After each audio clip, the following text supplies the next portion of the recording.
Chapter 487. The plot has officially begun. Sei Ito, who was also attracted by the thunder, came to the window and looked at the burning Hokage office building. Tonight, when Naruto enters Riken Manor, I'll get Yakumo's blood. Then Sei Ito retracted his gaze, returned to his previous seat, and continued to browse the remaining scrolls. Dang, dang, dang. In the afternoon, there was a sudden knock on the door. Sei Ito put away the scroll, got up, and opened the door. Hyuga Hinata, Inazuka Kiba, Aburame Naruto, and Uzumaki Naruto appeared at the door. "It's you." Sei Ito opened the door and looked at them with a smile. Sei Ito-san, we have something to ask you for help." Hyuga Hinata whispered shyly. "What?" Sei Ito asked with a smile. "We hope that Sei Ito-san can persuade Kurenai-sensei not to give up on our teammate," Inazuka Kiba sincerely requested. "So, what's about this?" Sei Ito said with a look of realization. Then his face showed some embarrassment. "I'm afraid I can't help you with this." "Why?" Uzumaki Naruto immediately asked loudly. Sei Ito glanced at Uzumaki Naruto with a frown. He really didn't like this kid's character, but he still had to answer this question. He explained to Hyuga Hinata and the others. "About this matter, I also persuaded Kurenai last night, but her attitude was very firm, so it's useless for you to ask me." In the end, Sei Ito looked at the three helplessly. "How could this be?" Uzumaki Naruto said with disappointment. The other three also looked a little depressed. "So if you want Kurenai to change her mind, it's up to you in the end." Sei Ito reached out and rubbed Hinata's head, smiling. "After all, you are her lovely students. Forget it. I'll ask Steel Hand Grandma why she transferred Kuroto-sensei away from you." Just as Hinata's face turned red, Uzumaki Naruto said. After that, without waiting for the three to speak, he ran towards the Hokage office building. "Naruto!" Inazuka Kiba shouted at Uzumaki Naruto's back. "Do you want to sit here for a while?" Sei Ito retracted his palm from Hinata's head and asked the three of them. "No, we still have to find Teacher Hong," Inazuka said. "Well, good luck," Sei Ito said with a smile. "Then we'll take our leave," Hinata and Shino said politely.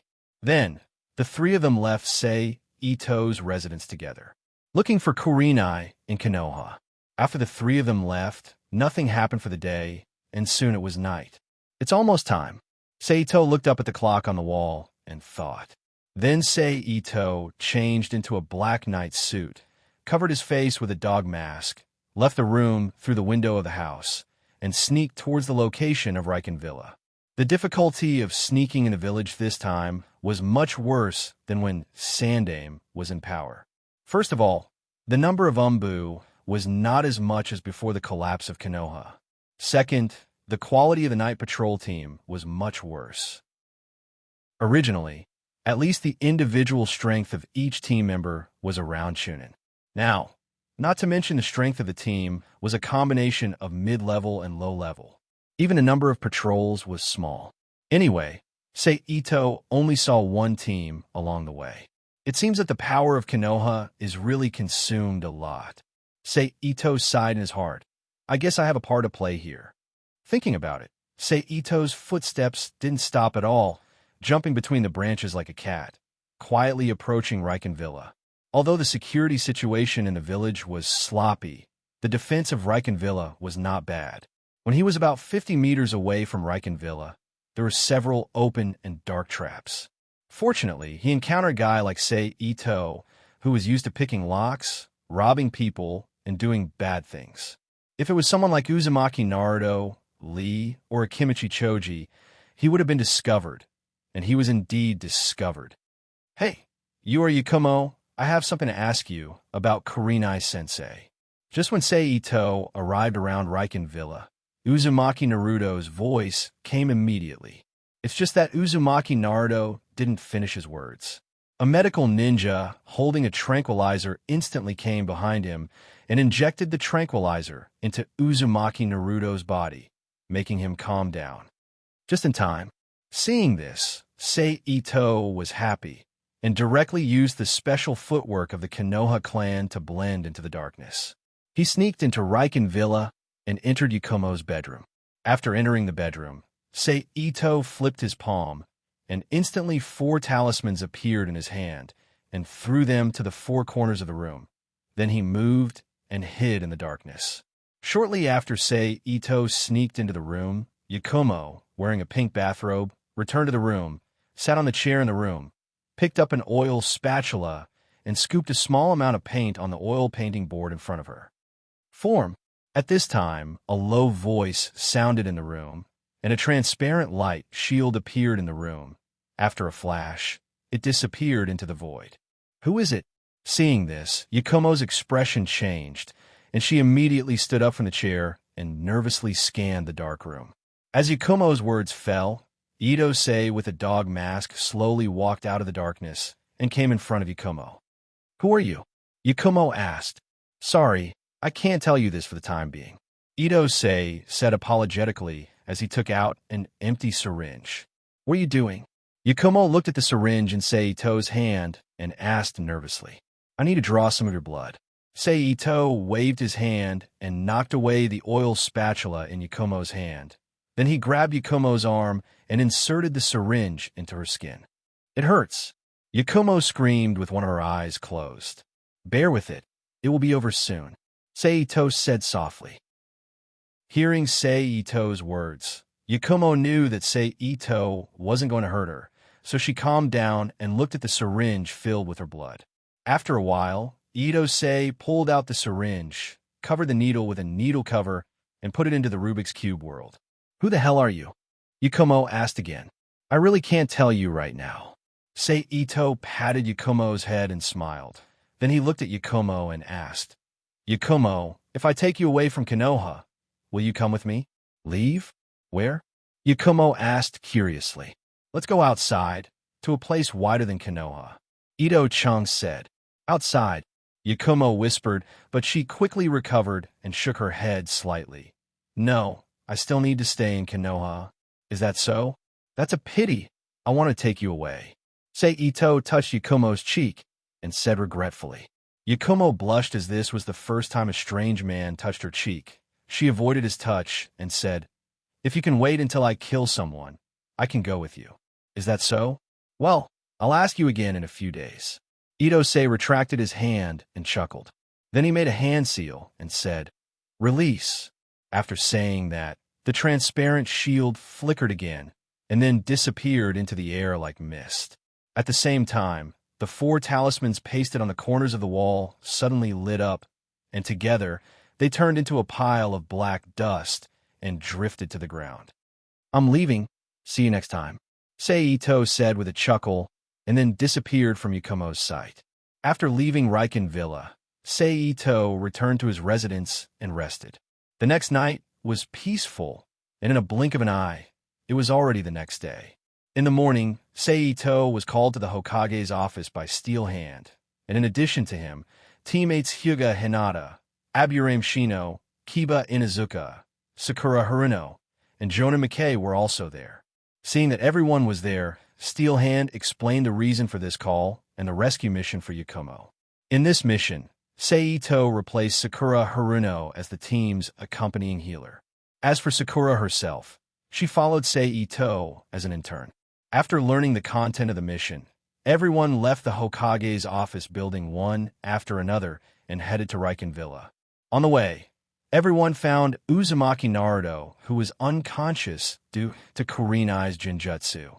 After waking him up, he followed the team to Riken Villa.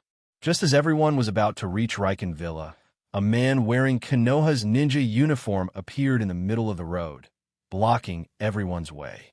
Immediately, Uzumaki Naruto, who never thought before doing things, immediately left the team and rushed toward the enemy while shouting, and then fell into the enemy's Genjutsu. As for the hidden enemy, he was forced out by Aburame Shino and Kiba Inazuka, and finally defeated by McKay. After that, Sakura Haruno helplessly removed the Genjutsu for Uzumaki Naruto and continued to rush into Riken Villa with everyone. However, when they entered the villa, they didn't see any trace of Kurenai or Yukumo except for the 4 Konoha ninjas who were trapped in Genjutsu. Byakugan. Seeing this, Hyuga Hinata directly used Byakugan to search, and soon found Kurenai's figure in the northeast of Riken Villa. Immediately, everyone rushed to Kurenai's location according to Hyuga Hinata's instructions. When they arrived, they saw an old man holding a kunai, slowly walking toward Kurenai, who was injured and squatting on the ground. Chapter 488. But before Ito-sei could make a move, Uzumaki Naruto, who was always the fastest, rushed out of the forest with a kunai in his hand and landed in front of the old man and fought with him. Only the two were in a stalemate with kunai, and then they jumped back to open the distance between each other. "I won't let you hurt Kurenai-sensei," Uzumaki Naruto said loudly, and then rushed towards the old man again. "It's dangerous," Kurenai quickly reminded him. Just as Kurenai's voice fell, the old man had already used Genjutsu and disappeared in front of Uzumaki Naruto. Genjutsu again. Uzumaki Naruto, who was an idiot in Genjutsu, looked around vigilantly and said angrily, "Really? You should learn from your mistakes, Naruto." Haruno Sakura, who arrived later, said to Uzumaki Naruto. Byakugan. Hyuga Hinata, who arrived with Haruno Sakura, opened her Byakugan and observed the old man's movements. Her expression changed, and she hurriedly reminded Uzumaki Naruto, "Naruto-kun, pay attention. Why didn't you ask me to come with you?" Ito, who landed beside Kurenai and treated her wounds, said, "I'm sorry," Kurenai said apologetically. After Uzumaki Naruto killed the old man with Shadow Clone Jutsu, everyone took Yakumo back to Riken Villa. Yakumo took a sedative, so she fell asleep. When Ito became Kurenai's healer, Sakura gave Yakumo a tranquilizer and then said to Kurenai, "But you can't do that. It's better to take Yakumo to the village hospital for a detailed examination." "I know," Kurenai said. "It's done." Ito-sei put away the medical ninjutsu and said to Kurenai, "Thank you." Kurenai thanked him. "Let's go and see your students." Ito smiled slightly, patted Kurenai's shoulder, and said, "All right." Kurenai Hong paused for a moment before agreeing. Then he stood up from his seat and walked out of Yakumo's bedroom with Sakura to see Hinata, Shino, and Kiba Inuzuka. "Why don't you leave?" Ito turned to look at Uzumaki Naruto and frowned. That, I have something to ask Yakumo," Uzumaki Naruto said. "As you wish." Ito pursed his lips and then deliberately threatened Uzumaki Naruto. "But I have to tell you, your current behavior is close to deliberately spying on the village's confidential information. According to the relevant rules, I can execute you on the spot at any time."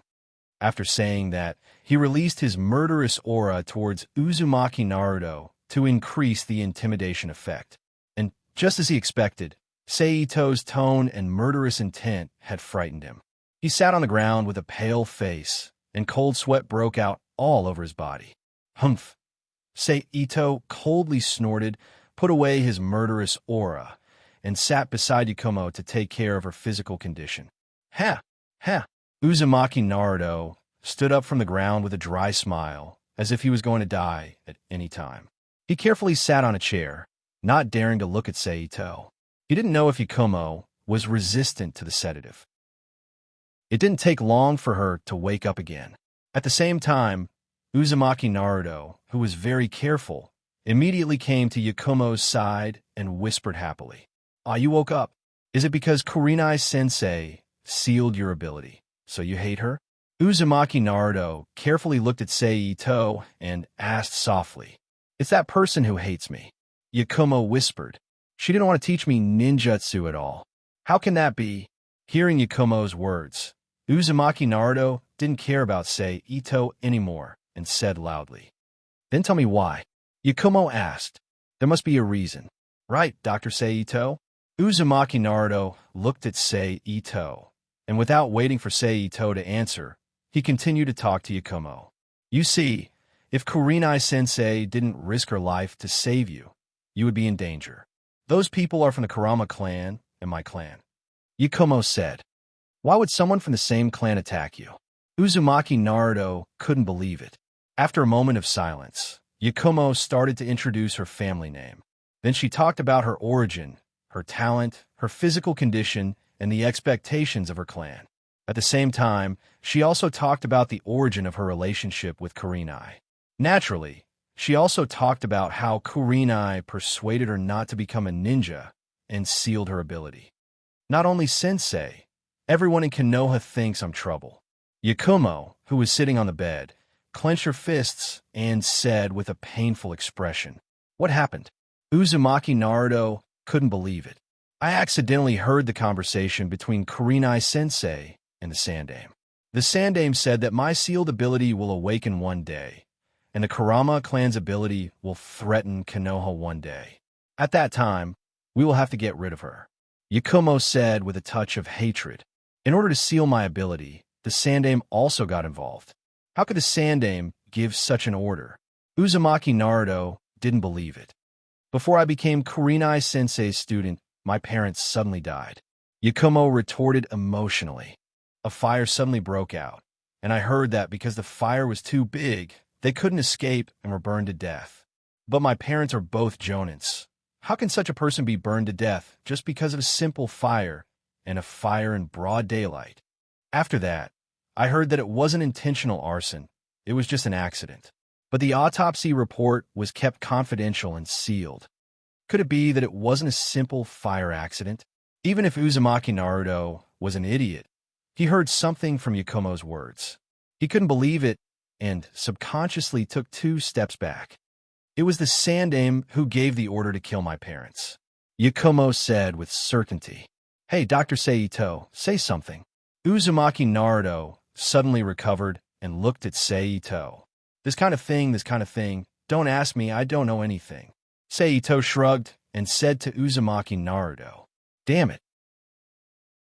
Uzumaki Naruto angrily cursed. Then he held his head with both hands and stared at the ground in disbelief. Ow, how could such a thing happen? After a while, Sakura Haruno came in and reminded Uzumaki Naruto to return to the village. Then Uzumaki Naruto carried Yakumo back to Konoha. I should be under Yakumo Kurama's control as well. Ito-sei, who walked to the door, squinted his eyes and looked at Uzumaki Naruto, who was carrying Yakumo on his back. Then, he abruptly stopped in his tracks and entered the Taoist state of emptiness at the speed of a pair of 138 books. He turned his divine sense back and forth between being and nothingness. Then he quickly mobilized the energy in his body to seal the acupoints related to his 5 senses. He used his spiritual energy to replace his eyes and ears. Sure enough, Yakumo is still in the house. Yakumo was looking at Seito strangely. At this time, Seito turned around and walked slowly to Yakumo's side. "How come you're not under Jinjutsu?" Yakumo said in disbelief. "As long as you seal your 5 senses and observe the world with special senses, it's fine." Seito chuckled. Then he put his hand on Yakumo's head and softly introduced himself. "Now let's formally introduce ourselves. My name is Seito. We met last night." "It's you?" Yakumo was surprised to hear Seito's words. "It's me." Seito nodded and smiled. "But you can't tell others. It's a secret between us." "Okay, but you can't stop me from killing Kurenai," Yakumo said with a resentful face. "Wait until you can kill her." Seito put his hand on Yakumo's cheek and smiled. "Humph." Yakumo snorted to express her dissatisfaction. Then she ignored Seito and used the small oil spatula to paint the finished painting of Konoha in front of her. Immediately, Hyuga Hinata, Inazuka Kiba, Aburame Shino, Uzumaki Naruto, Haruno Sakura, and Kurenai, who were already under the control of Yakumo's 5 senses, experienced a strange journey in Konoha's Jinjutsu. However, Yakumo's attention was focused on Kurenai, so after a while, with Yakumo's effort and Yakumo's intentional effort, everyone except Kurenai was released from the Jinjutsu and returned to the real world. "Use Jinjutsu to hide me," Seito said to Yakumo. Yakumo didn't answer and directly touched the painting board. Although Seito himself was still in the room, Kurenai, who came in later, couldn't see him at all. After that, Yakumo asked Kurenai about the truth behind her parents' death with a face full of hatred. But the truth is that Yakumo's parents were all demons created by Yakumo's inner demons. So in order to protect Yakumo, Kurenai would rather be misunderstood and pay the price of her life than tell the truth. However, just when Yakumo was about to kill Kurenai, a group of insects suddenly broke into the room and stopped her. Then Uzumaki Naruto also broke into the room. I heard a lot about you, and Kurenai-sensei from Uncle Yakumo. Uzumaki Naruto said with a serious face. Listen, Kurenai-sensei, because she loves you, she sealed your ability. What are you talking about? Yakumo didn't believe him. You're not the only one suffering. Kurenai-sensei has been hiding the truth and suffering alone. Uzumaki Naruto said loudly. Chapter 489. P.S. Thank you to Shun for your precious monthly votes. Thank you to Xiao Mo Feng and Nikfani for their rewards. Shut up. Kurenai, who only had her head, neck, and shoulders left, shouted. The truth, Yakumo repeated hesitantly. At this time, Yakumo's body shook, and the oil spatula in her hand slipped to the floor. She leaned forward and held her head with both hands. She whispered to herself in pain. What is the truth? Sensei Yakumo. Uzumaki Naruto saw Yakumo's change and asked softly. Not good. Kurenai whispered to herself. Then she shouted at Yakumo. Yakumo, you don't know anything. Just as Kurenai's voice fell, one of the oil paintings floating in Yakumo's Genjutsu space suddenly fell to the floor, and a layer of black oil slowly flowed down from the surface of the painting. What? There's something in my heart, but what is it? I can't remember. Looking at the black oil flowing to the ground, Yakumo patted her head and said with a painful expression, How did it become like this? Kurenai looked at the oil on the ground and whispered. Then she turned to Uzumaki Naruto and said, Naruto, stop that. But before Uzumaki Naruto could do anything, two arms with the same properties as the black oil suddenly came out of the Genjutsu space and grabbed Uzumaki Naruto. What is this guy? Uzumaki Naruto struggled. Damn, let me go. At this time, the oil painting that fell to the floor finally gradually revealed another picture under the black paint. It was a picture of a house burning fiercely in a raging fire. Seeing this picture, Yakumo's pupils shrank, and she instantly froze. I remember. After a while, Yakumo regained her senses and trembled. She looked at her hands in disbelief and said softly, Yes, my inner self used illusions to kill my parents. No, Yakumo, that's not you. That monster can't be compared to you. Kurenai hurriedly denied. No, it's the same. Yakumo said in despair. Because it's in my heart. Thank you. Teacher Hong, farewell. Yakumo said as she picked up the shovel and stabbed herself in the chest with tears streaming down her face. Stop! Uzumaki Naruto shouted. Yakumo! Kurenai cried out in pain. However, when Kurenai couldn't bear to watch Yakumo commit suicide, an arm suddenly grabbed her wrist. Then, an image of Yakumo appeared in front of Yakumo. The arm in the painting was Yakumo's arm. Why? Why must I end my own life? In the image, Yakumo used her strength to remove the oil spatula from Yakumo's hand and said angrily, You have to die because of your heavy memories. Those people who want to kill me. You are? Yakumo asked. Born in the crevices of your heart, nurtured by your heart. My name is Idu Kurama Yakumo. Who is Idu said. Then, Idu's appearance changed. He looked like a demon with dark skin and two horns on his head. He appeared from the painting in front of Yakumo. This is the heart demon. It's completely different from the Taoist records. It feels more like a Japanese demon. Seeing Idu's appearance, Sei Ito, who was hiding in the darkness, thought, in this demon energy, it's not wrong to call a demon. What is this? Uzumaki Naruto asked subconsciously. That's... Hearing Uzumaki Naruto's question, Kurenai immediately said, explaining the characteristics of Idu to Uzumaki Naruto. In the end, Kurenai said firmly, Although this demonic chi is stronger than before, we must stop it from coming to this world, even if we have to die together. Hearing Kurenai's words, Uzumaki Naruto immediately broke free from the black lacquered arm that was grabbing him. Then he rushed towards Idu. Idu was a demon that existed in Yakumo's heart. If she didn't do it herself, it would be difficult for others to hurt it, let alone Uzumaki Naruto, who was an idiot in Jinjutsu. A guy with half-baked ninjutsu would be like sending himself to death. Yakumo, you're the only one who could defeat it now. Seeing that Uzumaki Naruto was in danger, Kurenai said loudly to Yakumo, who was trembling and blaming herself. Listen to me, Yakumo. Everyone has a monster in their heart. It usually stays in the depths of people's hearts, but sometimes it suddenly appears, and the monster can exert unimaginable power that has nothing to do with its own consciousness. It can also inadvertently hurt people around it. However, if you can control that demon and use your own power to limit it, it will become a very powerful force and contribute to your dreams. Hurry, fight! You have to kill the demon in your heart, Kurenai said loudly. But Yakumo hesitated. Yakumo, only you can do this, Kurenai emphasized again. At this time, Idu was about to kill Uzumaki Naruto, but Yakumo finally made up her mind. She made hand seals, picked up the oil spade from the ground, quickly came to Idu, and stabbed the spade into Idu's forehead. Why? I'm doing this for you. Idu stepped back and said in disbelief. Idu roared and turned into a cloud of black smoke and disappeared in the Jinjutsu space. Yakumo breathed heavily and formed seals again, bringing Kurenai back to life and fainted in her arms. I'm going out too. Seito knew that the Jinjutsu space was about to dissipate, so he slowly merged into the floor. Then he appeared in another room in Riken Manor and rushed back to Yakumo's room. Give her to me. Seito walked back to Kurenai's side and leaned over to carry Yakumo. Okay.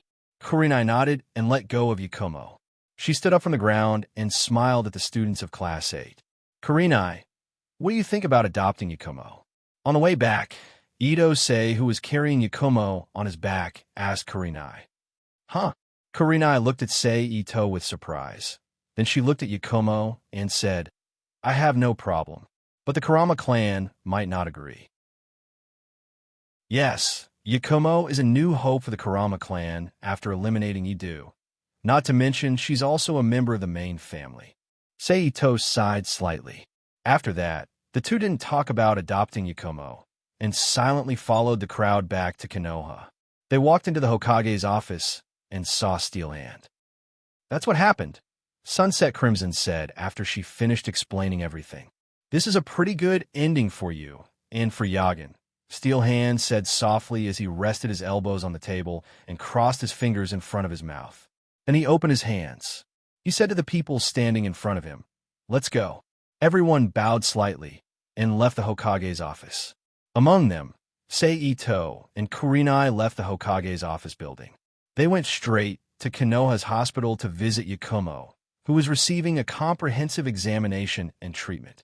During this period of time, their relationship as master and disciple was naturally deep, and they chatted nonstop. I'll come to see you tonight. When he was about to leave Yakumo's room, Ito-sei used the Yamanaka family's telepathy jutsu to talk to Yakumo. Although Yakumo was surprised, she didn't say anything. She watched Kurenai and Sei-Ito leave her room. Then she turned to look at Konoha outside the window. The next day, nothing happened. At night, after sending the happy Kurenai back home, Yi Zichin sent her home. Sei-Ito went back to his room and changed his clothes again. He left the room through the window and sneaked into Konoha's hospital. For Sei-Ito, who was a medical student, sneaking into Konoha's hospital was like a walk in the park, so he didn't disturb anyone and smoothly went to Yakumo's room. He saw Yakumo pretending to be asleep. Yakumo. Sei-Ito went to Yakumo's bed and whispered. Hearing the familiar voice, Yakumo slowly opened her eyes and looked at Ito-sei, who was wearing a dog mask. Now that your matter is over, I'll ask you again, are you willing to leave Konoha with me? To see the outside world? Ito-sei took off his mask and asked Yakumo. Nope. At this time, Yakumo sat up on the bed and shook her head slightly. I misunderstood Kuroto-sensei, but now I know the truth, so I don't hate Konoha anymore. I'm willing to live in Konoha. Is that so? That's a pity. Seito said with regret. What about you? Why do you want to leave Konoha? I remember you were dating Kurenai-sensei. Yakumo asked. I'm not leaving Konoha. Seito chuckled and explained. I'm leaving this world. Leaving this world? Yakumo repeated. Yes, Seito said, but since you don't want to leave with me, I can't tell you this. Oh, Yakumo nodded and remained silent. Well, I'm leaving, bye. Seito patted Yakumo's head and smiled.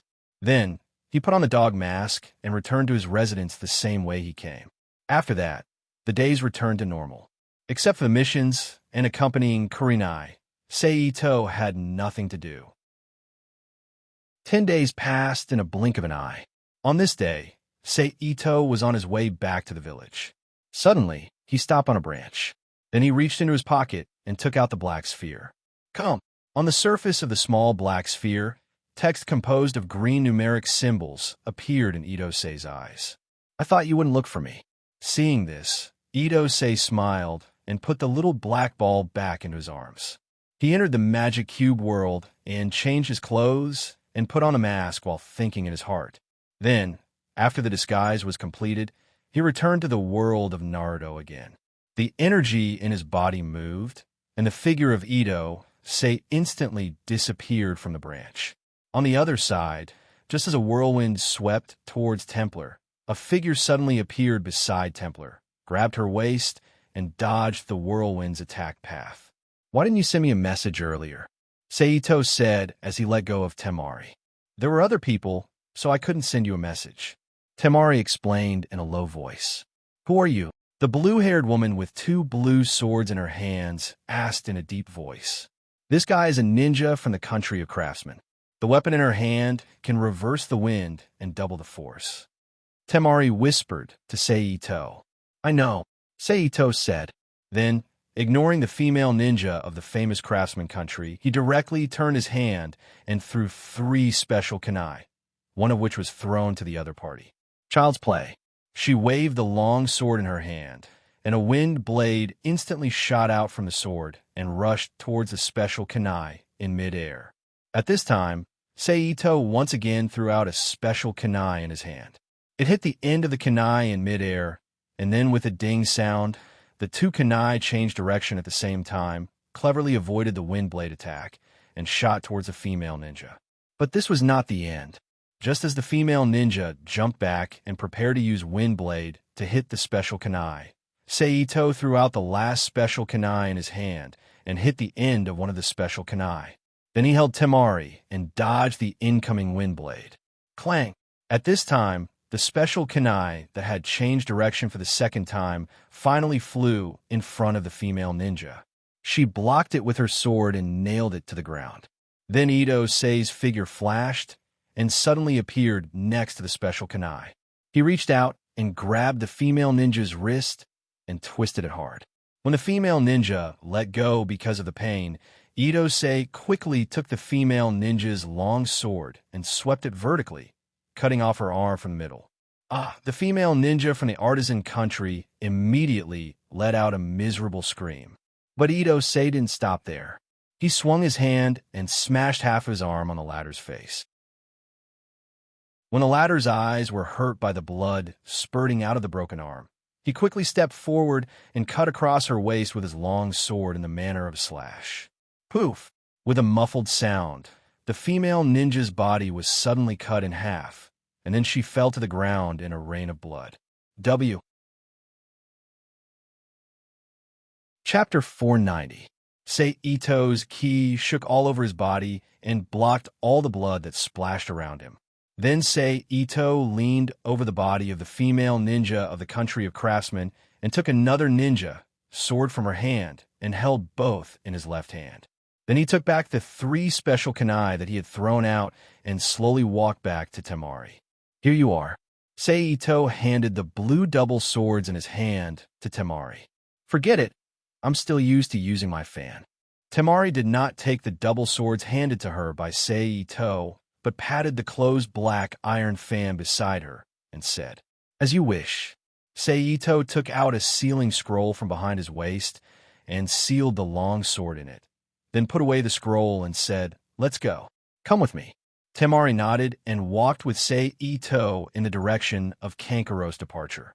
Temari, I may leave in a few days. Would you like to come with me? On the way, Sei Ito asked Temari. Leave? Temari's face changed when she heard the words and did not answer Sei Ito's question. You should have seen this mission, the careful thoughts of the upper level of Sand Ninja.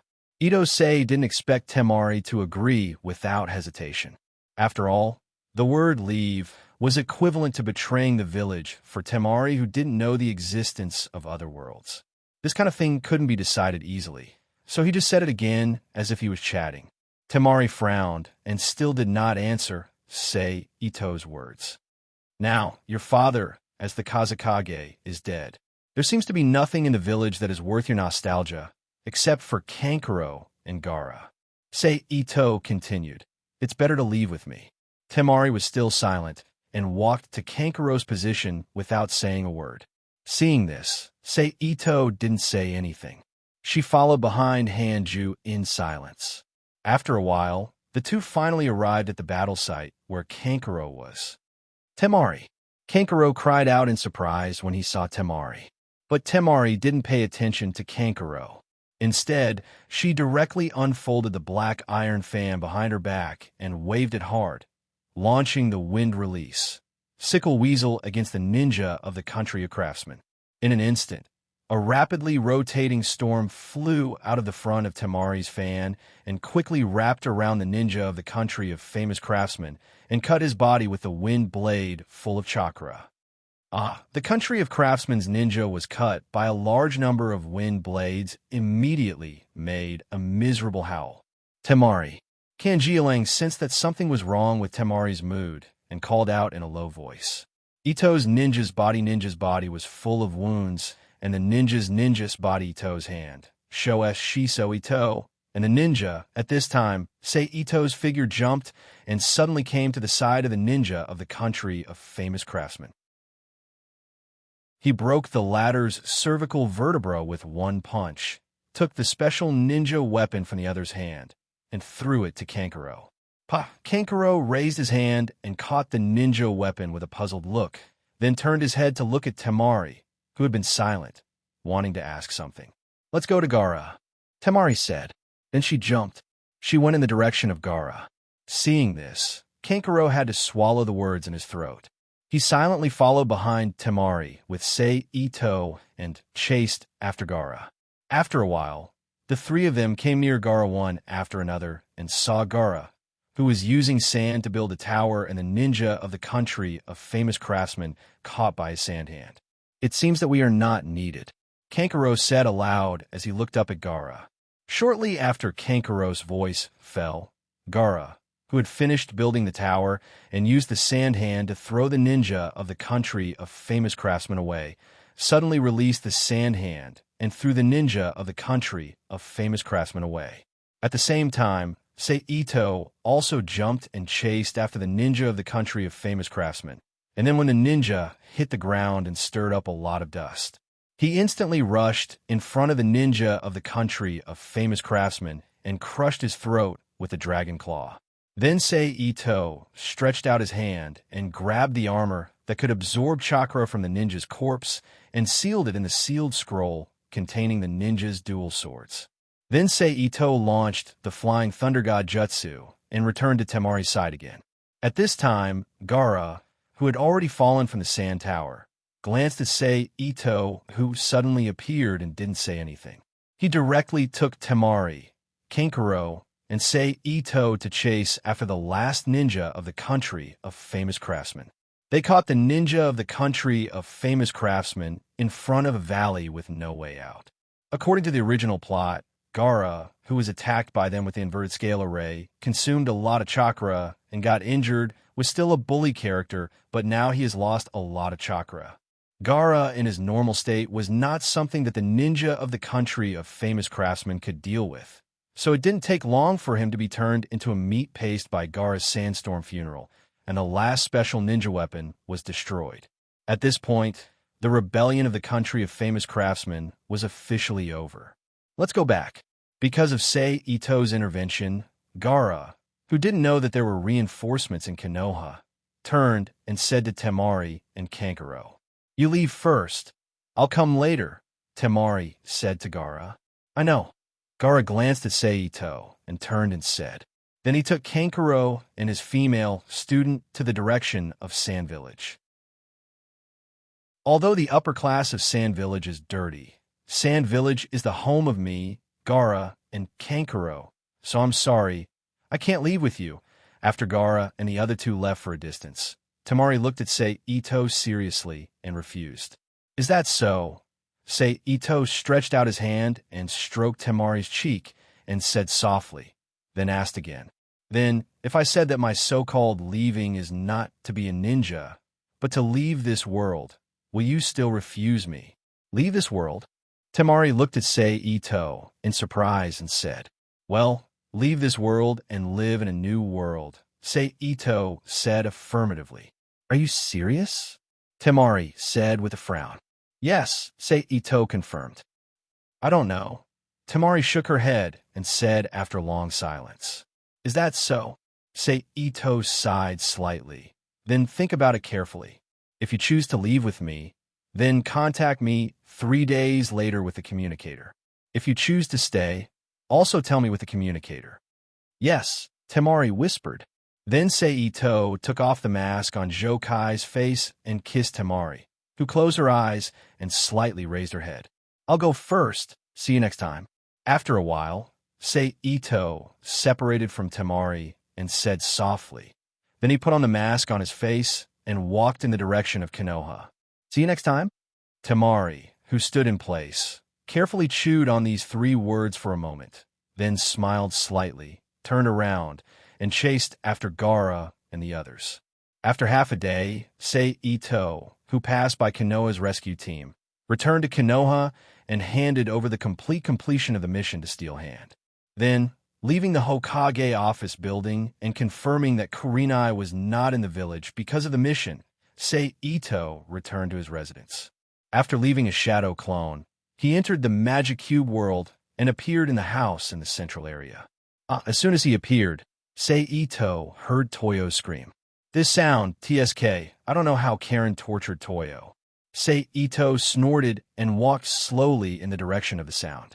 Then, Toyo, who was almost naked and tied by a tortoise shell and hung on a branch, also appeared in front of Seito. "Damn, where did Karen learn this?" Seito looked at Karen, who was holding a slender pointer in one hand and a burning candle in the other, dripping wax on Toyo with an evil smile on her face. "Ah!" Doyu screamed in agony as another drop of wax fell to the ground. "I say, Karen, where did you learn all this from?" Seito, who walked slowly to Karen's side, looked at Toyo, whose face was strangely flushed and blue veins, with interest, and asked Karen. "It's the adult channel at night," Karen said as if it was a matter of course, then looked at Toyo in front of her and showed off. "How is it my technique is good, right? When did you start watching the adult channel?" Seito's eyebrows jumped slightly. "When I'm bored," Karen said casually. "Bastard."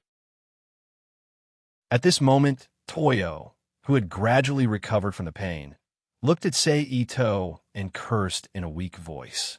"You're actually not being honest. Looks like I have to give you more." Karen lifted her hand to push up the glasses on her face and said faintly under the reflection of the lenses.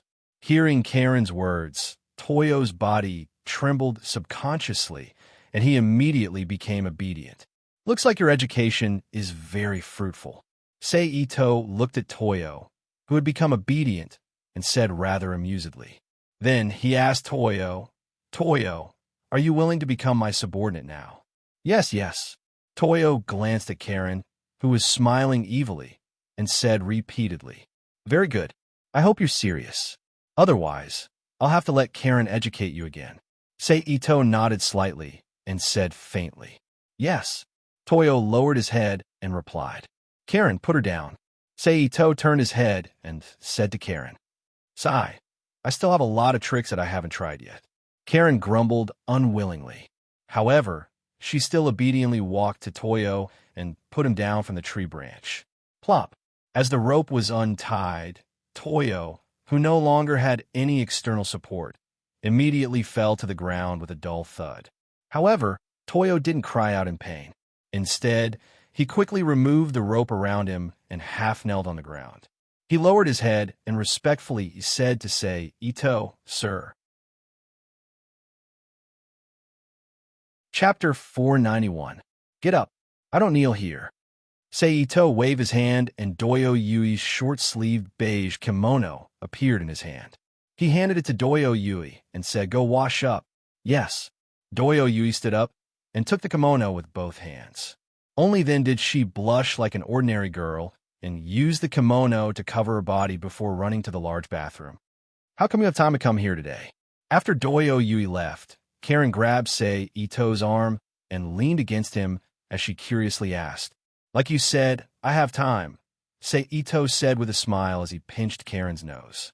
The two of them then returned to the room and sat down. Not long after they sat down, Doyo Yui entered the room. She was wearing a gray-white kimono with tight black shorts. Her red hair was slightly moist. She respectfully knelt in front of Ito. "Come here," Ito said to Doyo Yui. "Yes," Doyo Yui respectfully replied. She got up and half-knelt in front of Ito. At this moment, Ito suddenly reached out and patted Doyo Yui's shoulder. Immediately, a pure and gentle energy flowed out of Ito's palm and entered Doyo Yui's body. The seals on Doyo Yui's body were broken one by one, releasing her from her shackles. "Thank you, my lord." Doyo Yui sincerely thanked Ito when she felt her strength recover. However, Ito didn't stop there. He waved his hand and summoned a talisman. He activated it with his spiritual power. When the talisman turned into a white light due to the stimulation of his spiritual power, Ito pressed his palm into the seal on Doyo Yui's body. The talisman with a powerful exorcism effect entered her body. Doyo Yui immediately screamed in pain. Her hands clawed at the collapsed ground as sweat dripped down her face. A moment later, as the ball of white light exploded, Doyo Yui collapsed to the ground in exhaustion, panting heavily. "Just now, I sealed the spiritual consciousness in your curse seal. In this way, when you use the curse seal in the future, you don't have to worry about being eroded and losing consciousness, becoming a killing machine." Ito Seiji explained to Toyo. "Thank you, my lord." Doyo's spirit was shaken when he heard this, and he struggled to get up from the ground. He expressed his gratitude respectfully. "It's nothing. Since you've become my subordinate, it's only right for me to help you get rid of the traps left behind by others," Ito said casually. "Karen, take her to the village." Ito turned his head and said to Karen, who was leaning on him. "All right." Karen pouted and reluctantly got up from Ito. "You." Ito shook his head slightly helplessly, and then with a thought, he sent Karen and Doyo Yui back to the village in the eastern forest. Then Ito's figure flashed and returned to his residence in Konoha village to rest. The next 2 days were peaceful. Then in the afternoon of the second day, Kurenai, who went out to perform a task, finally returned to the village, and then in the evening, Ito went to Kurenai's house and saw her. At first, the two sat together and chatted as usual, but at about 11 o'clock in the middle of the night, Ito suddenly picked up Kurenai, walked into the inner bedroom, and entangled with her. Then after a while, the two completely naked fell on the bed and played the Song of Spring. After a long while, Kurenai made a depressed moan full of pleasure. The two finished the well-drilling operation. "Hey, Kurenai," Ito, who was gently playing with the soft jade on Kurenai's chest, suddenly called out. Kurenai, who closed her eyes and leaned her head on Ito's chest, asked in a puzzled tone, "I want to take you away from Konoha. I don't know if you want to go with me," Ito said lightly. Hearing Ito's words, Kurenai's eyes suddenly opened and looked at Ito's face with a serious expression, wanting to see if he was joking or not.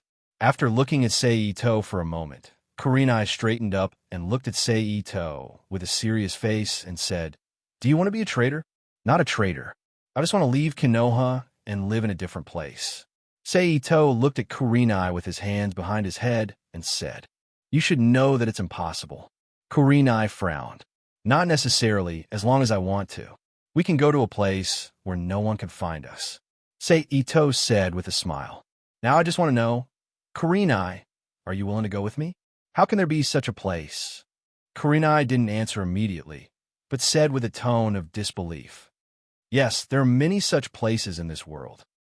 Ito stretched out his hand and pinched Kurenai's cheek and said, for example, the place where summoned beasts live is one of them. You mean we're going to live in the world of summoned beasts? Kurenai asked.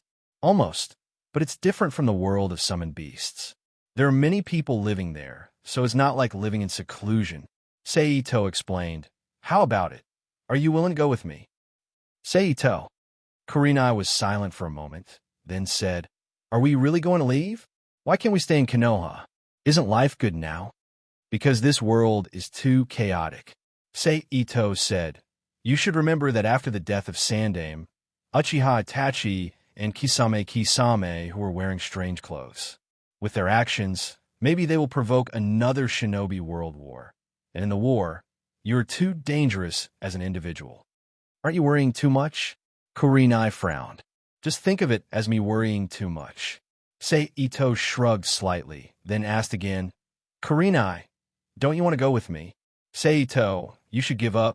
Let's live a good life in the village, okay? Kurenai moved her body to Ito's side, leaned her head on Ito's shoulder, and said softly, it's a pity that I don't have much time in this world.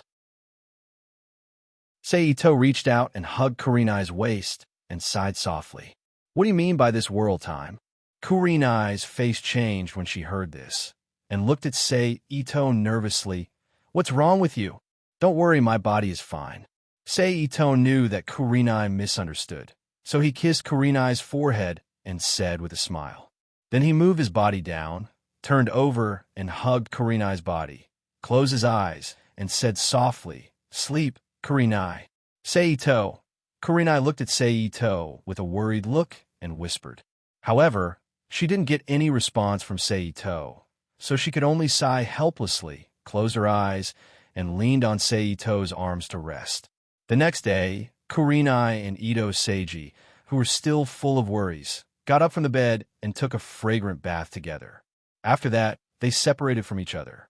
One frowned and went to the Hokage's office building to see the Hokage, while the other walked slowly to Mitarashi Anko's residence.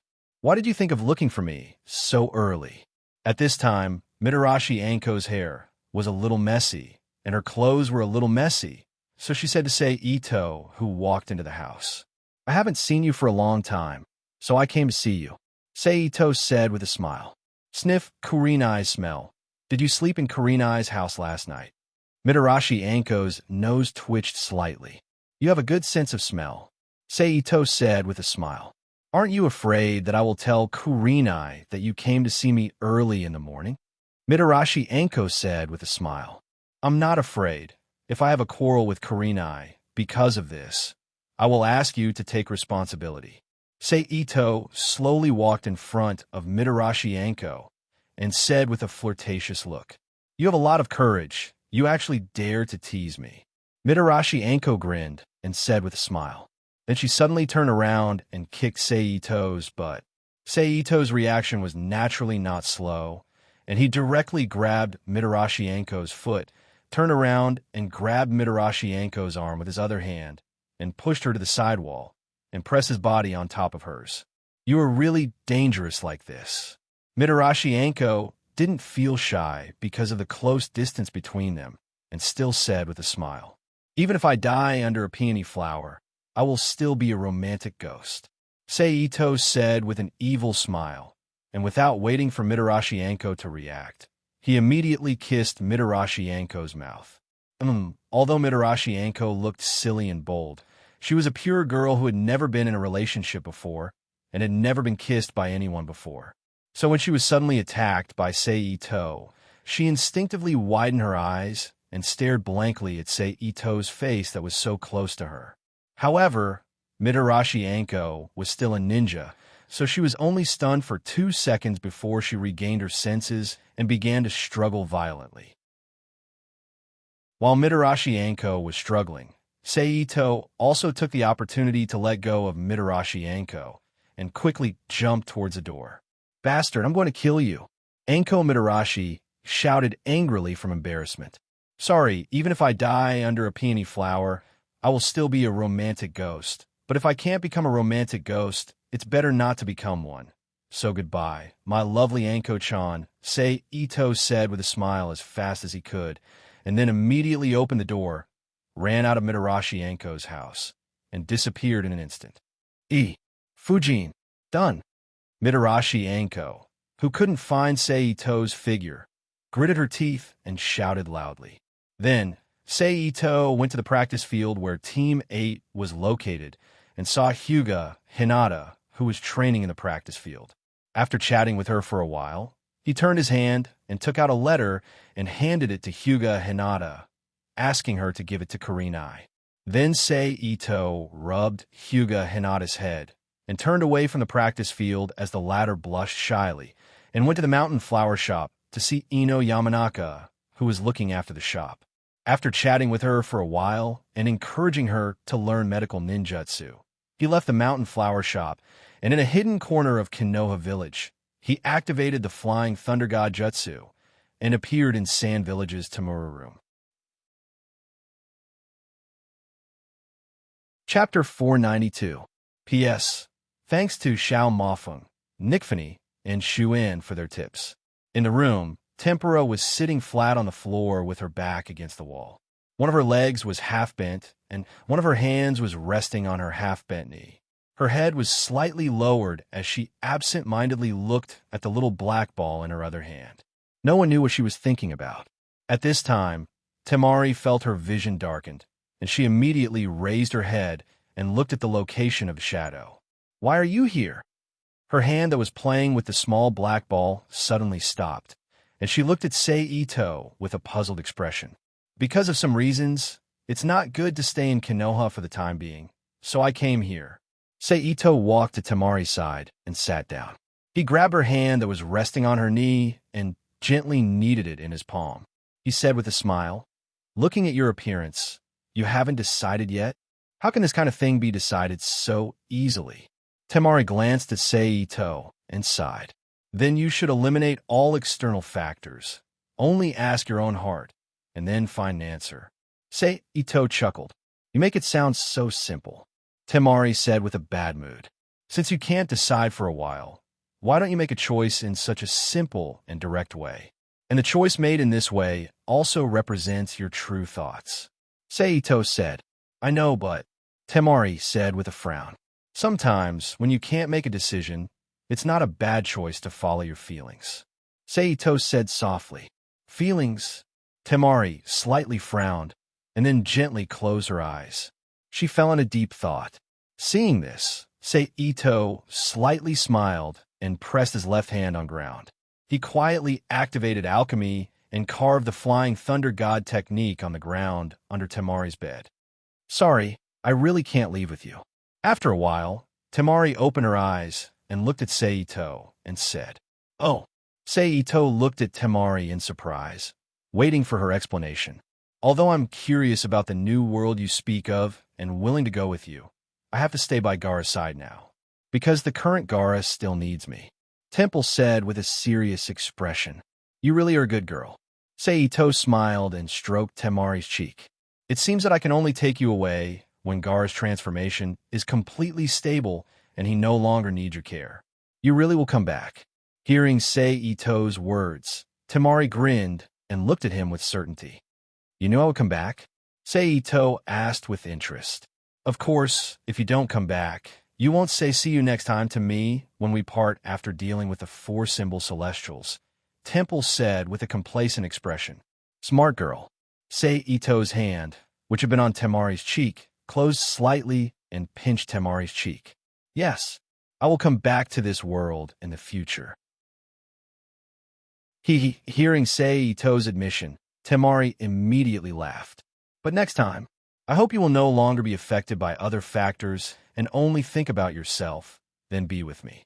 Sei Ito looked into Temari's eyes and said, "Okay." Temari nodded and agreed with a serious expression. Seeing Temari's performance, Sei Ito smiled and leaned over to kiss Temari. Temari also knew that this was a temporary goodbye kiss, so she reached out her hands and hugged Seito's neck, trying to respond with her still rusty kissing technique. After a while, Seito let go of Temari, who was slightly out of breath. He chuckled and stroked her cheek. "See you next time, my cute little Temari." After saying that, his body gradually turned into a shadow and directly disappeared in front of Temari. Looking at the empty room without the slightest trace of Seito's existence, Temari picked up the small black ball in her hand and held it in front of her eyes, silently in a daze. On the other side, in the Magic Cube world, Seito, who was floating in the void, ordered Magic Cube with his mind, "Send me back to the main world." Yes. Transmission begins immediately afterward. The huge vortex that had already melted in the void suddenly became clear, spinning and sucking Seito, who was floating below, into the vortex, turning him into a stream of light and disappearing in the center of the vortex. Crackle, the familiar sound of space breaking, sounded in Seito's ears again. Then the air that was much worse than Naruto's world flowed back into Seito's nose, waking him up from his perception of space. Well, the rules of space in the main world are really different from Naruto's world. It seems that if I want to use the Flying Thunder God Jutsu in the main world, I can only re-experience the rules of space and modify it. Seito, who opened his eyes, thought with some regret in his heart, and then with a thought, he mobilized the energy in his body to launch a water release, water wave, and then a clear stream suddenly emerged from the void above Seito's head and fell to the ground. Boom! Splash! The stream immediately hit the ground and made a small hole that was only half a knuckle deep and about 5 centimeters in diameter, and then turned into a pile of water splashing on the surrounding ground. It seems that the effect of ninjutsu is also suppressed. Looking at the small hole on the ground, Seito secretly thought. Then he raised his arm and quickly made 3 hand seals with his hands and launched another water release, water wave. Then a small stream of water suddenly appeared from the void and fell to the ground. Sure enough, the hand seals have the effect of ninjutsu in the main world, but the effect of ninjutsu is still a bit weaker than in Naruto's world. Ito thought as he looked at the small hole that was bigger than the first one that was created by the water ripples. But it's better than nothing. At least my fighting methods have changed. Seito loosened his hands and said with relief. Then he raised his head and looked at the dark sky and thought, the time ratio has indeed become longer, so I have more time to move. Then Seito retracted his gaze and walked out of his hiding place and walked toward his home. "Little brother, you're back." Seito just entered the house. Suzu Ito, who was drinking water in the front hall, greeted him. "I'm back," Seito replied, then looked at the situation in the room and asked Suzu Ito, "Where are Mother and Yi? Yi want to take a bath. Mother is answering Grandpa's call." Suzu Ito replied to Seito while washing the cup in her hand with tap water. "Grandpa called? What's the matter?" Seito asked strangely. "Yeah, I don't know. Ask Mother later."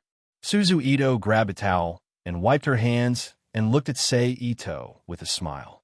As soon as her voice fell, Eriko, who was dressed in home clothes, came out from the inner room.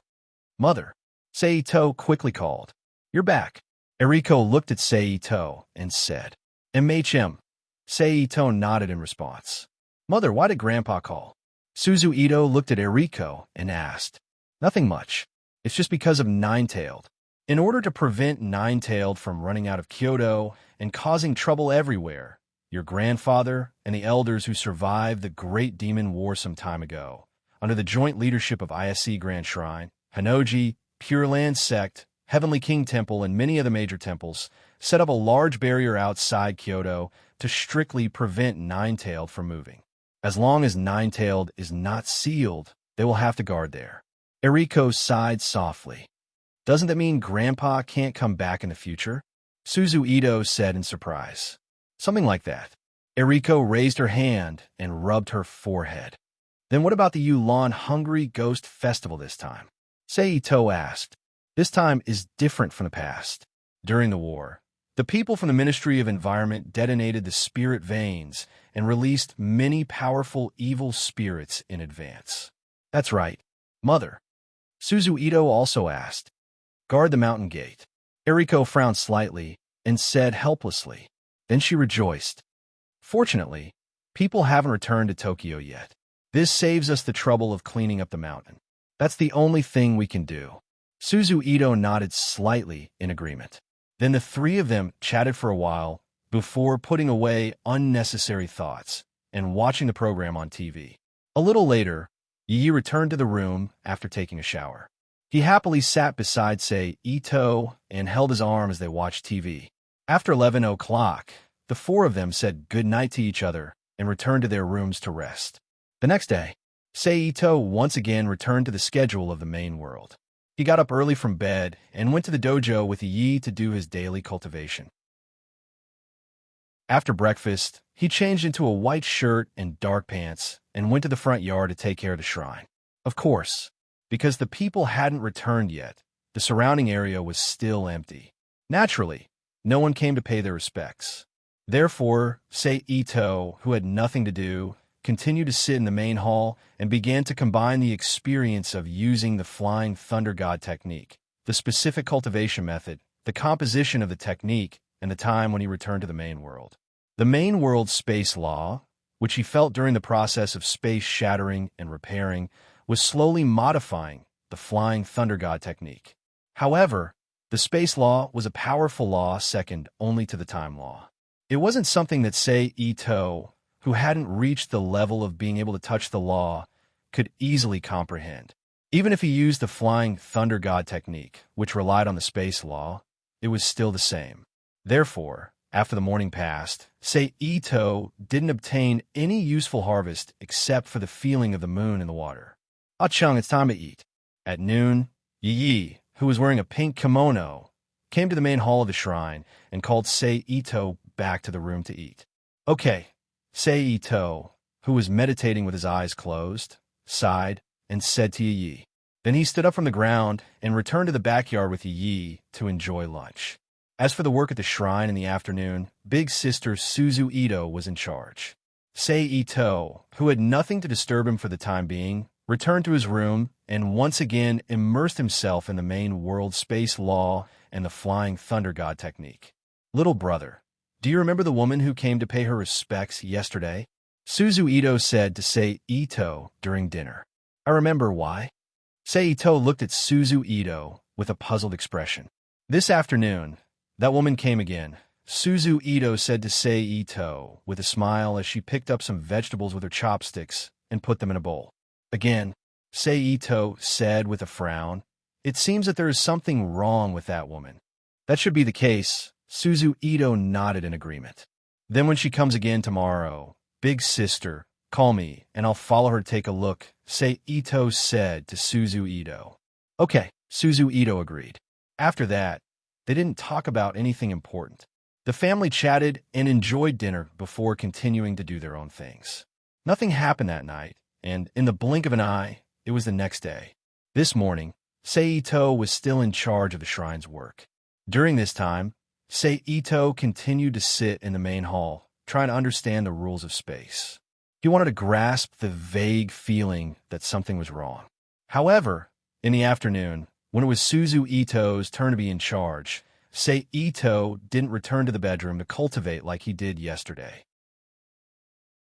Instead, he went to the front hall with Suzu Ito and continued to sit in the main hall with his eyes closed while waiting for that woman to come.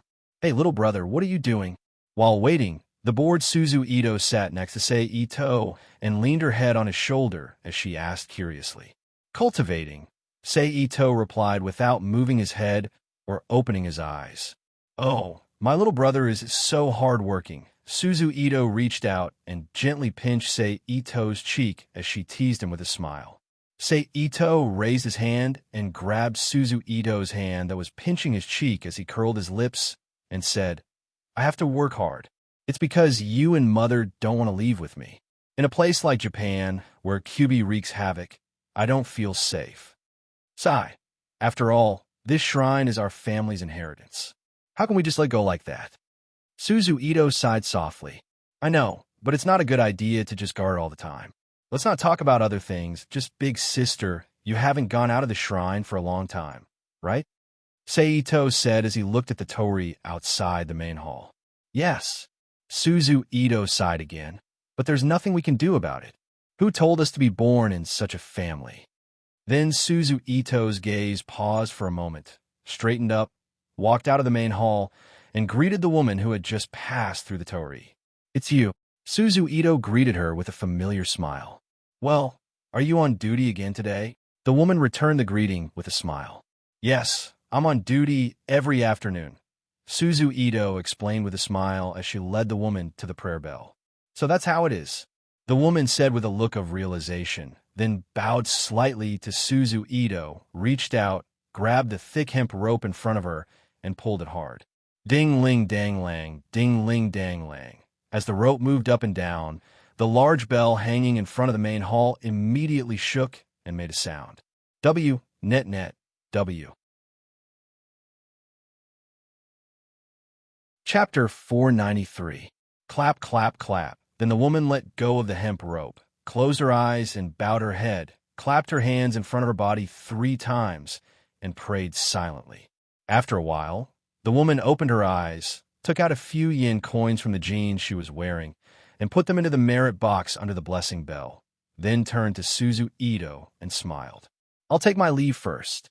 The woman saluted Suzu Ito. Thank you for your donation. Be careful on the way.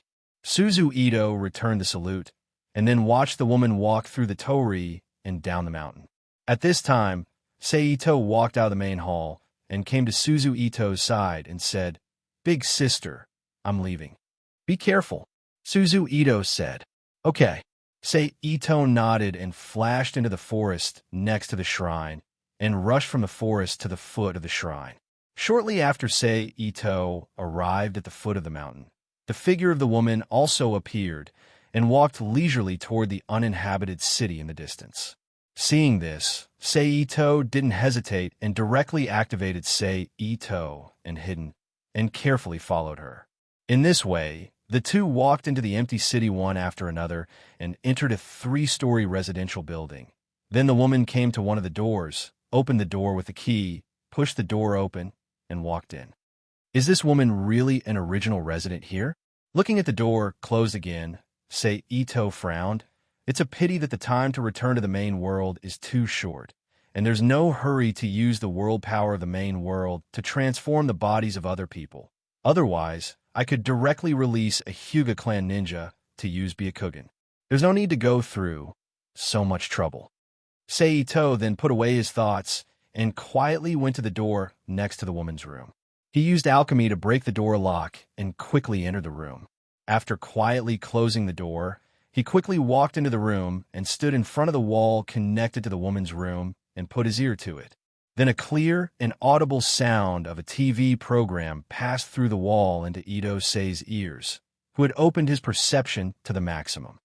Troublesome, Seito muttered with a frown as he heard the sound of the TV, but not the sound of footsteps.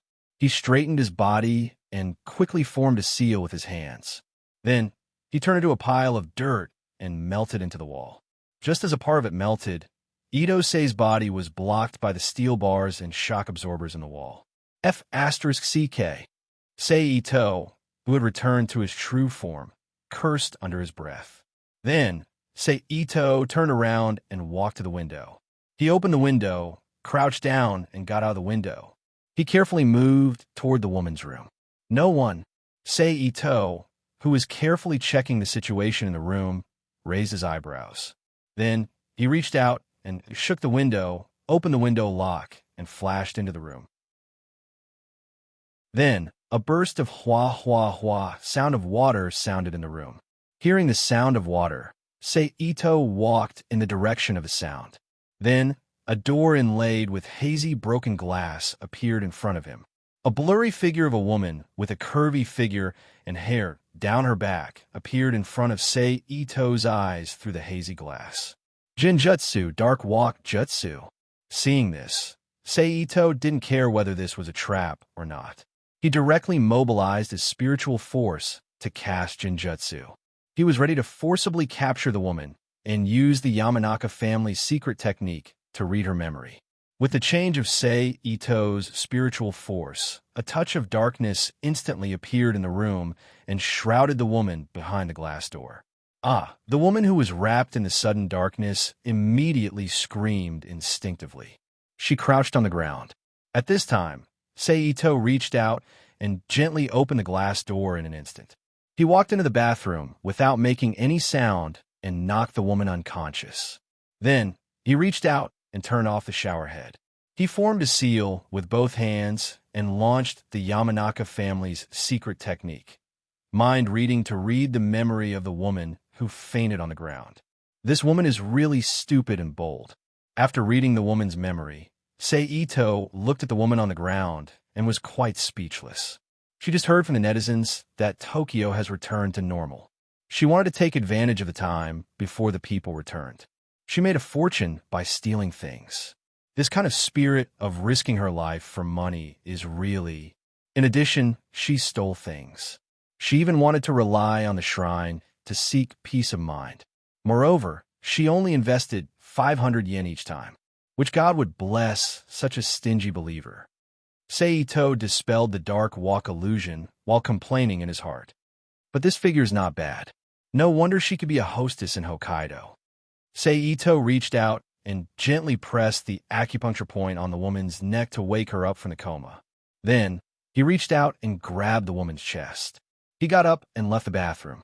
He returned to the room next door and walked back to the shrine. In a leisurely stroll, Sei Ito soon returned to the shrine. How was it? Seeing Sei Ito come back, Suzu Ito, who was sitting on the corridor outside the main hall, got up and asked. There is no problem with the woman's identity. She is just an ordinary person. Sei Ito said with a shrug. It seems that we are oversensitive. Suzu Ito was slightly relieved when she heard this and smiled. Indeed, our nerves are a little oversensitive. Sei Ito sat on the corridor and admitted. Then the two sat on the corridor and chatted. It was not until about 10 minutes later that Sei Ito returned to the bedroom and continued to meditate on the rules of space. The next 2 days were calm. Except for the gradual increase in the evil spirit in the air, nothing happened. Society was still the same. But on this night, as the full moon in the sky darkened, a cold wind suddenly blew, blowing the leaves in the shrine and making a rustling sound. It seems that the ghost gate has been opened. Hearing the sound of the trees outside, Eriko, who was dressed as a witch, said softly, I wonder what the situation will be like tonight. Suzu Ito, who was also dressed as a witch, whispered to herself, I will go guard outside. Sei Ito got up and said, I will go with you. Yi also quickly got up and said. Then Sei Ito and Yi both took their long swords, turned around and walked out of the back room, came to the front yard of the torii, jumped on the top of the torii, and sat down side by side. Shortly after the two of them sat down, a transparent light shield with a faint golden light and a large number of faintly discernible strange runes flashing on the surface suddenly appeared, covering the entire mountain where the Ito shrine is located. She actually opened the protective barrier of the mountain. It seems that Mother is not relaxed about this ghost gate. Sei Ito looked at the transparent barrier in front of him and said softly, Yi, if a Rashomon appears at this time, will it release the ghosts of hell, or will it swallow these ghosts? Then Sei Ito turned to look at Yi and asked, It should release the ghosts of hell. Hearing Sei Ito's words, Yi said with uncertainty, Yes, after all, in Japanese legend, Rashomon is the gate between the human world and hell. Sei Ito looked up at the dark full moon in the sky and said. Then the two of them didn't speak, quietly sitting on the top of the torii, looking at the dark street at the foot of the mountain. Just like that, after an unknown amount of time, a cluster of dark clouds covered the dark moon in the sky. Groups of blurry human figures gradually appeared on the pitch-black street, drifting and scattering in all directions, wandering aimlessly. At first, it was nothing because of the existence of the barrier. The aura emitted by the barrier made these vague figures instinctively stay away from the location of the main mountain.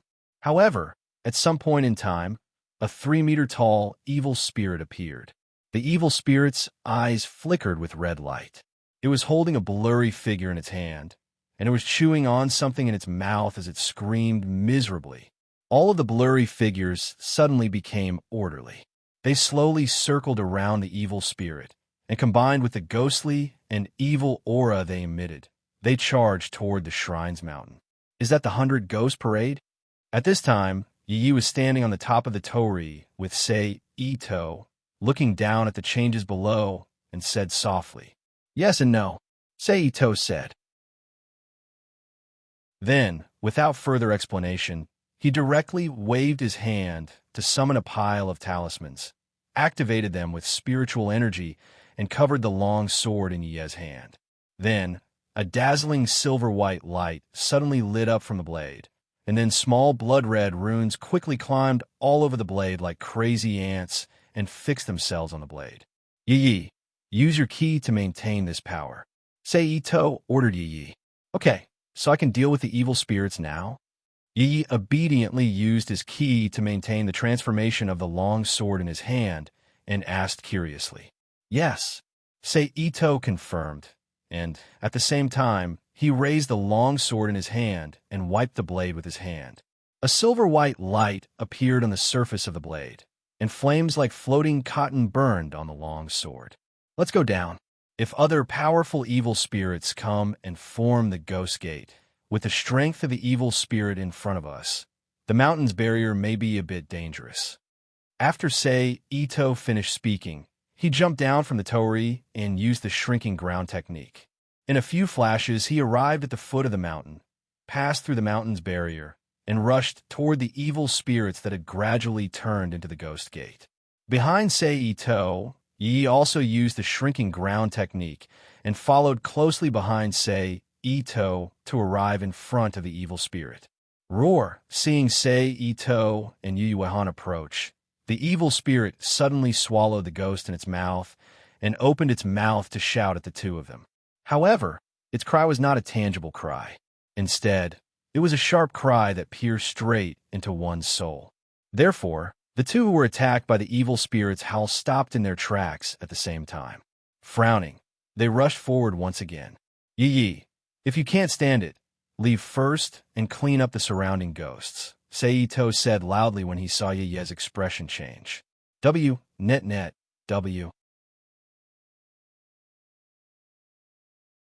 Chapter 494.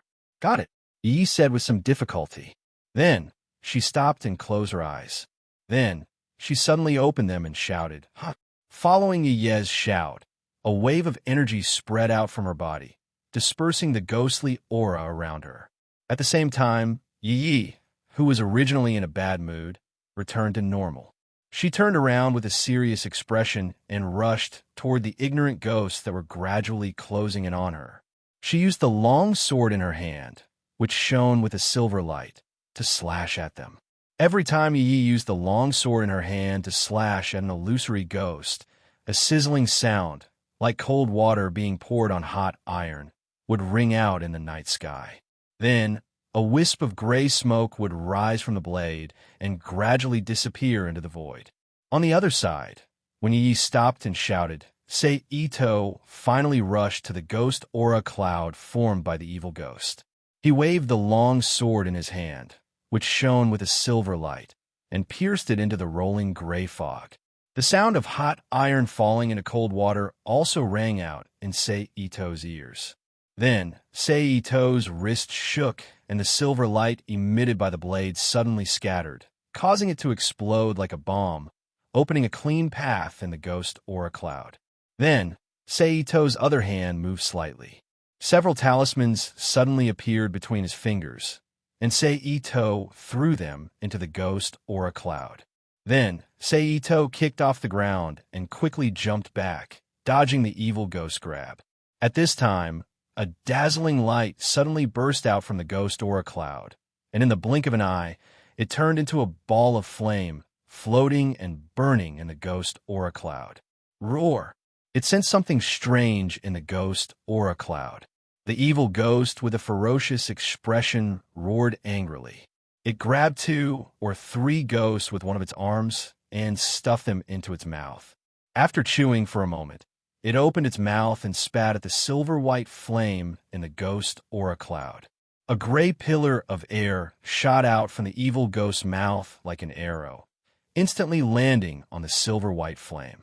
Like a super strong freezing agent, it froze the silver-white flame, shattered it, and melted it into the ghost aura cloud. It's an evil spirit that escaped from a spirit vein, after all. Its methods are quite strange. Seeing the evil spirit's counterattack, Ito, who was standing not far away, thought to himself, "But how many ghosts can you have to exhaust?" Thinking of this, a cold smile appeared on Ito's face. Then he stabbed his long saber into the ground and flipped his empty hands. Dozens of talismans instantly appeared in Ito's hands, and he threw them at the ghost aura cloud like darts. The moment they came into contact with the ghost aura cloud, they suddenly turned into small balls of white light, floating in the ghost aura cloud and burning weakly. Roar! Seeing this, the evil ghost roared again. The ghost aura around its body suddenly rose, and its hands grabbed at the ghost aura emitted by the other ghosts. It kneaded the ghost aura into a large gray ball and threw it into the ghost aura cloud that was burning with the silver-white flame like a ball. Boom! An explosion instantly sounded in the ghost aura cloud, and a large amount of cold air rushed out of the ghost aura cloud like a meteorological turbulence, extinguishing the clusters of silver-white flame. Then, the evil ghost did not stop. Its hands grabbed a few more handfuls of ghost aura, turning it into a thin spear, and threw it at Ito, who was continuously throwing talismans. Seeing this, Ito decisively kicked away the long saber in front of him, and at the same time immediately jumped to the side. It fell to the ground with the long saber. Then, Ito stretched out his hand and grabbed the long saber that had just fallen in front of him, and with a shake of his wrist, he once again rushed toward the evil ghost with a long silver-white light. Flash! At this time, the surface of Ito's body flashed fiercely, and then Ito and the long saber both turned into a slender blue and white light, and broke through the front of the ghost aura cloud full of turbulence, and appeared behind the ghost aura cloud. This was what Ito felt when he watched Uchiha Sasuke use Chidori in Naruto's world.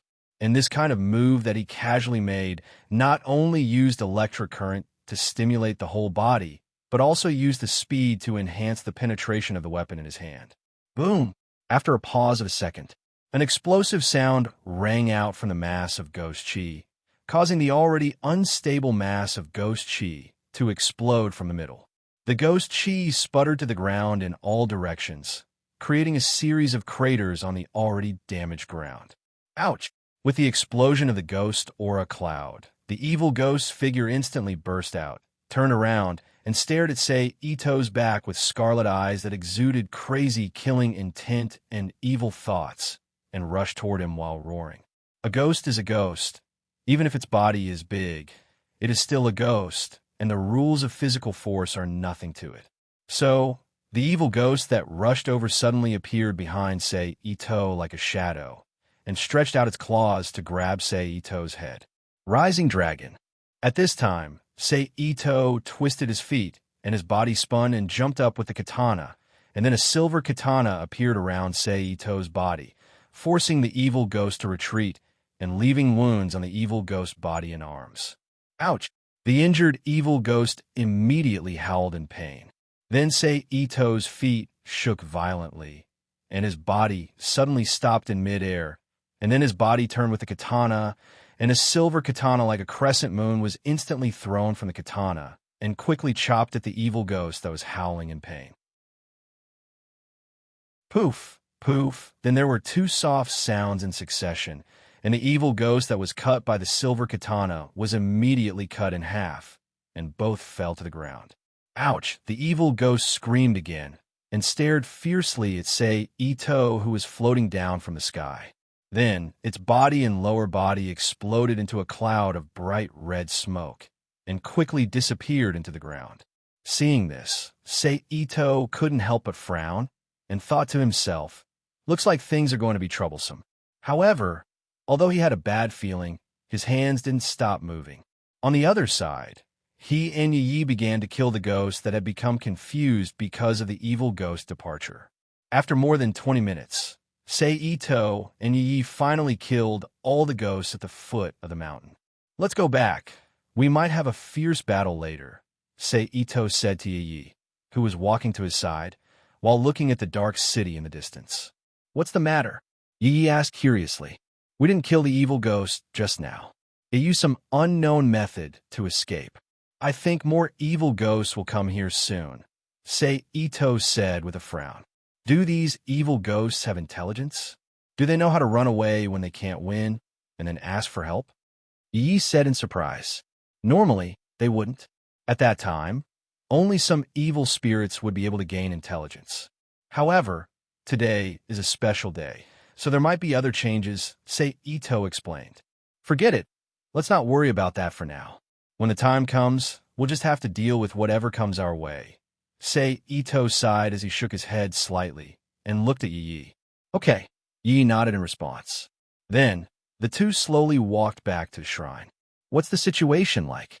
Ito, who had been guarding the shrine for some time, asked when she saw Ito and Kagura coming back. "It's not good. There might be a fierce battle later." Ito shook his head and said with a wry smile. "What's wrong?" Ito asked curiously. "I wasn't able to kill the evil ghost that appeared at the foot of the mountain. It used some unknown method to escape. Judging from its expression when it left, it will most likely call for other evil ghosts to come and seek revenge," Ito explained. "How strong is the evil ghost?" Ito asked with a frown. "Its individual strength isn't too strong. It's only around sea level. Even if it has a fake 100 ghosts, it can only reach C+ level at most, but if it calls for other evil ghosts of this level, then it can defeat a real 100 ghosts." Ito explained the evil ghost strength using environmental standards. Hearing Ito's speculation, Ito couldn't help but frown. "It seems that we can only deal with whatever comes our way," Ito said after a while. Hearing Ito's words, Ito and he looked at each other and laughed together. "What's wrong?" Ito looked at Ito and asked in confusion. "When we were at the foot of the mountain, Ah Chung also said the same thing," Yi explained aloud. "As expected of my little brother, he thinks the same thing as me." Ito smiled proudly when she heard this. As a result, the atmosphere that was a little dull because of the evil ghost matter dissipated instantly. Then the three of them who were relaxed jumped to the top of the torii one after another and sat side by side, chatting. In this way, at 12:59 in the middle of the night, that is, when the ancient neutron time was about to pass, a cold wind that made Ito and the other two feel slightly cold suddenly blew through the night sky and finally disappeared in the southwest sky. "It seems that the Hell's Gate is completely open." Ito looked up at the dark moon in the sky that was still covered by dark clouds and said softly, "In this way, the strength of those evil ghosts will increase by another level. It's really troublesome." Ito sighed softly. "The evil ghosts running out of the Rashomon, the evil spirits running out of the spiritual pulse, plus a large number of wraiths and ghost puppets that are about to come out of the Hell's Gate. It's going to be a busy night." Ito also sighed. "Indeed, now we can only hope that the evil ghost that ran away before won't call too many of its kind." Ito said unconfidently. "It's still the same sentence. We'll deal with it when the time comes," Ito said. Then Ito and Yi also said together, "We'll deal with it when the time comes." "Haha," Ito, Ito, and Yi laughed at the same time. After that, the three of them gradually stopped laughing and chatted softly while watching the evil ghosts, evil spirits, and ghost puppets that could appear at any time at the foot of the mountain. Just like this, about half an hour later, a bunch of wraiths and ghost puppets with different appearances and clothes appeared in the dark city amidst a series of strange cries that made one's heart feel sick and cold. Chapter 495. P.S. Thanks to Xiao Mo, Fong, Nickfany, and Sleepy Pig for their tips. How are you, Yi? Seito reached out and held Ie's hand, looked at her, and asked with concern. I'm fine. Yi frowned slightly and shook her head gently. The damage to the spiritual pulse this time is very serious. So many wraiths and ghost dolls came out. Suzu Ito looked at the Dark City and said in a serious voice, I guess the guys from the Ministry of Environment didn't expect the current situation, but after the Battle of the QBE, how much combat power can the Ministry of Environment spare to deal with the Ghost Parade this time? Seito also looked at the ghost dolls and said, We don't have to worry about the Ministry of Environment. Now let's deal with the things in front of us first. If those wraiths you mentioned come here, it will be troublesome. Suzu Ito said, then pressed her hands on the torii and jumped to the ground. Yi, if you feel uncomfortable, you can stay in the shrine. Seito looked at Yi again and said softly, It's okay, I can do it. Yi smiled gently at Seito. Then without waiting for Seito to speak again, she held her katana and jumped to the ground. Seeing this, Seito didn't say anything and followed Yi to the ground, then activated several talisman papers in his hand and added them to the katana in Yi's hand. Then be careful, Seito said after adding the katana to Yi. Okay. Yi nodded obediently. Then Seito's wrist shook and a silver-white light instantly covered the katana in his hand. Then, together with Yi, he caught up with Suzu Ito, who had set off first and rushed towards the vengeful spirits and ghost puppets. Be careful of their illusions. Just as Seito and Yi arrived, Suzu Ito, who was already fighting with the wraiths, reminded them. Got it. Seito and Yi replied in unison. Then, the two of them nodded at each other and split up. They charged into the horde of vengeful spirits and ghouls that had become agitated due to the presence of living beings, slaughtering all the ghouls that got close to them. At this moment, a sharp scream rang out.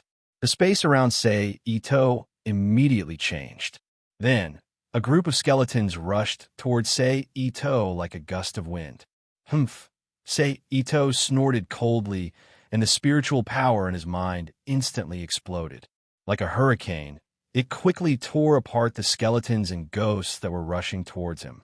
Then, without stopping, it cut open space and sent Seito back to reality. Then, Seito swung his katana, and a silver-white katana flew out in front of him at an angle, killing the wraiths and ghost puppets that were rushing towards him. Then, Seito's feet moved continuously. While killing the wraiths and ghosts that missed him, he used a special rhythm to perform 49 steps of walk. At the same time, his free left hand quickly formed a Taoist seal, and his mouth muttered an unclear incantation. After a moment, Seito suddenly shouted, Lord Laozi's urgent decree, vanquish evil. A boundless light energy suddenly appeared around Seito's body. All the wraiths and ghost puppets that were illuminated by the light screamed miserably and turned into black smoke, faintly rising into the sky and disappearing. Then, Seito's mind moved, and the light energy in his body suddenly gathered in the palm of his katana, flowing along the hilt and onto the blade. Vanquish evil. At this time, Seito fiercely turned his wrist, and the katana in front of him slashed the void. Then, the light energy that gathered in Seito's katana suddenly exploded and turned into a blazing white katana that escaped from Seito's katana. Like a meteor, it pierced through all the wraiths and ghost puppets in front of Seito and finally disappeared into the streets of the town that was nearly 50 meters away. The next second, countless miserable screams sounded in the night sky almost at the same time, and then those wraiths and ghost puppets that were hit by Seito's katana slowly turned into a wisp of smoke like illusory bubbles, dissipating into the void. If it weren't for the fact that Ninjutsu's lightning release doesn't have much effect on ghosts, I really want to use lightning release to clear out this place. Seito looked at the large empty space in front of him and sighed softly. Then, Seito, who had some free time, turned his head to look at big sister Suzu Ito's position. Suzu Ito, who was wearing the Miko costume, stood in place and from time to time waved the imperial coin guard her hand at the wraiths and ghost puppets that were charging in front of her. Then, a gust of wind filled with spiritual energy rushed out from the Imperial coin guard. It shot towards the wraiths in front of her. Then, with a nimble turn of her feet, she put some distance between herself and the wraiths and ghost puppets, and once again waved the Imperial coin guard at her hand to attack. If the wraiths released by the Imperial coin guard couldn't kill the wraiths and ghost puppets, Suzu Ito would reach out with her left hand. She would use her spiritual energy to activate the magic bell on her left wrist. It would make a crisp ding-ding-dang-dang sound, and use the clear sound to kill the enemy. Big Sister is well prepared. After observing Suzu Ito's battle, Ito thought to himself. Then, he retracted his gaze and turned to look at Yi on the other side. Yi's situation was still the same. Her brows were tightly knitted as she waved the long sword in her hand that Ito had enchanted with the ability to break evil. Using her unique martial skill and footwork, she killed all the wraiths and ghost puppets in front of her in the fastest way with the least consumption. Looks like Yi has also found a way to deal with illusions. That's good. Seeing this, Ito let out a sigh of relief and began to focus on dealing with the wraiths and ghost puppets in front of him. Even though Ito, Suzu Ito, and Yi were working very hard, the wraiths and ghost puppets on this special day seemed to be endless. They killed wave after wave, making it impossible to kill them all. Little brother, Yi, back off. After a moment, when Ito killed the evil spirit in front of him, Suzu Ito's voice suddenly sounded. Got it. Ito did not ask why and immediately replied. Then, he flipped his hand and summoned a pile of talismans. After activating them, he threw them on the ground in front of him. They formed a spirit line that temporarily blocked the wraiths, ghost puppets, and evil spirits that were mixed together. He quickly retreated to Suzu Ito's location. On the other side, Yi also used the Zao family's secret martial skill to clear the wraiths and ghost puppets around him. He activated Shrink and quickly rushed to Suzu Ito's location. At this time, when Suzu Ito saw Ito and Yi escape from the wraith's encirclement, she fiercely bit her lip until it bled. Then, she quickly dipped her left index finger in the blood and quickly wrote a strange rune on the Imperial Coin Guard of Honor in her right hand. After she finished writing the rune, Suzu Ito urged the spiritual power in her body and poured it into the Imperial Coin Guard of Honor. Then, the blood-red rune on the surface of the Imperial Coin Guard of Honor lit up. Complicated veined patterns suddenly appeared on the surface of the Imperial Coin Guard of Honor and finally formed an extremely complicated pattern. Then, Suzu Ito slightly squatted down and exerted force with her feet. She suddenly jumped into the air and threw the Imperial Coin Guard of Honor in her hand to the place where the wraiths were the most concentrated. Bang! The Imperial Coin Guard of Honor that was thrown out was like a sharp iron spear. It quickly smashed into the ground and made a muffled sound as it sank several inches into the ground. Open! Then, Ito Rin, who was slowly descending from the air, suddenly shouted with her hands forming a seal. Following Suzu Ito's words, the Imperial Coin Guard of Honor that was nailed to the wraith's encirclement suddenly moved without any wind. The veined patterns of the Imperial Coin Guard of Honor spread out in all directions. At the same time, a golden light suddenly appeared on the surface of the Imperial Coin Guard of Honor and floated to the ground along with the strange veined patterns on the Imperial Coin Guard of Honor. In the next moment, a huge pentagonal array appeared on the ground. Then, the veined patterns of the Imperial Coin Guard of Honor collapsed and turned into dozens of individual Imperial coins that instantly shot out in all directions. Then, they settled down at the edge of the pentagonal array. At this moment, Suzu Ito, who had completely landed on the ground, changed her hand seals again and shouted, "Spin!" In an instant, the Imperial coins floating around the array began to spin at high speed. Together with the golden light emitted by the array, they formed a golden pillar of light that appeared on the ground. Following the appearance of the pillar of light, all the wraiths that were enveloped by the array all let out miserable howls. However, this was not the end. After the wraiths were completely digested, Suzu Ito's hand seals changed again. Suddenly, she shouted, "Explode!" Boom! Following Suzu Ito's words, the rapidly spinning array suddenly exploded. Like countless meteors, it flew towards the wraiths and wraiths in all directions. Countless miserable cries rang out in the night sky once again. At this moment, Suzu Ito's expression changed slightly. She frowned slightly and let out a low groan.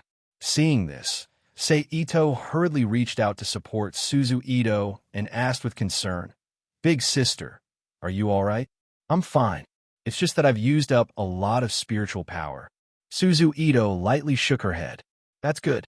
When Sei Ito heard this, he let out a sigh of relief. Then, he looked at the golden light that hadn't completely disappeared and asked, "What was that just now?" "It's one of our family's secret magic tools, the boundary magic ceremonial staff. However, it's too troublesome to make. Apart from the one we just used, there's only one left in the shrine's warehouse." Suzu Ito explained. "Oh, no wonder," Sei Ito said with a look of understanding. Then, he asked again, "Apart from this, what other secret magic tools does our family have?" "The spirit concealment jade we have, and the boundary rune stone in Mother's hands are all secret magic tools," Suzu Ito replied. "I heard from Grandfather that our family used to have other secret magic tools, but for some reason, they were lost." "All right, let's talk about this later. Let's first get rid of these wraiths and wraiths." At this moment, Suzu Ito's complexion had returned to normal. She looked at the wraiths and wraiths in front of her and said this. "Okay." Sei Ito let go of Suzu Ito and said. At this time, Suzu Ito reached into the sleeves of the witch costume she was wearing and took out the Gant sword. She waved her hand and unfolded it, looking like she was ready to fight. "That's right." Seeing this, Sei Ito's expression changed and said, "When the battle is over, I'll give you a gift when we return." "Oh, a gift?" Suzu Ito said in surprise. "Of course, it'll definitely be a gift that you'll like," Sei Ito said with a mysterious expression. Then, with a shake of his wrist, he once again rushed toward the remaining wraiths and wraiths with the sword. "Hey, stinky little brother, you're actually being mysterious. If the gift isn't good, I'll teach you a lesson." Suzu Ito muttered in dissatisfaction. Then, she also rushed toward the wraiths and wraiths with her sword. Seeing Suzu Ito's expression, Yi chuckled and also rushed forward. Then, Sei Ito, Suzu Ito, and Yi once again used their own methods to fight these wraiths and wraiths. Almost every second, there would be several shrill screams in the night sky. After an unknown amount of time, a shrill scream that sounded like hundreds of wraiths wailing at the same time suddenly came from the night sky. It poured into Sei Ito and the other two's ears, causing their minds to be in chaos and their movements to stop. Fortunately, when Sei Ito and the other two's movements stopped, the wraiths and wraiths were also affected by this sound. All of their expressions became sluggish, and then, as if they were being controlled by someone, they all rushed toward the direction of the sound. "I have a bad feeling." After the three regrouped, Sei Ito looked at each other and said with a frown, "It seems that something has happened." Suzu Ito also frowned and said, "What?" Yi looked at the two and asked in confusion. "You'll know in a bit." Sei Ito sighed and then stopped talking. Together with Suzu Ito, they stared in the direction of the sound. In the silence, more than 5 minutes passed in the blink of an eye. At this time, the wraiths in front of Sei Ito and the other two had already disappeared. Only the increasingly chaotic wails could be heard from the distance from time to time. "Yi." Sei Ito turned his head to look at Yi, who was more or less helpless against this kind of attack that directly penetrated the soul. He sighed and flipped his hand to produce a jade pendant. He formed a seal with one hand and used his mental strength to inscribe a tranquilizing and calming talisman on the jade pendant. He handed it to the pale-faced Yi and said, "Take it with you. Perhaps it will be better." "Okay." Yi smiled at Sei Ito with difficulty. She reached out to take the jade pendant from Sei Ito and stuffed it into her underwear. As the jade pendant touched her body, A warm and cool aura instantly flowed through Yi's body. Her expression immediately calmed down. Even if she still couldn't completely avoid the influence of the sound, it was already within the range of Yi's tolerance. Much better. After a while, Yi sighed and smiled at Seito. That's good. Seito replied softly and then continued to stare at the street in the distance. A few minutes later, as the sound gradually approached, a huge, faintly visible image gradually moved out of the dark city towards Seito, Suzuito, and Yi's location. What is that? After he could see the huge image clearly, Yi subconsciously exclaimed with a face full of shock. Chapter 496. P.S. Thank you to Desert Trash. One for your precious monthly votes. On the dark streets of the city, a huge gray mass of air, which was about 5 stories tall and 5 to 6 meters wide, was slowly moving forward. There was a blood-red image of hell inside it. Among them, at the lowest level in the picture of hell, there were old people, children, women, and men who had died tragically, died of disease, starvation, poisoning, and so on. Every one of them had a terrifying appearance, and they were constantly wailing in agony. Above them were all kinds of vengeful souls, ghost puppets, evil spirits, and demons. Their faces were ferocious and wanton, and they kept grabbing at the people who had died tragically, stuffing them into their mouths and chewing. Blood and shrill screams came from the mouths and bodies of the people who had died tragically after being stuffed into the mouths of the vengeful souls, ghost puppets, evil spirits, and demons. Above the vengeful souls, ghost puppets, evil spirits, and demons, there were ferocious monsters with 2 horns on their heads. They either gathered in pairs to fight to the death, or gathered several vengeful souls and evil spirits in their hands. There were also some that grabbed women who had died tragically and put them under their bodies, wantonly whipping and ravaging them, causing them to scream in pain. As for the top, there were numerous naked, graceful women with graceful figures and seemingly blurry appearances that caused the spectators to feel primitive desire from the bottom of their hearts. They were coquettishly making all sorts of explicit and seductive poses while emitting lustful and alluring words. This is no longer the ghost parade, Seito said with a frown as he looked at the huge monster picture that was slowly moving toward the 3 of them. Indeed, it's not, Suzuito said with a serious expression, and then said in a tone of disbelief, This is already the universal manifestation. Universal manifestation. 10,000 mammoths. Itose narrowed his eyes and murmured, Looks like we might not be able to defend this mountain, Suzuito said with difficulty. What's wrong? Seito looked at Suzuito in surprise. When the limitless forest appears, everything will perish. Although it's a bit of an exaggeration, it's also a fact. This guy isn't someone that the few of US can deal with, Suzuito said in a dejected tone. Why would such a thing appear here?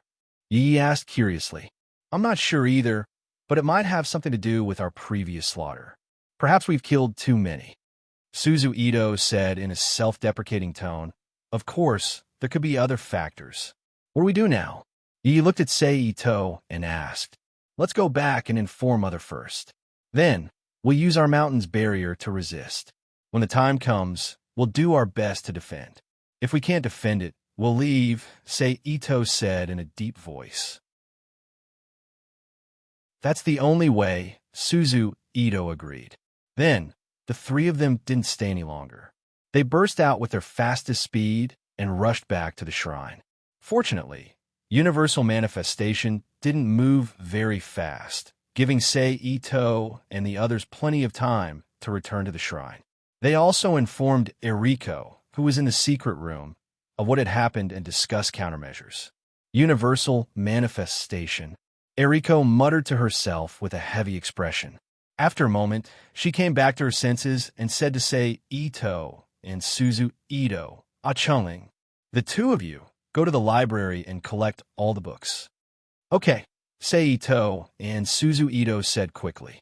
After saying that, they got up and walked quickly to the library near the dojo. Yi, go to the room and pack up. Take out everything you can and prepare it.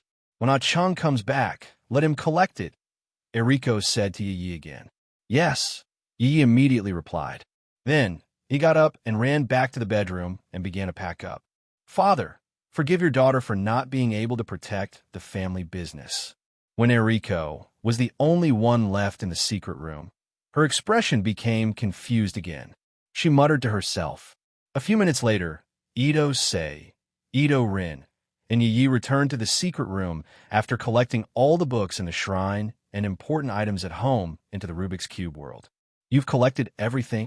Eriko, who had recovered, asked Sei Ito. Yes, I've collected everything, Sei Ito replied. Eriko nodded slightly, and then operated the mechanism to release the layout of the barrier hidden in the secret room. She said, Ah-chung, collect this blueprint. Hearing Eriko's order, Sei Ito did not hesitate and quickly walked to the secret room. He took out the sealed blueprint and stored it in the Rubik's Cube world. Now, let's see the strength of the omniscient nature that came out this time. Seeing Sei Ito put away the blueprint, Eriko looked at the image displayed in the crystal ball on the small altar in front of her and said, at this time, after a long and slow movement, the omniscient nature finally arrived outside the barrier of the mountain and collided with the barrier.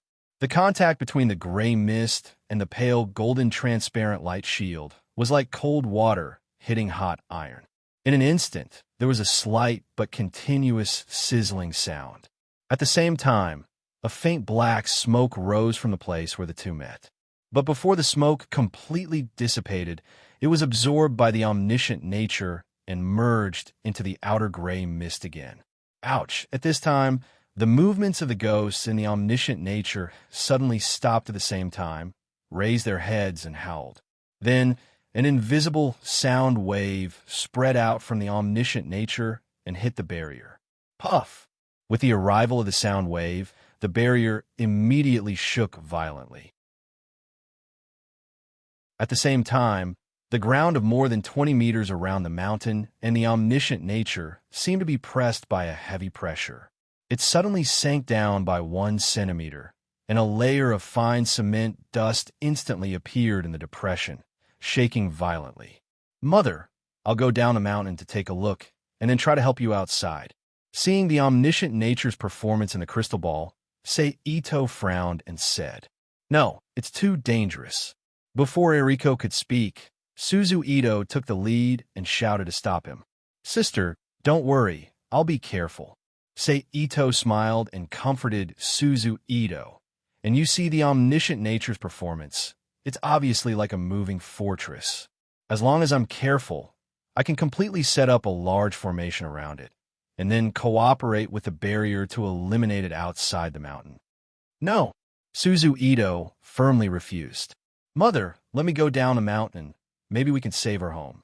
Sei Ito ignored Suzu Ito's objection and turned to look at Eriko, who was presiding over the barrier. Hearing Sei Ito's words, Eriko's brows frowned, and she looked hesitant. Mother, Suzu Ito on the side saw this, and quickly shouted, Alas, I agree with Ling. Ah-chung, you should stay here. After all, you can rebuild your home, but Ling, Yi and I really can't lose you. Hearing Suzu Ito's cry, Eriko's expression suddenly shook, and she said firmly. Sei Ito was very moved when he heard this. After all, they were now not only in their home, but also in a mountain where the Ito family has been passed down for hundreds of years. Eriko was willing to give up the mountain that she might be able to protect for him. How heavy this love was can be imagined. However, this made Sei Ito even more determined to go down the mountain to fight the omniscient nature and defend the mountain. I'm sorry, Mother, Sei Ito said with an apologetic tone, and then without waiting for Eriko and Suzu Ito to react, he quickly turned and ran out of the secret room, and then ran down the mountain at his fastest speed. Ah-chung, Eriko and Suzu Ito, who recovered from the shock, exclaimed at the same time. Forget it, Ling, let him go. Eriko's eyes flashed with a touch of worry and said, Bastard, when he comes back, I will definitely teach him a lesson. Suzu Ito heard this and stopped chasing and said with an angry and worried voice.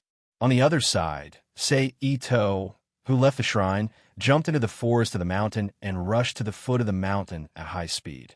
After a while, Sei Ito's figure jumped out of the forest, passed through the barrier, and landed on a flat ground, not too far away from the omniscient nature. Omniscient nature? I'll see if you can really call omniscient nature extinction. Sei Ito, who was rushing at high speed toward the omniscient nature, said ruthlessly in his heart. When Sei Ito's feet were about to step into the depression caused by the collision between the omniscient nature and the mountain's barrier, he suddenly mobilized the energy in his body, and at the same time, quickly formed several hand seals with his hands, and shouted in the direction of the omniscient nature. Mo-Katan, world of trees, descends. As Sei Ito's words fell, thick dark green branches exuding a strong aura of life fiercely jumped out of the solid ground and quickly covered the depression of more than 20 meters in radius and grew rapidly. In about a minute, a huge forest of more than 20 meters in radius appeared outside the main mountain of the shrine and wrapped the similarly huge omniscient nature inside. What a strong corrosive force! At this time, Sei Ito, whose spirit had been connected with the forest, immediately noticed the changes in the trees around the omniscient nature. He saw that the trees that came into contact with the outer layer of the omniscient nature quickly lost their life aura without exception, and then turned into a pile of dry and cracked deadwood, burst into a pile of powder, and fell to the ground. I don't believe it. Sei Ito's heart was ruthless, and he once again injected energy into the forest, strengthening the life energy of the trees and resisting the corrosive force of the omniscient nature. I have to end this quickly. If it's a protracted battle, the energy in my body won't last long. Feeling the speed of the energy loss in his body, Sei Ito secretly said in his heart and stepped into the forest. Using the characteristic of being able to move freely in the forest, he quickly appeared around the omniscient nature, took out the remaining more than 600 talisman papers in the Rubik's Cube world, and stuck them on the surface of the trees next to the omniscient nature. After a few minutes, Sei Ito finally finished sticking all the more than 600 talisman papers in his hand. Then Sei Ito, who stopped on a branch, quickly formed a dozen hand seals in front of him, and at the same time chanted a long secret incantation. After all of them were completed, he once again mobilized the energy in his body and shouted, "Magic sealing array, open! Net! Net! W!" Chapter 497. Following Sei Ito's shout, a large area of bright yellow light suddenly lit up in the forest. Then, bright yellow light, as thick as a finger, extended from both ends of the countless bright spots, connecting with the other nearby light rays to form a huge pentagram suspended in midair. The huge pentagram was trapped in the center of the huge pentagram formation. Then, Sei Ito's secret incantation and hand seals changed again, causing the huge pentagram formation to change as well. Then, dozens, hundreds of golden chains as thick as a baby's arm emerged from the 5 tips of the pentagram and rushed towards the slow-moving Vientiane in the center, binding it like a dumpling. In an instant, the sizzling sound that was similar to when hot iron was poured into cold water once again rang out. At the same time, grayish-black smoke floated out from the gaps of the golden chains, slowly rising into the air and disappearing. At this time, Sei Ito's hand seals changed again, and at the same time, the low chanting that only he could hear suddenly became louder, like a giant's buzzing sound that resounded through the night sky. Then, golden Sanskrit characters, strange runes, symbols, and strange patterns appeared one after another from the void, falling one after another like meteors into the space left behind by the binding of the Vientiane's chains and embedding themselves in it. At this time, the Vientiane finally let out its first howl after being attacked by Sei Ito. In an instant, a shockwave spread out from the Vientiane's body, bombarding the golden chains and falling runes outside the ghost aura, causing them to be shaken apart. At the same time, affected by the Vientiane's counterattack, Sei Ito, who had been holding the incantation and making hand seals, immediately felt the energy recoil, causing him to suddenly feel a sharp pain like needles stabbing his body. His face couldn't help but turn pale, and a layer of thin, almost invisible sweat appeared on his forehead. Awo, seeing that the shackles weren't broken, the Vientiane angrily howled again, and a shockwave even stronger than the previous wave attack instantly fell on the golden chains and runes, causing them to be shaken apart and remain suspended in place. At the same time, Seito's face turned pale and he frowned. A thin layer of sweat appeared on his forehead. In this way, the two sides were in a deadlock for more than a minute. Finally, Ito-sei finished the last sentence of the secret incantation and completed the final step of the magic sealing array. Poof! The moment he finished chanting the spell, Ito-sei, who had suffered many recoils, opened his mouth and spat out a small mouthful of blood. Only then did he manage to straighten out the situation in his body and make himself feel better. As the last golden character fell, the golden runes, symbols, and patterns on the surface of omniscient nature lit up at the same time. Like a golden ball of light, it enveloped omniscient nature with the help of the golden chain. It was compressing inward. Phew, let's hope it works. Ito, who was standing at the top of the tree, looked at the stalemate. Omniscient nature, which hadn't shrunk by more than a few centimeters, frowned. However, things didn't go as planned. Just as Ito finished speaking, omniscient nature suddenly opened its mouth and pushed the golden ball of light and the chain outward. Then, the faces of a large number of people who had died tragically appeared inside the golden film of light. They struggled and screamed, using their own methods to consume the energy of the golden film of light. Damn it, I don't believe it. Ito cursed under his breath when he saw this. His body instantly disappeared from the top of the tree. He appeared under a tree only a few meters away from omniscient nature. Then, he formed a seal with his hands and chanted an incantation. At the same time, he quickly performed the 81 steps of Yu's footwork with a special rhythm. He especially placed his foot on the Jun position when he took the last step. He gathered the energy in his body and waited for the critical strike. However, although this method of holding the incantation could delay the casting of the incantation and allow him to release the attack when he needed to, the consequences of the agitated energy in his body for a long time would be damage to his meridians and internal organs.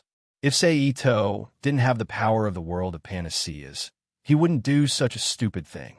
Just like this, while Ito endured the pain and waited, omniscient nature's golden film of light was finally broken through by the ghosts. A large number of wandering ghosts, resentful evil spirits, and ferocious malicious spirits struggled out of the broken golden film of light and were about to wreak havoc in all directions. Where do you think you're going? Sky's sovereign exorcises evil. 9 heavens, Ingyuan, universal divine thunder, descend. Seeing this, Ito didn't hesitate and immediately released the agitated energy that had begun to damage his body. As Ito's voice fell, bolts of lightning suddenly flashed in the already cloudy sky. Patches of blue and white light flickered in the dark clouds. Although the divine lightning had yet to descend, the evil spirits and ghosts that sensed the vast heavenly might had already begun to panic, not knowing what to do. However, no matter what the evil spirits and ghosts did, a thick bolt of heavenly thunder, which was wrapped in a great righteous power and frightening heavenly might, suddenly struck down from the clouds. In the blink of an eye, it struck down on the world of nature, which was full of holes. Boom! At this moment, a dazzling white light suddenly erupted between heaven and earth. Then, when Ito instinctively closed his eyes, a loud sound suddenly rang out. A large amount of blazing air was generated, blowing against Ito, who was not far from omniscient manifestation, and drying his clothes and hair. After the loud sound, innumerable miserable ghost howls rang out in the night sky at the same time. The howls were so loud that it made one's heart feel sick and cold. After a few seconds, Ito felt the white light in front of him disappear. He slowly opened his eyes and looked at omniscient manifestation not far in front of him. He saw that the exterior of omniscient manifestation that had been struck by the nine heavens in Yuan universal divine lightning, whether it was the golden ceiling formation, the golden chains, or the already tattered golden film of light, all of it evaporated together with the gray air mass outside omniscient manifestation. Within omniscient manifestation, apart from a ghost that had been consumed to break through the golden film of light and those that had been killed by the divine lightning, there were less than 100 ghosts that had died tragically in the lowest layer of omniscient manifestation. They were all devoured by the surviving evil spirits and ghosts above them. However, the fate of the evil spirits and ghosts that had devoured the ghosts that had died tragically was the same. They were captured and devoured by the remaining evil spirits above them. Are they recovering? Seito thought to himself as he looked at the evil spirits that had been injured by the divine lightning, but were now rapidly recovering. At the same time, their strength had increased somewhat. However, just as Seito was about to take action and stop the evil spirits from continuing to devour each other to recover, an imperial coin ceremonial staff pierced through the mountain's barrier like a meteor and nailed itself to the ground between omniscient manifestation and Seito. Barrier's ceremonial staff, its big sister. Seeing this, Seito instantly knew who had thrown the ceremonial staff. At the same time, he disappeared from where he was without thinking and reappeared on a tree branch more than 10 meters away. The second after Seito left, the ceremonial staff that was nailed to the ground suddenly expanded and turned into a huge magic circle that had appeared in the dark city before. It rotated at high speed and enveloped half of omniscient manifestation's body. After a few seconds, it suddenly exploded and sputtered in all directions like countless flying meteors. This time, not only did omniscient manifestation itself suffer great damage, even the forest created by the tree world that had trapped omniscient manifestation was the same. It became extremely damaged, as if it had been burned by fire. Is it dead? Seito, who had discovered that the range of the explosion of the barrier was too large and had completely escaped the range of the tree world, looked at omniscient manifestation that was shrouded in smoke through the gaps in the broken forest and muttered to himself with uncertainty. Shortly after his voice fell, a miserable howl suddenly sounded, and then a violent airflow fiercely blew away the smoke and dust that shrouded omniscient manifestation, exposing omniscient manifestation inside. It's just that at this time, omniscient manifestation was no longer what it was before. Instead, it had turned into a naked monster, its face was blurred, and its body characteristics were sometimes male, sometimes female, sometimes a child, sometimes a beast, constantly changing. At the same time, a powerful aura that was not much weaker than the aura that broke out during the battle between Hokage and Orochimaru instantly spread out, crushing the trees around it that seemed to have been burned by fire. This aura, even if it's not A-level, it's at least a half-step A-level. It seems that I really have to go all out. Looking up at omniscient manifestation suspended in mid-air, Seito secretly said in his heart, after casting 3 large-scale spells in a row, I don't have much energy left in my body. Little brother, come back quickly. At this time, Suzu Ito, who also saw the changes of omniscient manifestation, anxiously shouted.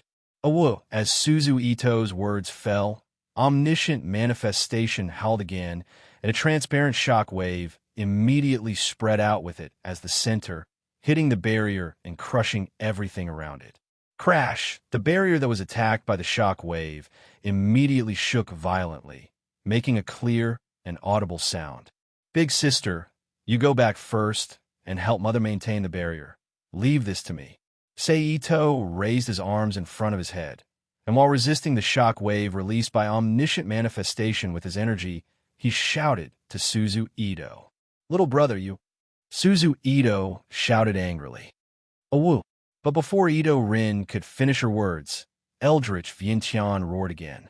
While emitting a shock wave, he turned to face the enchantment, raised his humanized arm, and released Eldritch Vientiane into the enchantment. Crack, crack, the double attack of the shock wave and the limitless ghost energy immediately caused cracks to appear on the surface of the barrier, and cracks spread out in all directions. Go back and help Mother. Sei Ito, who also heard the sound of the barrier cracking, hurriedly said, and then with a kick of his foot, he quickly rushed behind Omniscient Manifestation, bent his body, jumped high, and hit Omniscient Manifestation's back with a thunderpalm. Crackle, crackle! A flash of lightning instantly lit up on Omniscient Manifestation's back, attracting its attention. However, Omniscient Manifestation's response was not to give up attacking the barrier. Instead, a burst of aura surged behind its head and shoulders, and then a head with the same face and two arms of different thickness appeared in front of Sei Ito, wrapped in the limitless ghost energy, and slapped Sei Ito's body, quickly slamming him to the ground.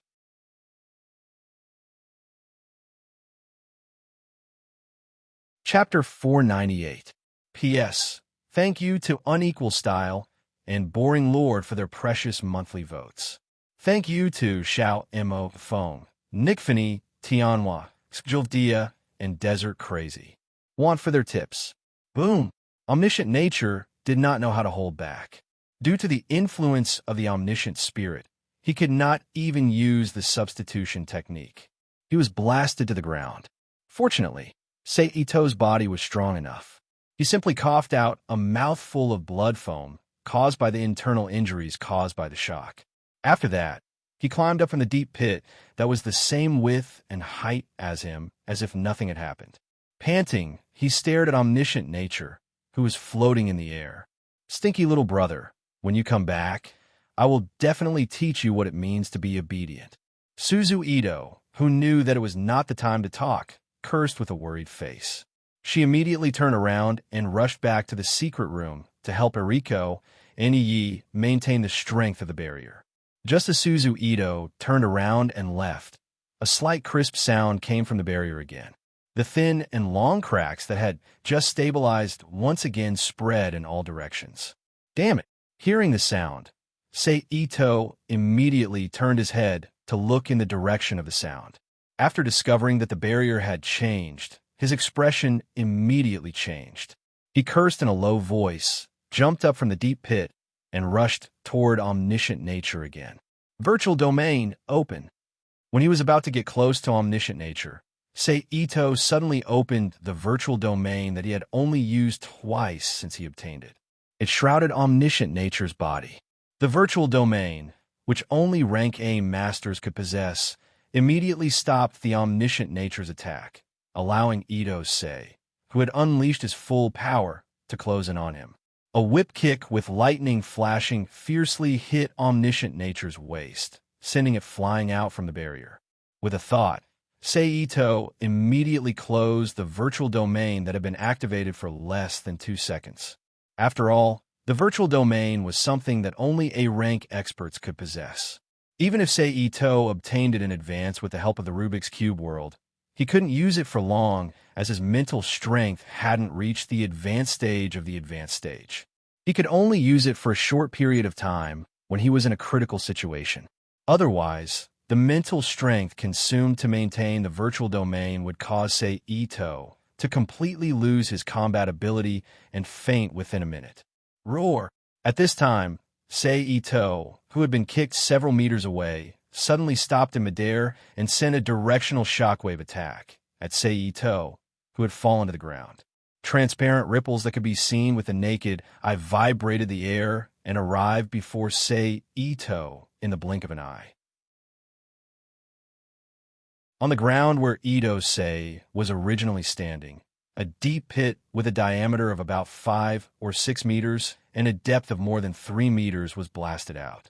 The fine soil and sand were immediately thrown high in the shock wave, turning into a cloud of smoke and dust that filled the air. Damn it! It has Omniscient Spirit at close range and a sonic attack at a distance. How can it be so versatile? Sei Ito, who had dodged the sonic attack, cursed in his heart. However, no matter how much Sei Ito cursed in his heart, Omniscient Nature had locked onto him. Omniscient Nature howled one after another, shaking the air and bombarding Sei Ito, who was jumping and dodging on the ground. F*CK. Sei Ito cursed angrily. A blue electric light immediately flashed up and down Sei Ito's body, stimulating his body to explode with greater speed, turning around and rushing towards omniscient nature. Boom, boom, boom. As Sei Ito rushed forward, a series of explosions and smoke and dust appeared behind him. When Sei Ito rushed to omniscient nature's feet, he suddenly bent his legs and jumped high. At the same time, he formed a Taoist lightning seal with one hand and cast a lightning spell at omniscient nature. Crackle, a bolt of lightning and a crisp sound instantly flew out from Sei Ito's fingertips, shooting towards omniscient nature's genderless lower body. Roar. Although omniscient nature's lower body didn't have any characteristics, that is to say, it didn't have any vital points. However, the Taoist lightning seal's pure evil vanquisher effect still charred omniscient nature's lower body black. Traces of gray omniscient nature's ghost chi continuously flowed out from the charred lower body, transforming into a grimacing face or a ferocious beast. At this time, the omniscient nature's lower body suddenly surged rapidly, and then two slender arms fiercely stretched out from the omniscient nature's ghost chi, grabbing toward Sei Ito, who was in midair. Seeing this, Sei Ito sneered, once again opening his virtual domain to stop the two ghost claws, and at the same time, using his energy-filled hands to grab the ghost claws. Then, he exerted force with both arms and rushed to omniscient nature's abdomen at high speed. His hands formed a sun wheel mudra, chanting the Vairocana mantra. A heavy blow landed on omniscient nature's lower abdomen. Fire.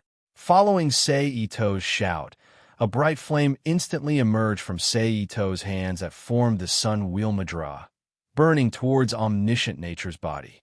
Roar.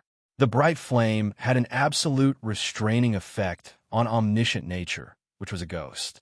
Therefore, the moment the flame ignited, omniscient nature immediately let out a high-pitched howl, and then a large amount of omniscient nature's ghost chi quickly rose from its body and pounced on the bright flame. Sizzle, the two types of energy made contact, immediately producing a faint sound. Of course, the omniscient nature's ghost chi's target was not only the bright flame in its abdomen, but also the person who ignited the flame. In addition to the omniscient nature's ghost chi that was resisting the bright flame, a large amount of omniscient nature's ghost chi fiercely gathered in front of Sei Ito and rolled into a ball, transforming into the face of a beautiful woman.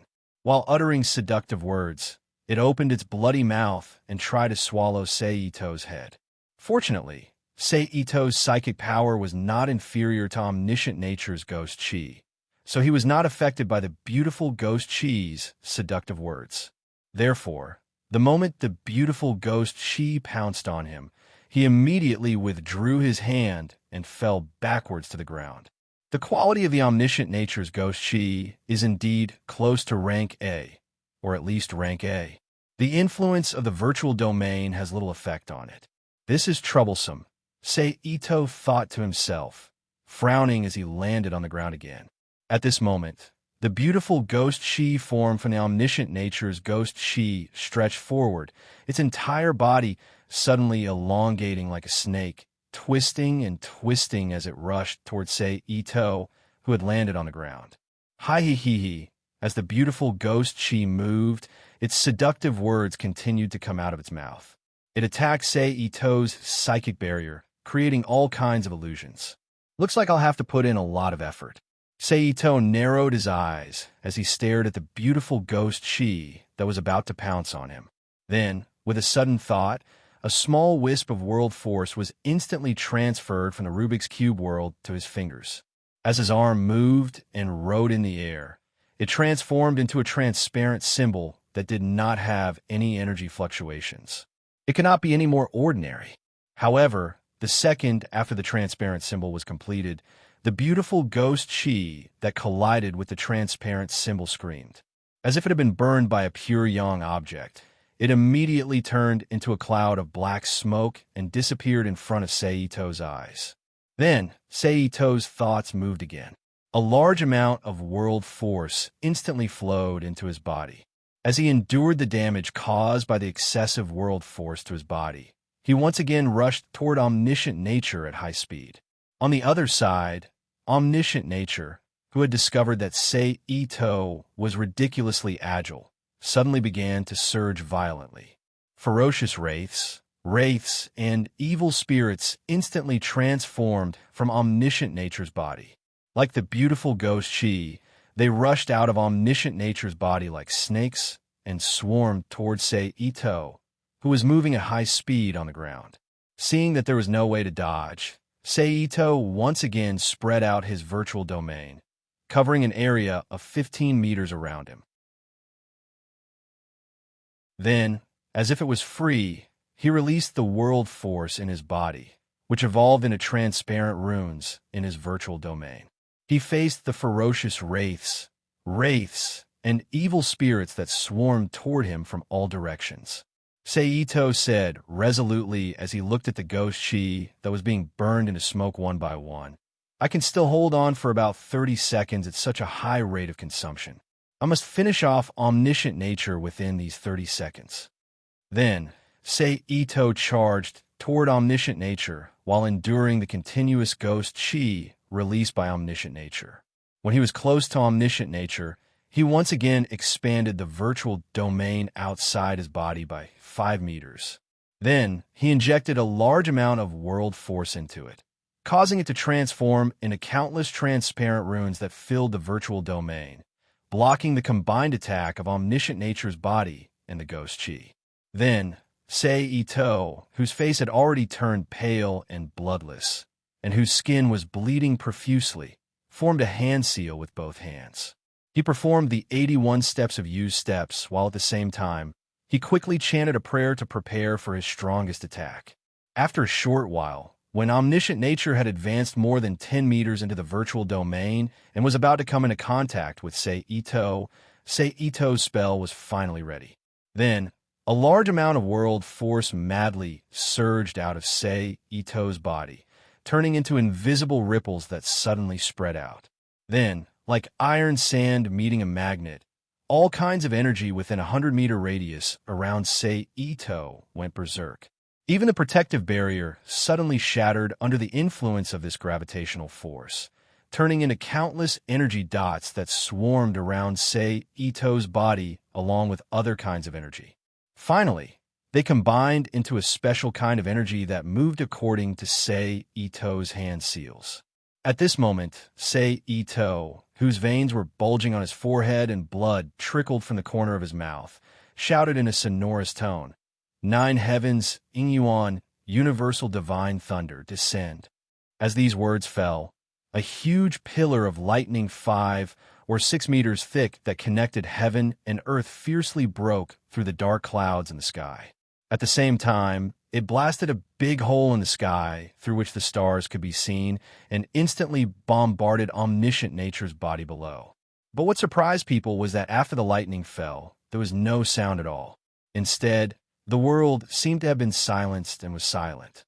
Then, a dazzling light suddenly lit up with omniscient nature as the center, like a sun that stayed in place, illuminating the area within a few kilometers as if it was daytime. Even the city of Tokyo, which was far away, was somewhat affected.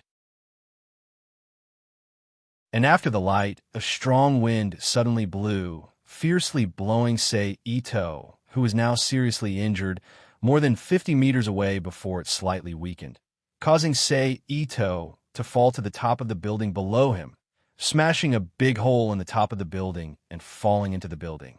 Wah! Suffering from the energy recoil, the damage to his meridians caused by the delayed casting of spells, and the erosion of a large amount of world power, Ito-sei, who had been seriously injured, immediately opened his mouth and spat out a large mouthful of blood. He lay on the ground with a dispirited expression. Similarly, as the shrine closest to the strong wind, a large number of branches were blown off, and countless leaves were blown away. They were like locusts that blotted out the sky and covered the earth as they were blown away by the strong wind. Boom! At this time, that loud sound finally erupted. It was like the explosion of a powerful bomb, shaking the surrounding ground violently. And the resulting shock wave broke a large number of trees at the foot of the shrine, causing the shrine at the top of the mountain to shake violently. Even the building Sei-Ito was shaking at a speed visible to the naked eye. Lying on the ground, Sei-Ito didn't dare to move as he muttered to himself with difficulty. Cough, cough. With this kind of power, Nirvana Omniscient should be dead. Things were as Sei-Ito had guessed. Under such a strong attack, Nirvana Omniscient didn't have the slightest ability to resist. Under the bombardment of the nine heavens, Inyuan, Universal Divine Thunder, who knew how many times stronger than before, he was turned into ashes, not leaving a single trace. Then, with a thought, Sei-Ito's body suddenly disappeared and reappeared in a room in the center of the Rubik's Cube world. Rubik's Cube, heal me. After saying that, Sei-Ito, whose mental strength was almost exhausted, couldn't hold on any longer and immediately fell asleep. And while he was unconscious, a small amount of world force, water spirit force, and with spirit force slowly flowed down from the void, fusing with Sei-Ito's body at a steady and slow speed, healing all kinds of injuries for him. Dead? At this time, in the secret room of the Ito shrine, Suzu Ito looked at the huge pit shown in the crystal ball and said in disbelief, "He is indeed dead." Eriko's expression was full of emotion and complexity. Little brother. At this time, Suzu Ito finally remembered the existence of Sei-Ito. She quickly shouted, turned around, and ran out of the secret room to the foot of the mountain. Behind her, Yi also ran out of the secret room and went down the mountain to look for Sei-Ito. Poof! After both of them left, Eriko, who was sitting alone in the secret room, suddenly changed her expression and spat out a big mouthful of blood. The bright red blood instantly splashed on the crystal ball in front of her and slowly flowed down to the small altar below. Phew! After spitting out the blood that was stuck in Tortoise's chest, Eriko's expression returned to normal. She let out a long sigh, supported herself on the small altar in front of her, and stood up. Her footsteps were somewhat weak as she walked out. "Ah-chung, nothing must happen to you," Eriko whispered softly with a worried face. On the other side, at the foot of the mountain, Suzu Ito and Yi completely ignored the huge pit of more than 10 meters in diameter in front of the gate and looked around separately. "How is it? Did you find Ah-chung?" After a while, Suzu Ito, who had gathered together again, asked Yi with a worried face. "No." Hearing Suzu Ito's words, Yi's expression darkened, and he shook his head and said, "Look again," Suzu Ito said in a decisive tone, then nodded to Yi and continued to look around. Just when Suzu Ito and Yi were looking around for Sei-Ito, two dark-armed helicopters equipped with weapon systems suddenly appeared in the sky and flew toward the location of the Ito shrine at high speed.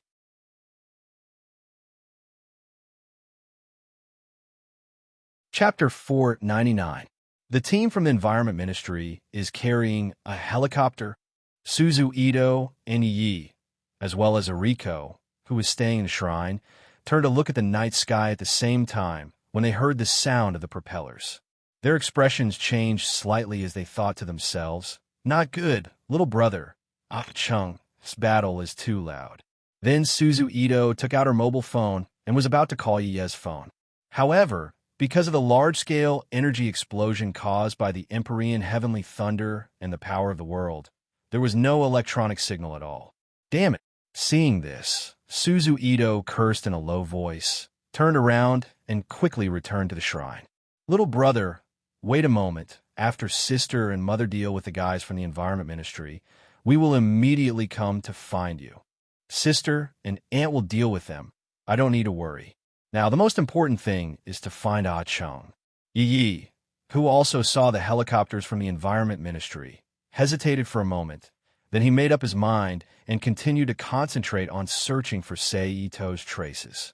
After the two helicopters from the Environment Ministry flew to within 100 meters of the Ito shrine, they suddenly separated in midair. One of the helicopters flew straight to the top of the mountain where the shrine was located and hovered there. Then the helicopter opened the door, and a burly middle-aged man with a crew cut and a thick scar from his forehead to his cheek covered his left eye. Two young twins, who looked about 26 or 27 years old, wearing the black one-piece combat suit of the Environment Ministry, walked out of the helicopter one after another and jumped into the shrine. As for the other helicopter, it flew to the foot of the shrine and landed near the battlefield, then opened the hatch. For people, 3 men and 1 woman, wearing the grayish-white uniform of the Environment Ministry, holding various instruments, special wide-rimmed glasses on their faces, and earphones on their ears, were released and asked them to check the situation on the battlefield. No, the energy here is too chaotic. We can't lock onto the energy traces at all. After a while, the only woman among the 4 said with a frustrated look, "I'm the same here. I didn't collect any useful information." Another man straightened up and said, "Me too." The man next to him, who was operating the instrument and probing in the deep pit, raised his head and said to the last man, who remained silent, "I understand. However, we can't just report to our boss like this. Let's try harder." The last man sighed. "Yes." The other 2 men and 1 woman responded in unison.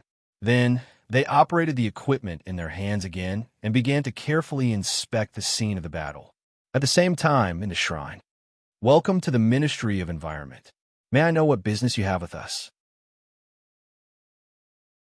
Eriko was still a little weak, but she didn't show it on her face as she politely asked the 3 people who had fallen into the shrine. "You're injured," the middle-aged man with a dignified expression said after sizing up Eriko. "You have a good eye." Eriko's finger, which was hidden in the Miko-sama's sleeve, twitched slightly as she nodded in acknowledgement. "Looks like there was a huge battle." The middle-aged man nodded slightly. He turned his head and looked at the large amount of branches, fallen leaves, and soil.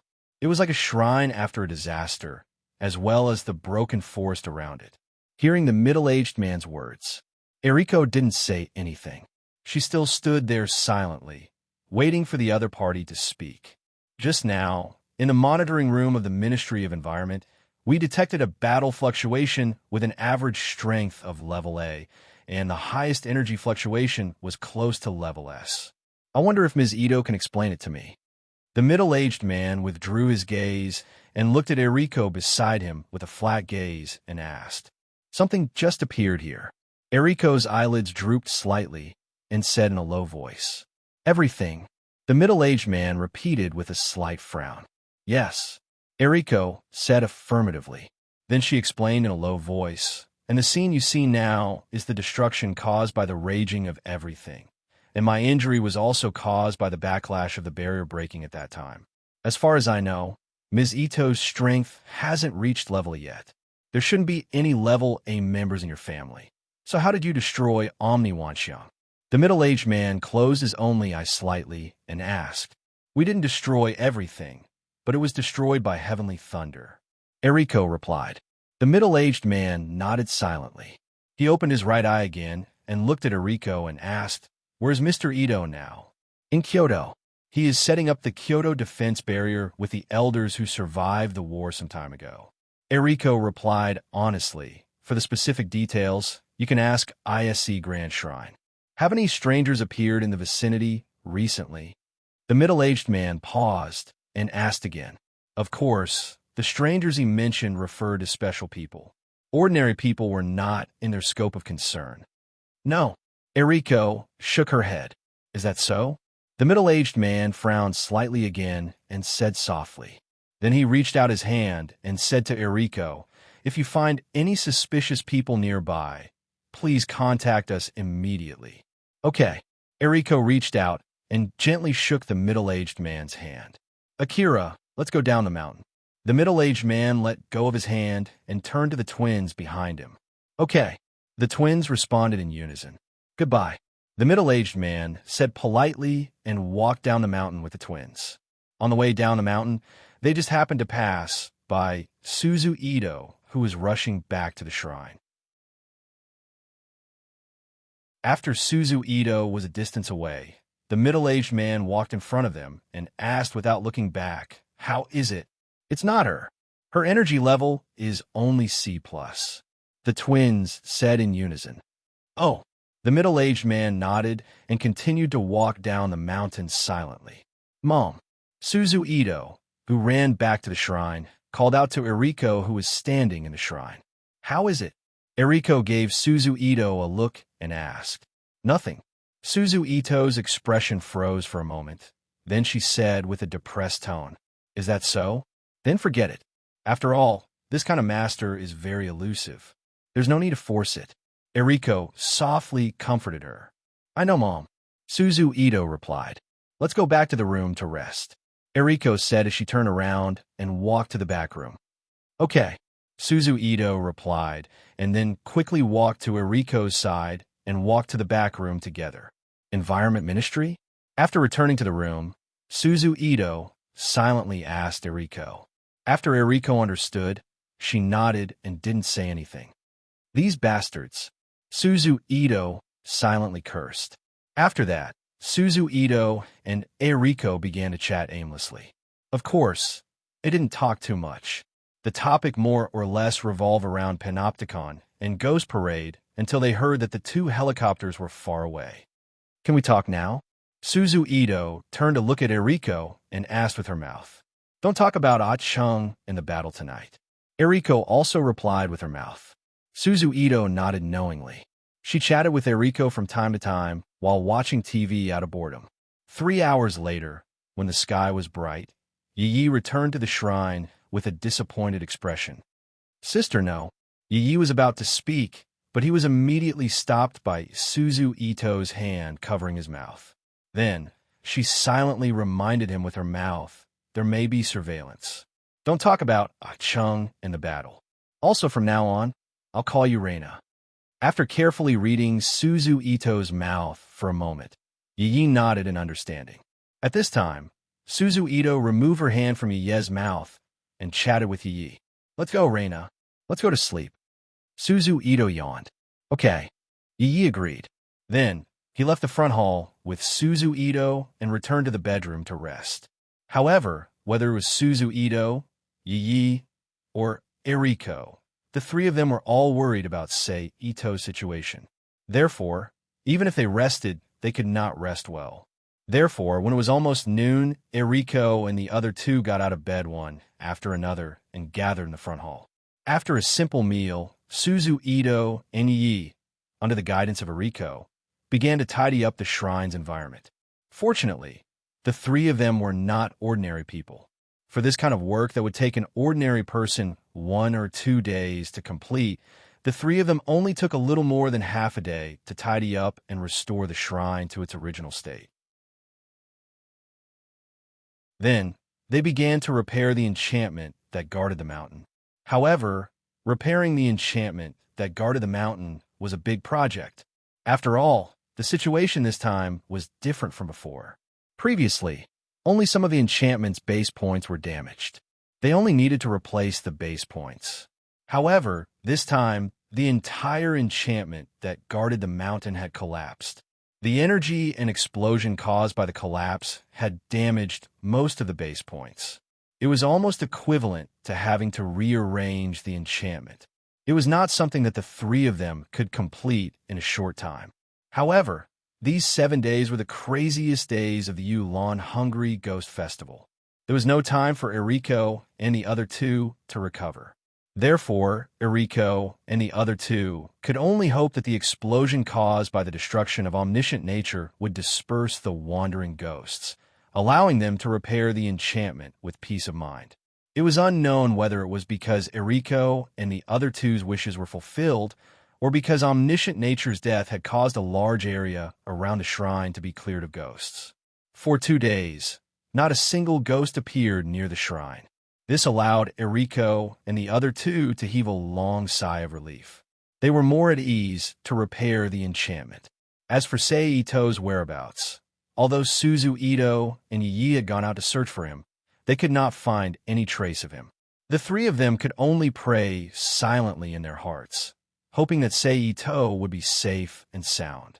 Among them, Yia's psychological pressure was less than Eriko and Suzu Ito's. After all, she knew that Sei Ito had the Rubik's Cube world. If his injuries were too serious, Sei Ito might directly enter the Rubik's Cube world to recover. Therefore, she did not have to worry too much about his safety.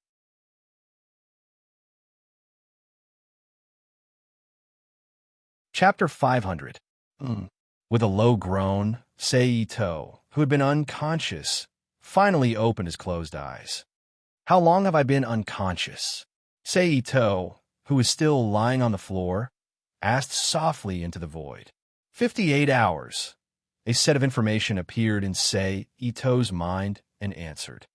2.5 days. That's really long. Sei Ito, who received the magic cube's reply, said with a chuckle, then closed his eyes and checked his condition. My spiritual power has only recovered by half, and the damage to my meridians is completely healed. However, the physical body that was eroded by the world's power has not fully recovered.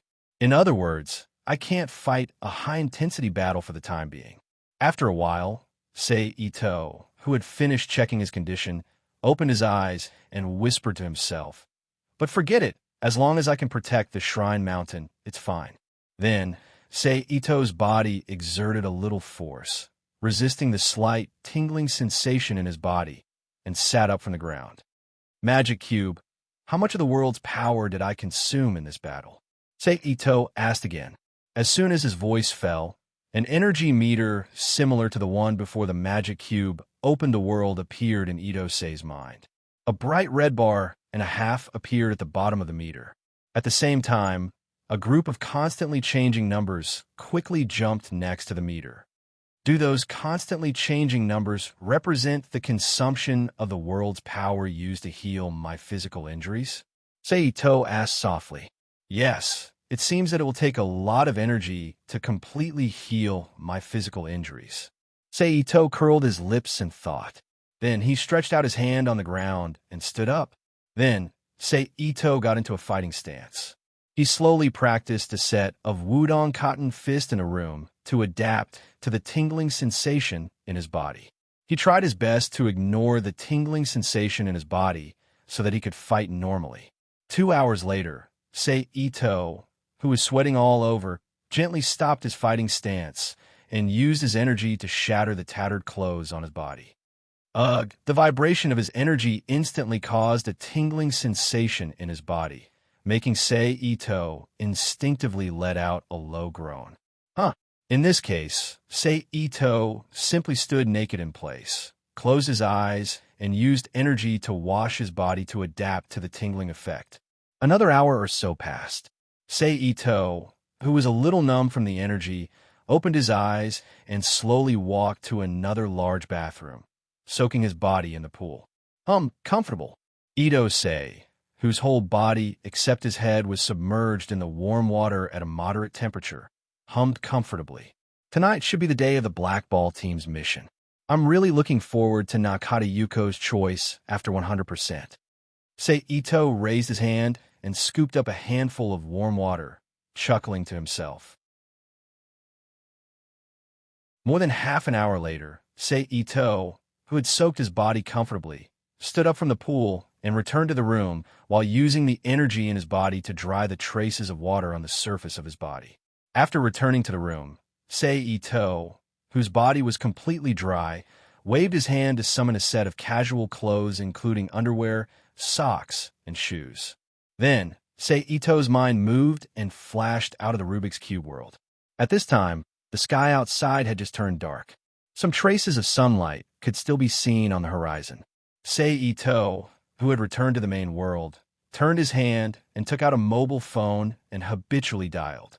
Sei Ito waited for more than 10 seconds. He didn't hear the familiar connected tone from the phone. Then, he raised the phone in front of his eyes with some doubts and found that there was indeed no signal on the screen. "There's no signal," Sei Ito said to himself in surprise. It seems that my battle not only affected the surrounding energy, but also the nearby technological products. Then Sei Ito put away the phone, jumped out of the hole in the roof that he smashed, and moved quickly in the direction of the shrine. After all, he had disappeared for nearly 3 days. It was better to go back as soon as possible. Just when he entered the range of 50 meters around the shrine, a strange feeling suddenly rose from the bottom of his heart. It's not the feeling of being spied on, not the feeling of being investigated. What is it? Sei Ito, who didn't stop at all, moved quickly to the shrine. He thought to himself. In this way, Sei Ito, who was carefully moving forward, finally returned to the shrine a few minutes later and saw Suzu Ito, who was alone at home. Little brother? Hearing the footsteps, Suzu Ito, who looked at the door and saw Sei Ito walking slowly into the house, immediately stood up from her seat with a surprised expression and called out excitedly. Then, her body flashed, and in the blink of an eye, she appeared in front of Sei Ito and reached out to check Sei Ito's body with a concerned expression. Big sister. Sei Ito was slightly moved and called out. After a while, Suzu Ito, who had carefully checked Sei Ito, breathed a sigh of relief and said, "It's good that you're okay." Then, Suzu Ito's expression changed slightly. She quickly mouthed to Sei Ito, "There are special listening devices set up by the Ministry of Environment nearby. Don't say anything about your battle with Panorama, and now, you have to call Yi Reina." The Ministry of Environment again. After understanding the meaning of Suzu Ito's mouth, Sei Ito frowned and thought to himself, "Don't worry.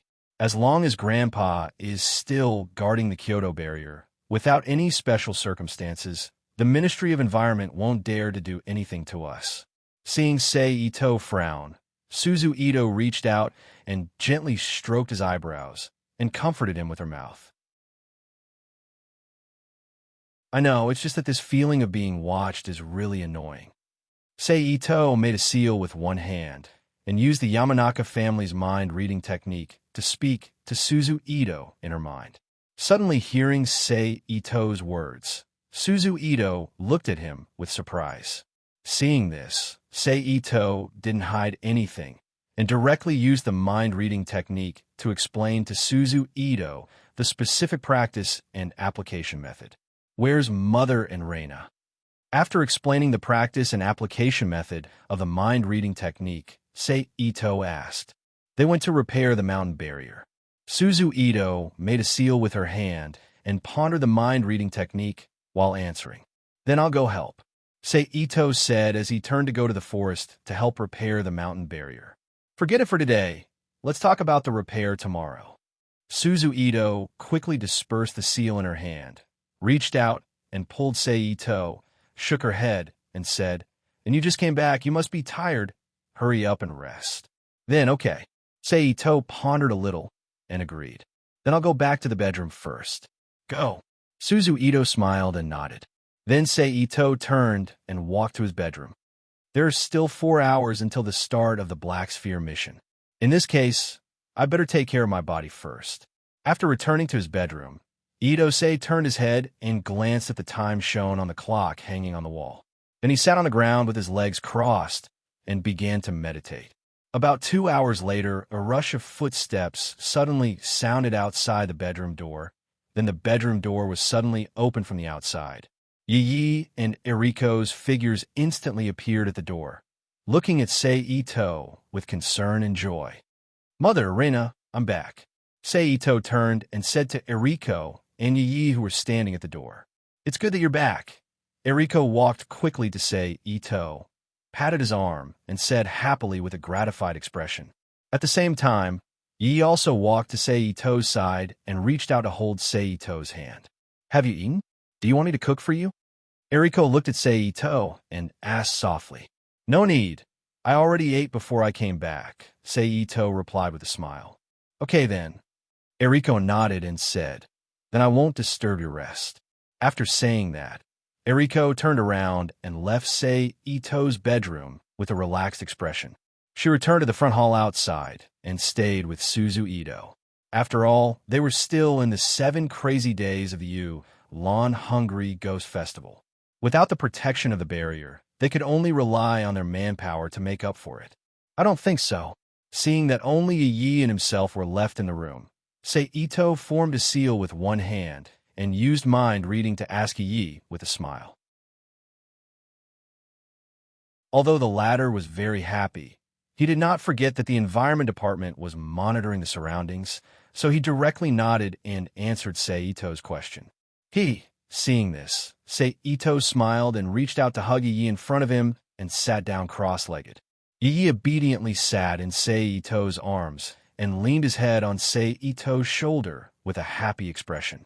In this way, Ito first used mind reading to teach Yi the method of practicing and using mind reading. Then, he used mind reading to chat with Yi, who responded by nodding, shaking his head, blinking, or occasionally saying a word or two. The last hour finally passed, and it was time for the black ball team to carry out their mission. At this time, Ito turned his hand and summoned a small black ball consulting device and 2 pairs of headphones. After connecting the headphone port to the small black ball, he opened the small black ball and projected the situation in the black ball room to the bedroom wall with laser light. Put it on, then we'll watch the show. Ito picked up a pair of headphones and handed the other pair to Yi with a smile. After hearing the words, he obediently took the headphones and put them in his ears with Ito and watched the picture on the wall. What is this place? In the room, a young man dressed as a punk asked the other people in the room who were either sitting, standing, or looking at the room. It's just that the people who didn't understand this place naturally couldn't answer his question, and Jongchi Yuko, who knew this place, and the short and fat special people who survived last time didn't want to talk to him, which directly caused an awkward situation where no one answered his question. Hey woman, only you and I survived last time, and I am stronger than you, so from now on, you have to listen to me. The short and fat man who had survived the last time said lecherously to Nakata Yuko, who was wearing a black tights, a gray loose casual trousers, a white long-sleeve shirt with lace on the surface, and a red baseball cap with white English words written on it.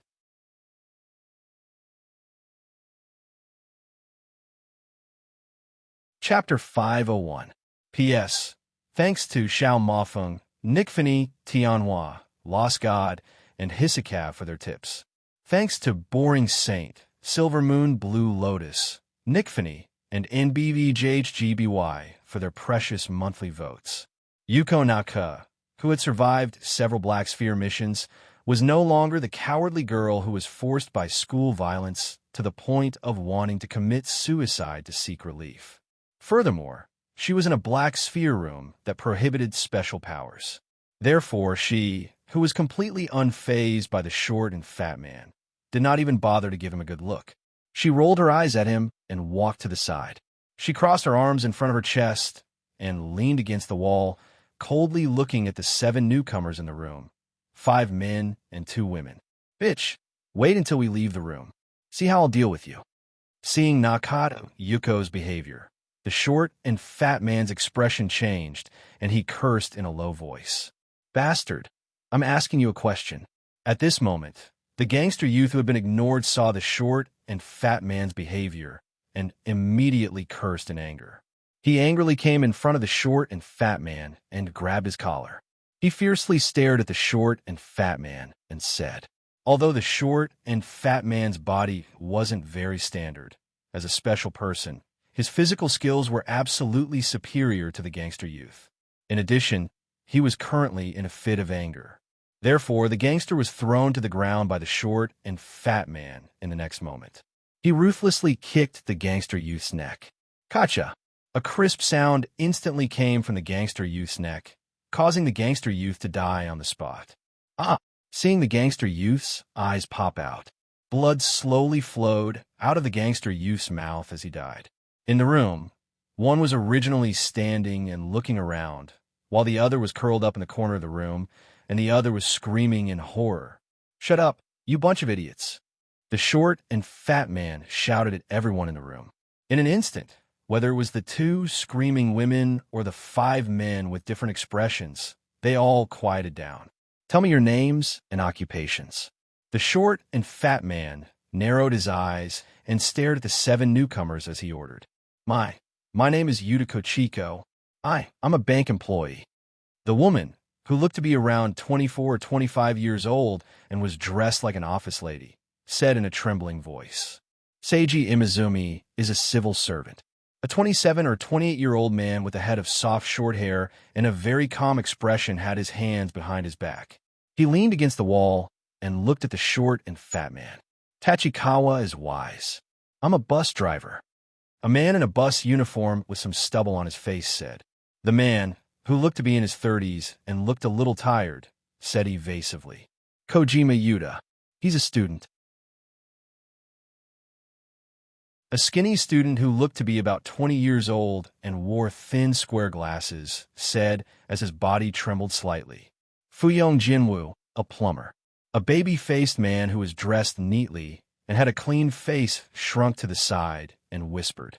Yoichi Tomioka, professional cowherd. A cowherd dressed very visually, wearing a casual suit with his hands in his trouser pockets. The young man said as he looked up at the incandescent lamp on the roof. I'm Takayama Yoshiko, a teacher, the last middle-aged woman, who was wearing a professional suit with her legs wrapped in flesh-colored stockings, said with a look of fear. Damn, all of you are a bunch of trash. After listening to the self-introduction of the 7 newcomers, the short and fat man looked unhappy and scolded. Hearing the short and fat man's words, the 7 newcomers had different expressions. Among them, the civil servant named Seiji Imizumi and the cowherd Yoichi Tomioka's eyes flashed slightly, and then calmed down again without any expression. Bitch, tell me about this. The short and fat man finished scolding. He turned his head and looked at Yuko Nakahara, who was ignoring him. That is, although Yuko Nakahara was very unhappy with the short and fat man who was rampant without any suppression, she was about to open her mouth and introduce the black sphere to everyone. But at this time, the black sphere, which had been unresponsive, suddenly emitted a strange music similar to the opening music of radio gymnastics, interrupting Yuko Nakahara's words and attracting everyone's attention. Your lives are over. How to use your new lives is my freedom. Struggle hard and amuse me. On the surface of the black sphere, which had no trace of artificial carving, a set of green electronic signals was written. Damn, when I have the chance, I will tear apart your broken toy. Seeing the words on the surface of the black sphere, the short and fat man cursed in a low voice with an ugly expression. At this time, a sound similar to a valve spurting was heard. The black sphere suddenly extended to the left and right sides of itself with 2 expansion slots. Long, short, or melee weapons and metal boxes with names written on the surface appeared neatly in the expansion slots on both sides. Seeing this, Yuko Nakahara didn't talk nonsense.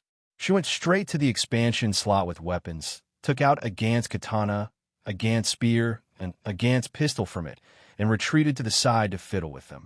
Seeing Yuko Nakahara's action, the cowherd Yoichi Tomioka and the civil servant Seiji Jinizumi also walked to the front of the Gans weapons one after another and picked out something suitable for their own use.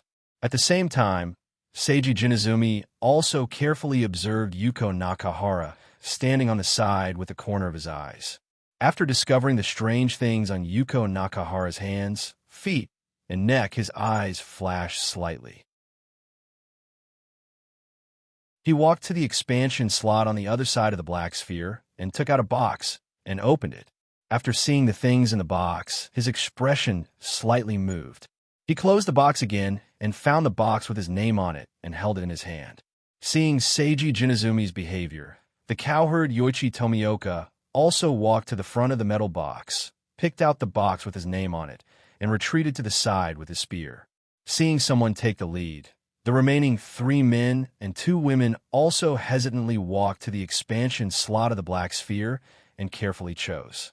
After the 3 men's palms touched the Gans weapons, their expressions immediately became excited. With a suppressed smile on their faces, they raised the Gans weapons in front of their eyes and looked at it carefully. Take it, you bunch of cannon fodder, just in time to block the danger for me. He, the short and fat man, looked at the behavior of the 7 newcomers in front of him and didn't stop them. He just whispered to himself with a sinister smile.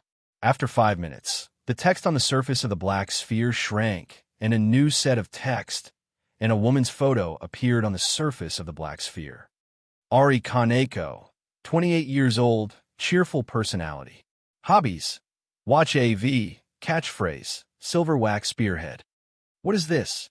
Yuko Nakahara, who was holding a Gantz pistol in her hand, carefully looked at Yuko Nakahara and whispered after seeing the text and picture on the surface of the black sphere. Mission target: in a moment, we will be teleported out of this room and arrive near the mission target. Only by killing the mission target within the specified time can we return here again. Yuko Nakahara glanced at Yuko Nakahara and lightly explained, "Kill, kill, kill." Yuko Nakahara heard this and said in horror, "If you don't want to die." Yuko Nakahara said with an indifferent expression. At this time, the others also walked to the front of the black sphere. They looked at the picture and text on the surface of the black sphere. Among them, after Seiji Jinizumi saw the woman in the picture, his expression immediately changed. Then he pretended as if nothing had happened and looked at Yuko Nakahara and the short and fat man holding the Gantz pistol with his arms crossed and sneering. After another 3 minutes, 2 lasers suddenly shot out from the ceiling and the black sphere and fell on Yuko Nakahara's head and feet. Like a slice scan, her head and feet were teleported out. Seeing this strange scene, the female teacher, Takagi Yoshiko, immediately screamed in horror and instinctively retreated. But before Takagi could recover from her horror, 2 more lasers fell on her body. She was also teleported out. After Takagi and Yuko Nakahara, the others were also teleported out of the black sphere room. Only Seiji Jinizumi could be from the Ministry of Environment. It seems that those 3 guys want to die. Seeing the teleportation screen, Ito frowned and thought. Then he turned his hand and summoned a small black sphere to search for the location of the other 3 small black spheres. Only one of them sent back a physical response. The other 2 are fixed in a certain location. No wonder only 1 person from the Ministry of Environment came in this time. The other 2 are dead. Ito thought with some realization. Then his finger moved slightly and pulled up the information of the remaining small black sphere holder. I didn't think that the one who survived in the end was actually Tanaka, Chapter 286. Appearance of a character, a perception ability user. Ito was slightly surprised and thought. But thinking about it, he understood why. After all, combat ability users or special people always had to go out on missions and charge to the front line, so their life was more or less precarious. Maybe they could die at any time. On the other hand, perceptive ability users weren't like that. They mostly served as backup or carried out simple scouting missions. They rarely appeared on the real front lines or in close contact with dangerous people. As long as they didn't seek death, they could basically live well. What's wrong? Seeing Ito take out another small black sphere, Yi asked in confusion. Nothing. Ito turned his hand and put away the small black sphere, then turned to Yi and smiled. Then the 2 of them looked at the laser image projected on the wall again. Where is this place? Somewhere in downtown Tokyo, on a dimly lit street. 9 people, including Nakayuko, the short and fat man, and the 7 newcomers, appeared here. One of the students, Kojima Yuta, looked around and asked in confusion. We're out. We can finally go home.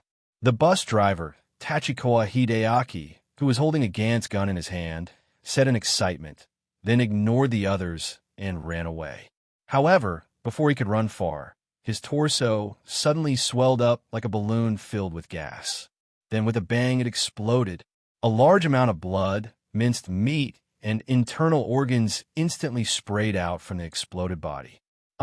The scene of such a blood type directly stimulated all the newcomers present, except for Jin Izumi, who didn't change his expression.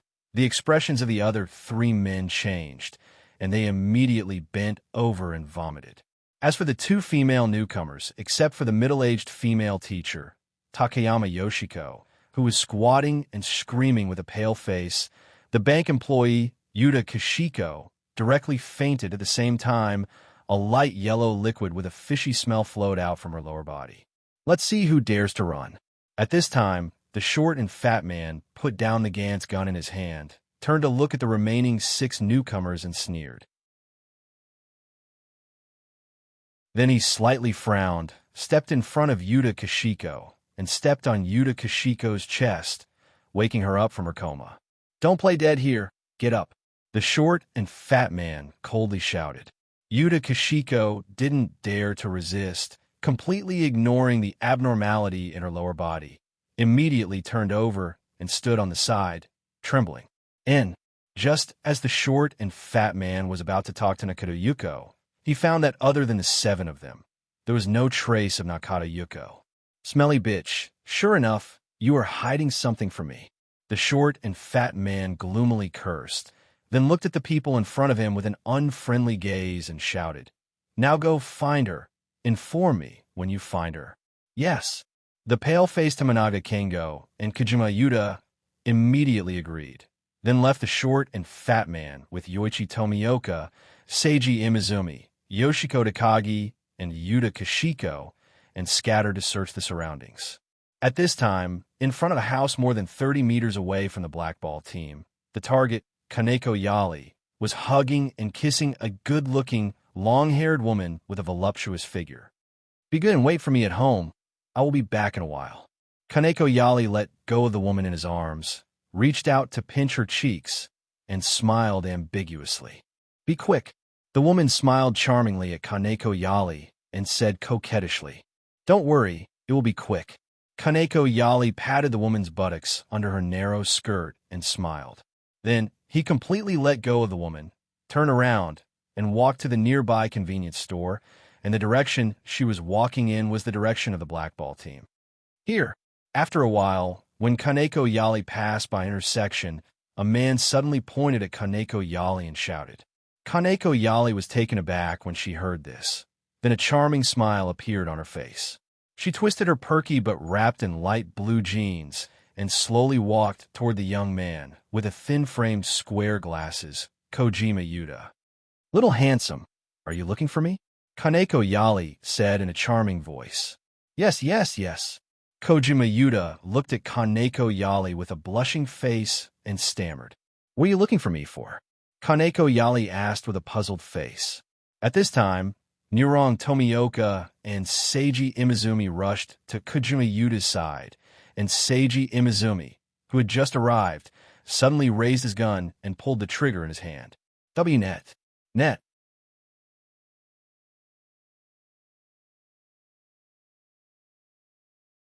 Chapter 502. Brother Jin Izumi, you shot the wrong person. Kojima Yuta looked at the cowherd Yoichi Tomioka and said in a trembling voice, "Sure enough, that strange black suit has a protective effect." After a few seconds, seeing that Yoichi Tomioka didn't change at all, Jin Izumi frowned and said. Then she quickly moved while avoiding Yoichi Tomioka's counterattack. "Sister Yali, kill these 2 guys first. I'll explain the details later." "Okay." Hearing Jin Izumi's words, Kaneko Yali immediately put away the smile on her face and said with a serious face. Then a blue gas suddenly appeared under her feet, pushing Kaneko Yali to appear in front of Kojima Yuta, who was completely at a loss. She used her left hand wrapped in blue gas and stabbed Kojima Yuta's throat, killing him. On the other side, after a simple confrontation, the cowherd Yoichi Tomioka, who had no professional military training, was finally killed by Jin Izumi's Gantz weapon on the spot, exploding into a pile of minced meat scattered on ground. "What's going on, Seiji?" Kaneko Yali walked to Jin Izumi's side and asked with a frown. "I'm not too sure about the details. All I know is that after work, I suddenly appeared in a strange room with no windows on all sides, and the door was locked. It was a strange room with no special powers. At the same time, there were a few people who suddenly appeared there like me." Jin Izumi frowned and explained. "But just now, the only thing in a room, a huge black ball, suddenly changed, and not only did it provide these equipment." Speaking of this, Jin Izumi gestured to Kaneko Yali with the Gantz weapon in her hand and the black tights inside, and continued. "It also gave a mission to kill you, Sister Yali. Is what you said true?"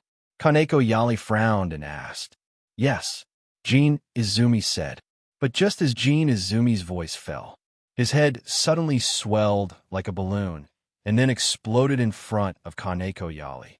Blood and brain matter splashed everywhere, instantly splashing Kaneko Yali's face. What a tight security.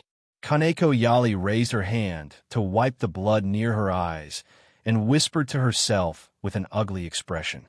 At this moment, the last male rookie plumber, Tomio Jinwoo, who had rushed over after hearing Kojima Yuta's shout, appeared in Kaneko Yali's line of sight. Is that so? Since you want to kill me, I'll kill all of you first. Jinzi Yali narrowed his eyes and said viciously. Then, the green chi on his feet surged, pushing Jinko Ari towards Fuyong Jinwoo, who still didn't understand what was going on. As an ordinary person, Fuyong Jinwoo had never seen such a scene. He was stunned by Jinko Yali's ghostly figure, and then his head was chopped off by Jinko Yali. He died on the spot. Is there more? Goldie Ollie licked the bloodstains on his fingers and glanced around as he thought to himself. He then turned around and began to search for the others. When it came to finding people, the nervous Kaneko Yali was extremely fast. In less than a few minutes, he found 2 female rookies who had gathered together at some point in time, Yuta Kishiko and Takagi Yoshiko. There are still women. Standing in front of Yuta Kishiko and Takagi Yoshiko, he squinted his eyes and shivered. The two huddled together, said softly, "But their looks are too bad, not to my taste." After that, he stretched out his palm wrapped in green chi. He lightly slit their throats and ended their lives. Then, he continued to activate his ability and search nearby at high speed. After a while, he found a short and fat man waiting at the place where the Black Ball team first appeared. I knew it. The mission issued by that damn player wouldn't be simple. Seeing the sudden appearance of Jinko Yali, the short and fat man threw away the Gantz spear in his hand and cursed in a low voice. "Who are you?" Jinko Yali looked at the short and fat man in front of him and asked in a deep voice. "Listen carefully. My name is Yamuchi Kaizen. I'm the one who's going to kill you." The short and fat man said with a smug face. "Idiot!" Jinko Yali scolded in disdain. She immediately activated her ability and rushed to the front of the short and fat man, Yamuchi Kaizen, and reached out to stab his heart. "Bitch, if I didn't have to kill you to complete the mission, I would definitely catch you and teach you a lesson, and let you know the consequences of scolding me." At the same time, Yamuchi Kaizen's body slightly tilted and immediately dodged Jinko Yali's attack. Then, he shook his hand and slid a talisman from his sleeve. When he stepped back to avoid Jinko Yali's attack, he slapped Jinko Yali's plump chest. In an instant, a dark green flame appeared on Jinko Yali's chest. It burned through her white shirt and her beige bra and attached to her flesh and burned fiercely. "Bitch, I'll see how you can be a woman without those 2 pieces of meat." Yamuchi Kaizen looked at Jinko Yali, who quickly retreated and sneered. "I'll definitely tear you into pieces." A green light flashed on Jinko Yali's chest, like a bloody mouth, swallowed the flame, and pulled it into her body. At the same time, she gloomily stared at Yamuchi Kaizen and said, "You won't have that chance." Yamuchi Kaizen said disdainfully. After he finished speaking, he shook his arms, and dozens of talismans fell from his sleeves to the ground like 2 thin ropes, exuding a misty golden light. Seeing this, Jinzi Yali's pupils shrank slightly, and his body suddenly crouched on the ground. The green mist on his hands and feet instantly expanded, wrapping around Jinzi Yali's body. He turned into a green wolf, roaring with his mouth wide open. Soon after, Goldie Yali, who had transformed into an energy wolf, stomped on the ground, creating 4 deep pits. His body was like an elongated green shadow as he instantly appeared in front of Yamato Masato, waving his claws to grab Yamato Masato's head. Yamuchi Kaizen's short and fat body quickly jumped back, and his 2 arms also quickly waved at this time. The 2 talisman strings that were originally hanging on the ground were like 2 whips that exuded a golden light on Jinko Yali's arms and quickly wrapped around them. Then Yamuchi Kaizen's arms shook, and a strange energy instantly came out of his arms and flowed along the talisman whips to Jinko Yali. Chi. As soon as the energy came into contact with the green energy outside Jinko Yali's body, it immediately made a long hissing sound. Oomph. Seeing this, Jinzi Yali coldly snorted. He ignored the strange energy on his arms that was eroding his green gas. He shook his body like a canine. A large amount of green gas flew out of Jinzi Yali's body like liquid. After that, the green gas turned into slender and sharp thorns and shot toward Yamato Kazuma, who was unable to free his hand for the time being. Yamuchi Kaizen, who felt that he couldn't dodge, suddenly changed his expression. The clothes on his back suddenly burst open, and then a gray-colored monster with 2 horns on its head, a ferocious face, and 10 long fingers struggled to escape from Yamuchi Kaizen's back. It turned around with a creepy smile and spat out a gray mist from its mouth, intercepting the green arrow rain that was about to hit it. You actually summoned an evil spirit. Aren't you afraid that your soul will be eaten by it? Jinko Yali's expression was full of ridicule as he sneered. As long as I kill you, my soul can be saved, so go to hell. At this time, Yamuchi Kaizen, whose face had already turned pale, shouted with a ferocious expression.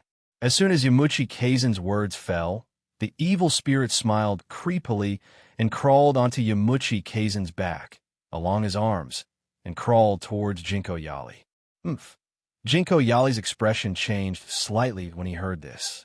He opened his mouth wide and spat out the green flames that he had just pulled into his body. Together with the energy from the wolf's mouth, they flew together at high speed towards the evil spirit that was already crawling on the talisman whips. Boom! Soon, the green flames collided with the evil spirit's body, and the collision between the two instantly burst out a deafening sound. Roar! The evil spirit let out a furious roar after having one of its arms blown off by the green gas and the broken part of its arm burned by the green flame. Pooh! As the evil spirit was injured, Yamuchi Kaizen also spat out a mouthful of blood, and his expression became even more dispirited. Seeing this, Jinko Yali's expression changed. He opened his mouth again and spat out a green energy from his body. Together with the energy from the wolf's mouth, they shot towards the evil spirit that was gradually approaching. Boom! Another explosion sounded, and the evil spirit's other arm was also broken by the green energy. At the same time, Yamuchi Kaizen, who felt the same way, spat out another mouthful of blood and knelt on the ground powerlessly. Stupid bitch, how long are you going to hide? Hurry up and attack. Yamuchi Kaizen, who was extremely weak, shouted towards the void with great effort. Hearing Yamuchi Kaizen's words, Jinko Yali, who didn't have much energy left in his body due to using the energy from the energy, immediately had a drastic change in expression. He looked around vigilantly. Just over a minute later, other than some dust and debris being blown up by the breeze, there wasn't a single person at all. You actually dare to lie to me. At this moment, Jinko Yali, who was fighting with the evil spirit at close range, said angrily. Then the wolf outside his body opened his mouth and bit the evil spirit's neck. Following that, Jinko Yali also opened his mouth and spat out a ball of energy, which bombarded the evil spirit's neck through the wolf's mouth. Wah! At the same time, Yamuchi Kaizen spat out another mouthful of blood. At this moment, the evil spirit's body trembled violently, and then it dispersed into nothingness and quickly floated back into Yamuchi Kaizen's body. Then Yamuchi Kaizen, who was originally a little short and fat, but overall still considered young, rapidly changed and finally turned into an old man covered in wrinkles, dry skin, and a skeleton-like body lying on the ground. Humph! Seeing this, Jinko Yali snorted coldly and gradually retracted the green wolf outside her body, leaving only the green energy on her arms. She reached out to grab the talisman whip tied to her arms and tore it apart. At this moment, a transparent energy ball silently appeared behind Jinko Yali. When she instinctively dodged due to sensing danger, it blasted into Jinko Yali's right waist kidney.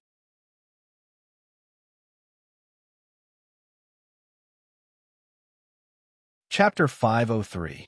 In Kaneko Ari, who found that there was no change in her body, was taken aback at first, and then suddenly exploded, splashing blood, and great pain instantly brought her back to reality, and she let out a shrill scream. But the opponent did not stop the attack. Because of this, two transparent energy balls immediately flew from the void and blasted into the body of Kaneko Ari, who fell to the ground. Boom!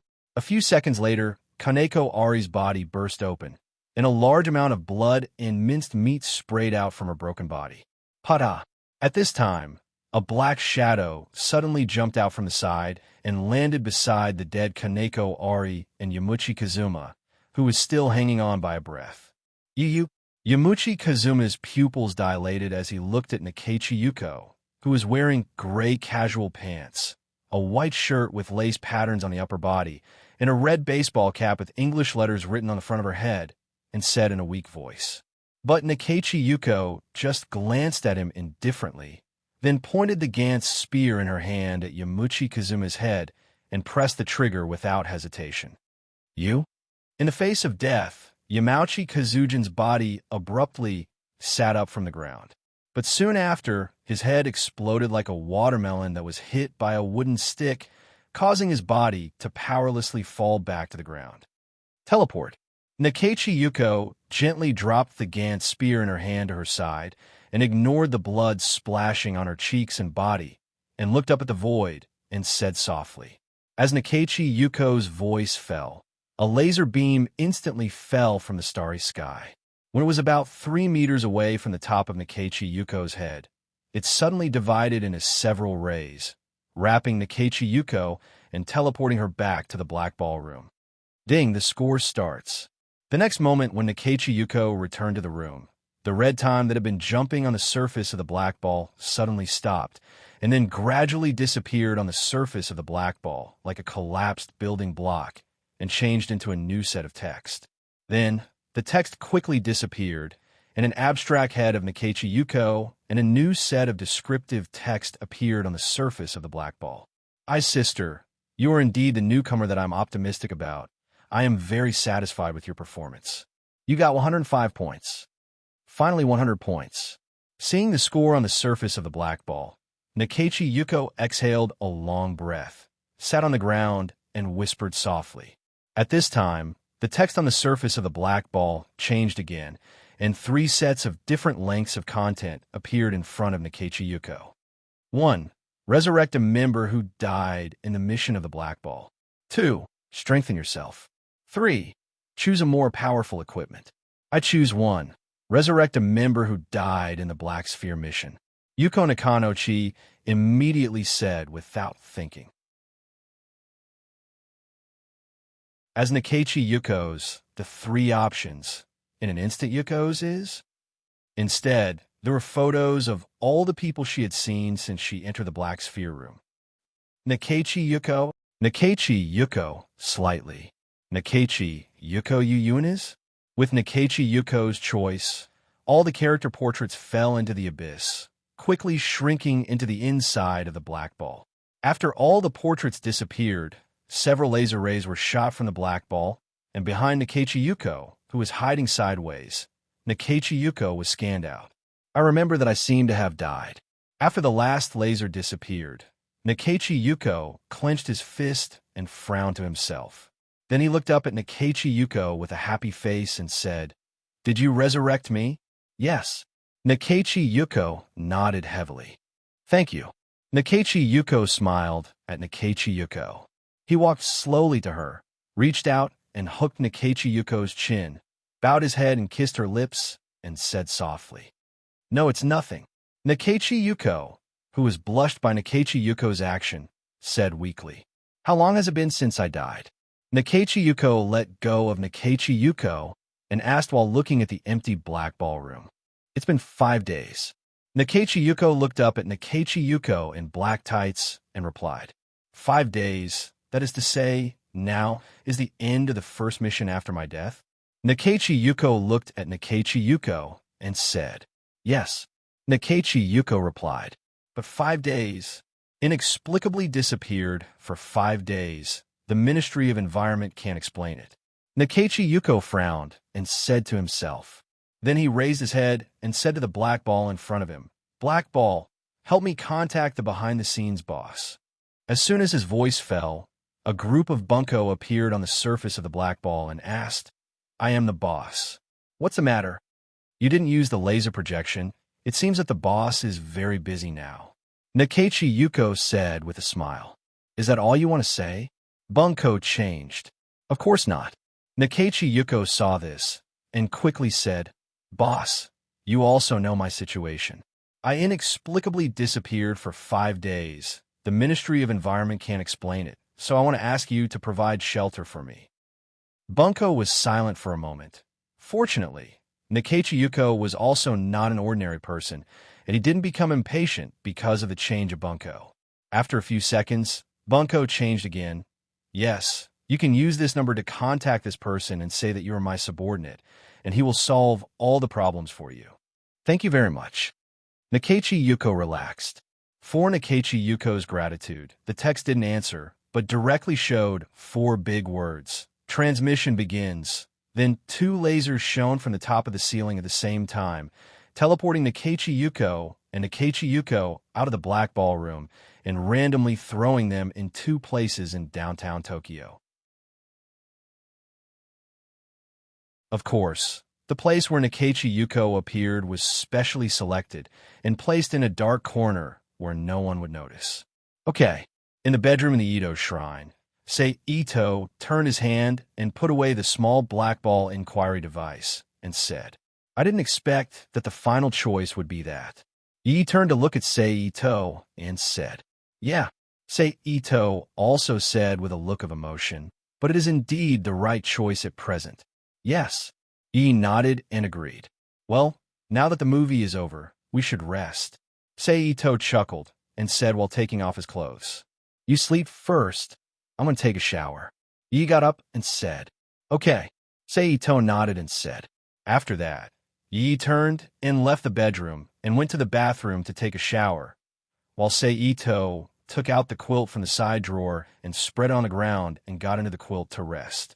After a while, Yi, who was wrapped in a bathrobe and whose hair was slightly wet, returned to the bedroom and lay down beside Ito, hugging him and falling asleep.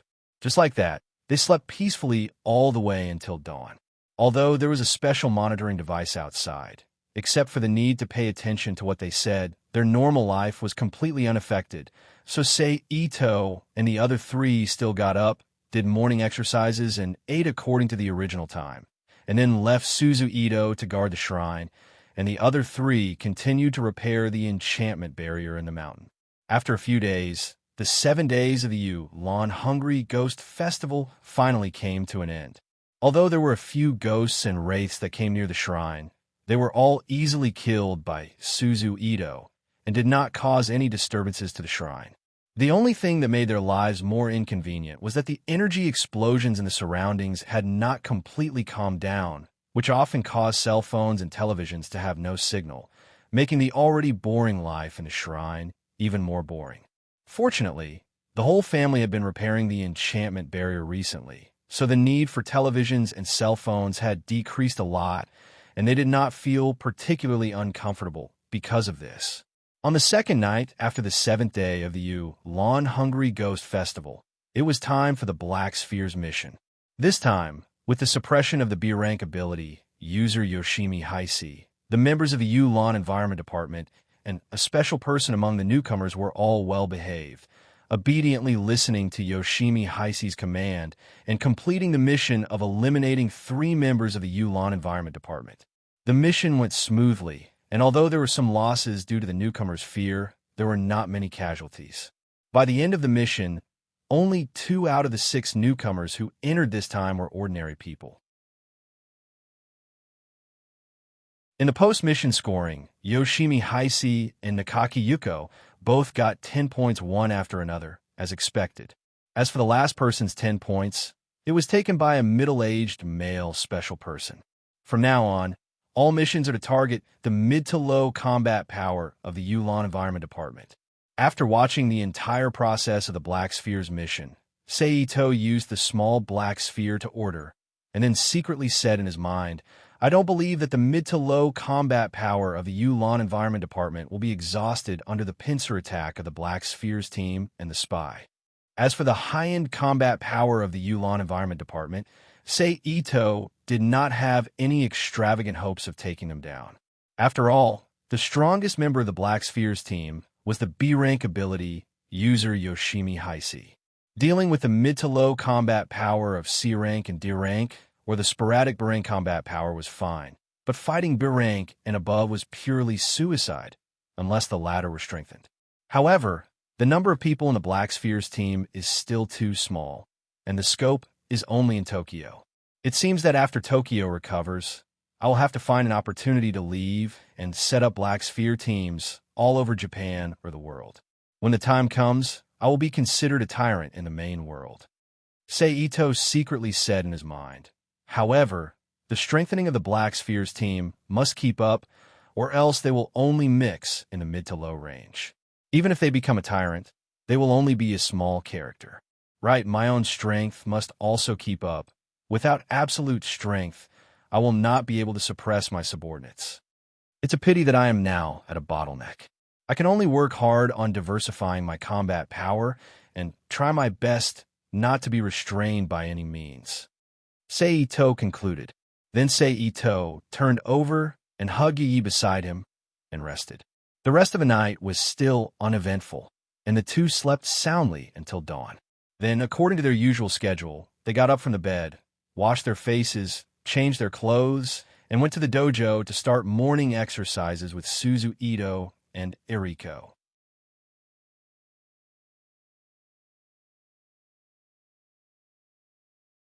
Chapter 504. P.S. Thanks to Enough Bullets and thank you for your precious monthly votes. Thanks to Nickfany for the tip. The repairs are finally complete. In the secret room at the back of the shrine, Ito Rin looked at the great barrier in the crystal ball that had been reactivated after several days of hard work, and said with relief. Seito narrowed his eyes as he looked at the image in the crystal ball. Now, it's time to clean up the environment and get rid of the debris inside the barrier. Indeed, those things are disgusting, Suzu Ito said with disgust. It's time. Ling, Chung, go ahead. Eriko nodded in agreement. Yes. Seito and Suzu Ito responded in unison.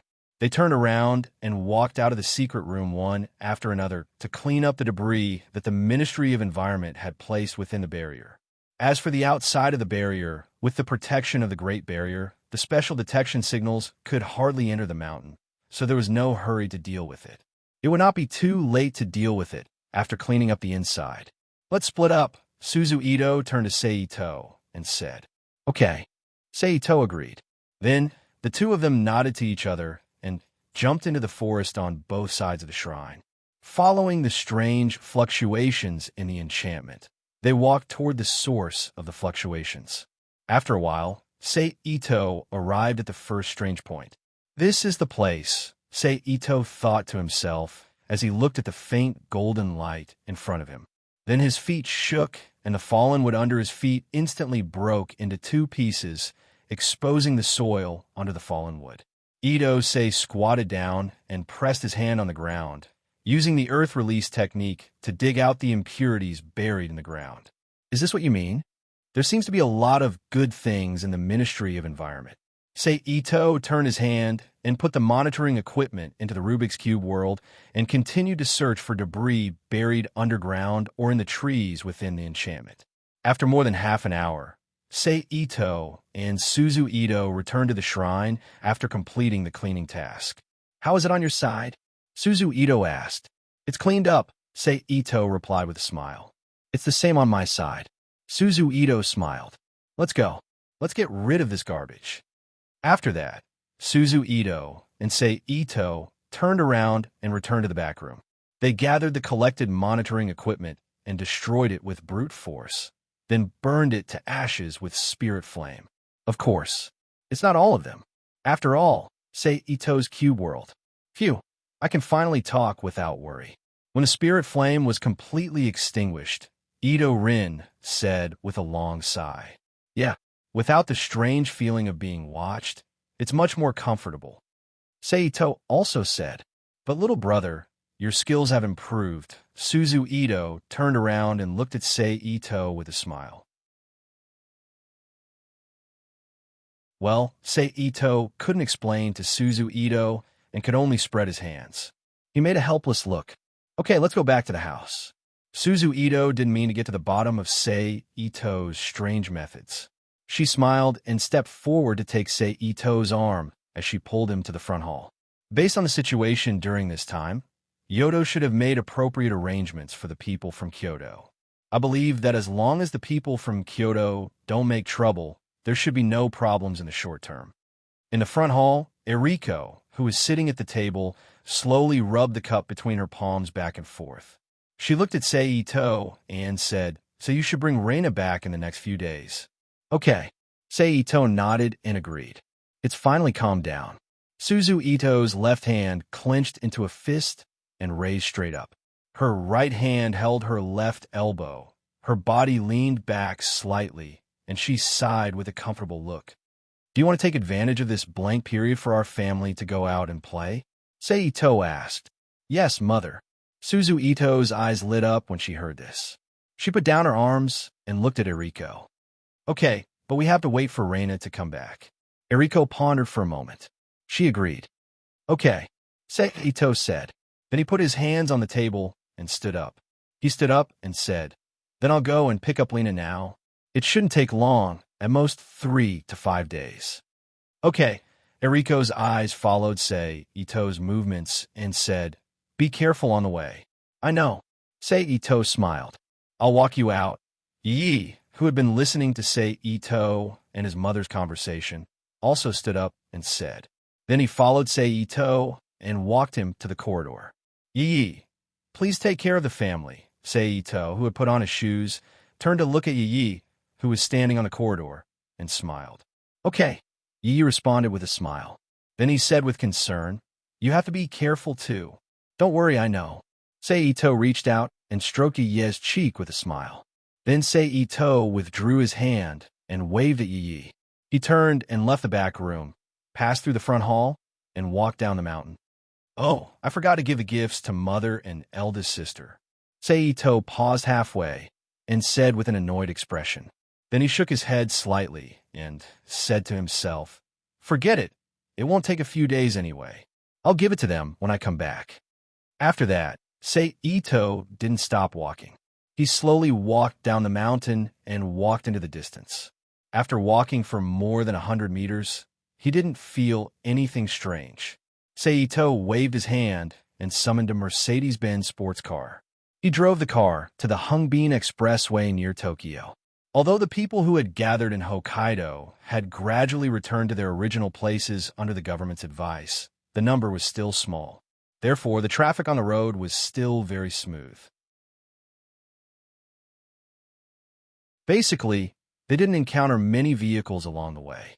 In this case, Seito directly accelerated to more than 200 miles per hour, which shortened the originally hour-long drive to about half an hour, and he arrived at the Hungbin area.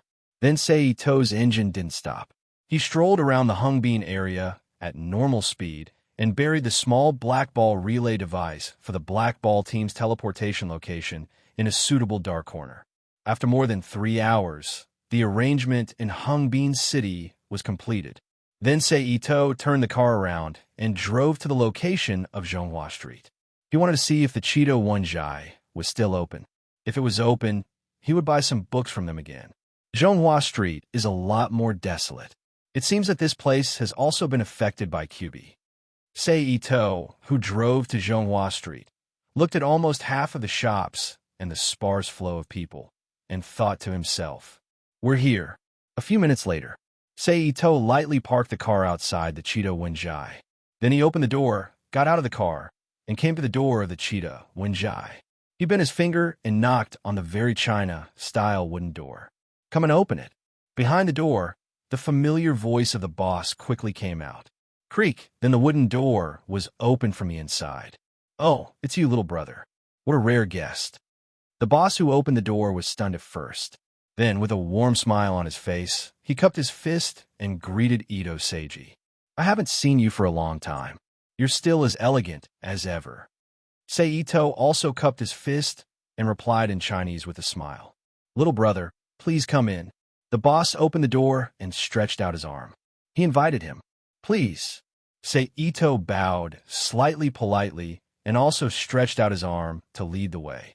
Then he followed behind the boss who led the way in front and walked into the familiar interior of the Cheetah Wenjai. The boss poured a cup of high-quality Tiguanyin tea for Ito with a purple clay teapot and pushed in front of him and asked, Little brother, are you here to buy ancient books this time? Yes. In addition, I want to buy some high-quality cinnabar and yellow joss paper. Ito thanked the boss first, and then said to the boss sitting opposite him, How much do you want? Ito was the person whom Master Liu had told him. The boss didn't beat around the bush and asked directly. Ito raised the purple clay teacup in front of his mouth gently, took a sip, and asked, The quantity is quite large. How much stock do you have now? Little brother, you also know that the situation in Japan has been quite chaotic recently. Even the Zhonghua Street has been greatly affected, so I didn't dare to purchase goods from China. Now I have about 300 high-quality yellow joss paper in my hand and 5 kilograms of high-quality cinnabar. The boss said with a wry smile. It's a little short, but it's better than nothing. Good all to me. Ito sighed and said, Okay. The boss smiled happily. How many ancient books do you have? After settling the issue of cinnabar and yellow joss paper, Ito asked about the ancient books. To be honest, because you haven't been here for a while, I didn't get any real ancient books. But because of the recent events, I got a lot of Buddhist scriptures. The boss said frankly, Buddhist scriptures? Market goods? Ito asked curiously. Market goods. The boss nodded and confirmed. Then forget it. Ito curled his lips and said, I'll have to trouble you to prepare the things. Little brother, please wait a moment. The boss said happily. Then he got up from his seat and turned to walk to the warehouse at the back. Sure enough, I still have to go to China to buy these things. Ito, who was sitting in the hall and waiting, took a sip of Tiguanyin and sighed in his heart. After a while, the boss walked in again with 2 oiled paper bags, one big and one small. He came to the table and put the oiled paper bags in front of Ito and said, Little brother, please check. No need. It's not the first time I get goods from you. I believe in your reputation. Ito reached out his hand to stop the boss from opening the bags. Thank you for your trust. The boss cupped his fist and said sincerely, How much is it? Ito drank the Tiguanyin in the teacup and asked, It's a total of 468,300 yen. Little brother, just give me 460,000 yen. The boss smiled. Thank you very much, boss. Ito reached into his trouser pocket and pretended to take out a stack of 10,000 yen notes.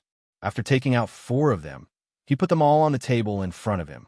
The boss just glanced at the money on the table and didn't have any intention to check, showing his trust in Ito. Then I'll take my leave. Ito didn't say anything when he saw this. He directly reached out and took the 2 oiled paper bags on the table and looked at the boss. I'll send you off, the boss said. Then he followed Ito and sent Ito out of Kaido Kansai. Boss, please wait. At the door, Ito stopped and turned to the boss. That's good. Little brother, take care. The boss cupped his fist and said. Ito also cupped his fist and turned to the front of the Mercedes-Benz. He opened the driver's door and got in.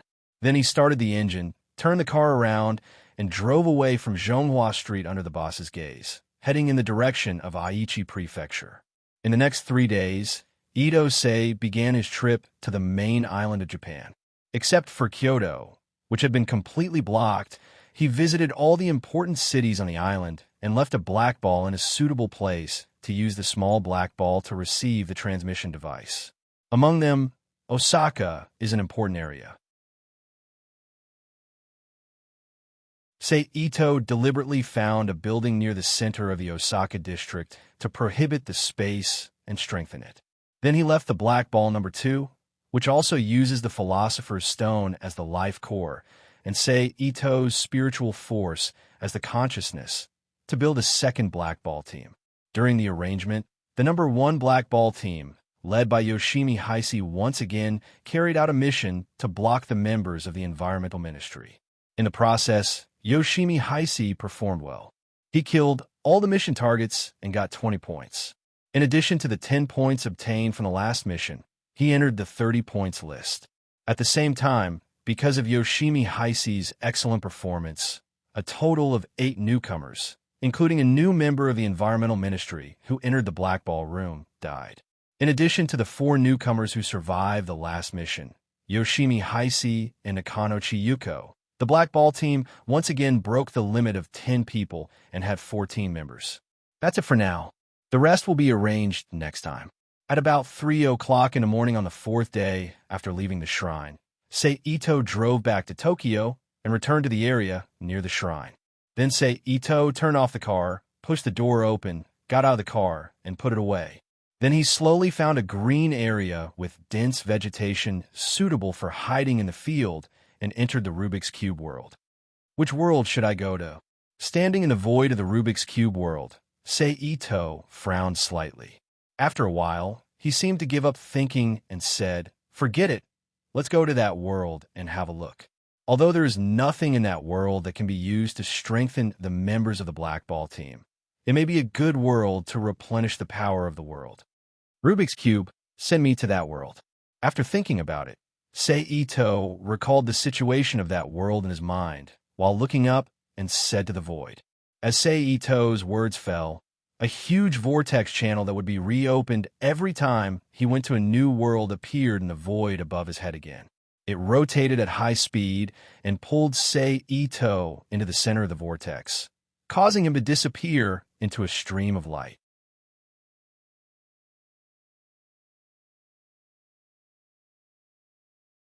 Chapter 505. In a forest in another world, Sei Ito appeared in the forest with a series of cracking sounds that sounded like glass breaking. The air quality is good. Sei Ito exhaled deeply and said softly after sensing the changes in the world force. Just as Sei Ito was about to leave, a series of hurried footsteps suddenly sounded in the forest. Then, a dozen men and women in kimono and witch costumes ran out of the forest with weapons in their hands and surrounded Sei Ito. Then a one-armed middle-aged man with a standard figure, a dignified face, short hair, and a long sword in his hand walked to the front of the crowd and stood still. He looked at Ito Sei, who did not change his expression even when he was surrounded, and asked in a deep voice, "Who are you? Why are you trespassing into my tribe's residence? Who are you?" Sei Ito tilted his head and asked the middle-aged man in front of him. "Big brother, there's no need to be polite with someone who trespasses in our clan's residence. Just take him down," another man beside the man with the sword suggested. "You don't do things for no reason," the man with the sword said calmly. Then, he looked at Sei Ito and introduced himself. "I'm the current head of the Jinshan clan, Jinshan Nero." "So, this is the residence of the Jinshan clan?" Sei Ito nodded and asked again. "That's right," Jinshan Nero admitted. "Looks like I'm lucky to be in a good place," Sei Ito said with narrowed eyes. Jinshan Nero's heart skipped a beat when he saw Sei Ito's expression and heard what he said. He immediately ordered, "Be alert." Although Jinshan Nero reacted quickly, it was still too late. At this moment, Sei Ito suddenly appeared in front of Jinshan Nero and swung his arm towards Jinshan Nero's head. Jinshan Nero's head dodged, and his footsteps changed quickly. He escaped from Sei Ito's attack. Then, he lifted the thumb of his hand that was holding the sword and unlocked the scabbard. He swung the sword at Sei Ito. At this moment, when Sei Ito saw that his attack had missed, he turned his body and quickly followed up. He came to the side of Jinshan Yu, whose reaction was much slower than Jinshan Nero, and pressed his palm on Jinshan Yu's chest. Crack! A soft sound came from Jinshan Yu's chest. The broken ribs immediately pierced into his lungs. The huge palm force caused the severely injured Jinshan Yu to fly backwards. He smashed into another man, and both of them fell to the ground. Then, Seito stepped back and sidestepped, dodging Jinshan Nero's scabbard attack. He reached out his hand and grabbed the arm of a witch beside him. When he threw the scabbard at Jinshan Nero, he grabbed the witch's weapon. Then he held the long sword upside down and stabbed it into the body of a man who was sneaking up on him. Poof! The soft sound of something sharp piercing into flesh rang clearly in Seito's ears. Then, Seito let go of his hand and held the long sword in his hand again. He stepped forward and pulled out the sword, rushing towards Jinshan Nero, who had dodged the witch's attack. Clang! The two long swords collided with each other and made a crisp sound. You actually dare to attack so brazenly. Do you really think there's no one in the Jinshan family? Jinshan Nero, who was in a deadlock with Seito, said coldly. Other than you, who else is there in the Jinshan family? Seito sneered and asked back. Then, he pulled out the sword and stepped back to dodge the other man's sneak attack. Then, he slashed the man's hands that were holding the sword and cut them off. As the hands and the long sword were thrown away, the sneak attacker immediately let out a scream. Then, Seito's body flashed and dragged Seito by Jinshan Nero's side like a stream of light. Flash! Poof! A large amount of blood spurted out from the left side of Jinshan Nero's waist and splashed onto the ground. Family leader! Seeing Jinshan Nero injured, many of the Jinshan family members immediately cried out in shock. Who are you? And you have such skills. Could it be the Tao of Curses? Jinshan Nero endured the pain and turned around. He looked at Seito, who also turned around and said, I have nothing to do with the Tao of Curses. Seito shook the long sword in his hand and ignited a layer of silver-white flame on the surface of the sword. Then why did you attack the Jinshan family's land? Jinshan Nero asked again. Since I'm here, I'll take it as a gift from God. Seito looked at Jinshan Nero and said, I want all the books in the Jinshan family's collection. Don't even think about it. Jinshan Nero said firmly. It's okay. I believe you'll agree, Seito said with a smile. Seito had already expected Jinshan Nero's rejection. That was why he used force right from the start to force Jinshan Nero to agree. Then, he swung the long sword that was burning with silver flame. A crescent-shaped sword light instantly flew out of the sword and slashed at the men and women who surrounded him on the right. Ah! Several screams rang out in the forest one after another, and then several bodies were cut in half, accompanied by blood spraying out. Some of them fell to the ground, and some of them died. They were all struggling in pain. Jinshan Nero's expression changed when he saw this. He gritted his teeth and shouted, Patriarch Jinshan, are you still going to refuse? Seito shook his wrist again, and another layer of silver flame covered the surface of the long sword. He looked at Jinshan Nero and said calmly, Okay, I promise you. Seeing the flame burning on Seito's long sword, Jinshan Nero, as the patriarch of the family, had to give in. He gritted his teeth and agreed. Okay then, Patriarch Jinshan, come with me. Seito walked slowly to Jinshan Nero with a long sword that was burning with silver flame and chuckled. Oomph! Jinshan Nero snorted and walked slowly to a shaman. The shaman treated his wound and then organized the rest of the survivors to treat the wounded or end the life of the helpless. After everything was done, he took Ito Sei, who was still holding a long sword with a silver flame on its surface, to the Jinshan family's land. After a while, Jinshan Nero's group and Ito returned to the Jinshan family's land. Then, Jinshan Nero took Ito to an inconspicuous room under the surprised gaze of the people in the clan land. Just when Jinshan Nero was about to open the door, Ito suddenly said, Patriarch Jinshan, I advise you not to have any thoughts you shouldn't have. Otherwise, I don't mind burying your Jinshan family. Hearing Ito's words, Jinshan Nero paused. After a moment of silence, he reached out and opened the door in front of him. Then, he chanted a spell with one hand and removed the barrier protecting the room. It's done. Jinshan Nero turned around and said to Seito, Seeing this, a strange smile appeared on Seito's face. Then, Seito also made a seal with one hand. Boom! Another Seito walked out of the smoke that suddenly appeared. Seeing this strange spell, Jinshan Nero's expression changed, and his face turned completely gloomy. I don't mind using the most malicious thoughts to speculate the enemy's mind. So, for your safety, Patriarch Jinshan, please. Seito's shadow clone took the scroll from Seito and walked to Jinshan Nero with a smile. Oomph! Jinshan Nero snorted and walked into the inconspicuous room with Seito's shadow clone.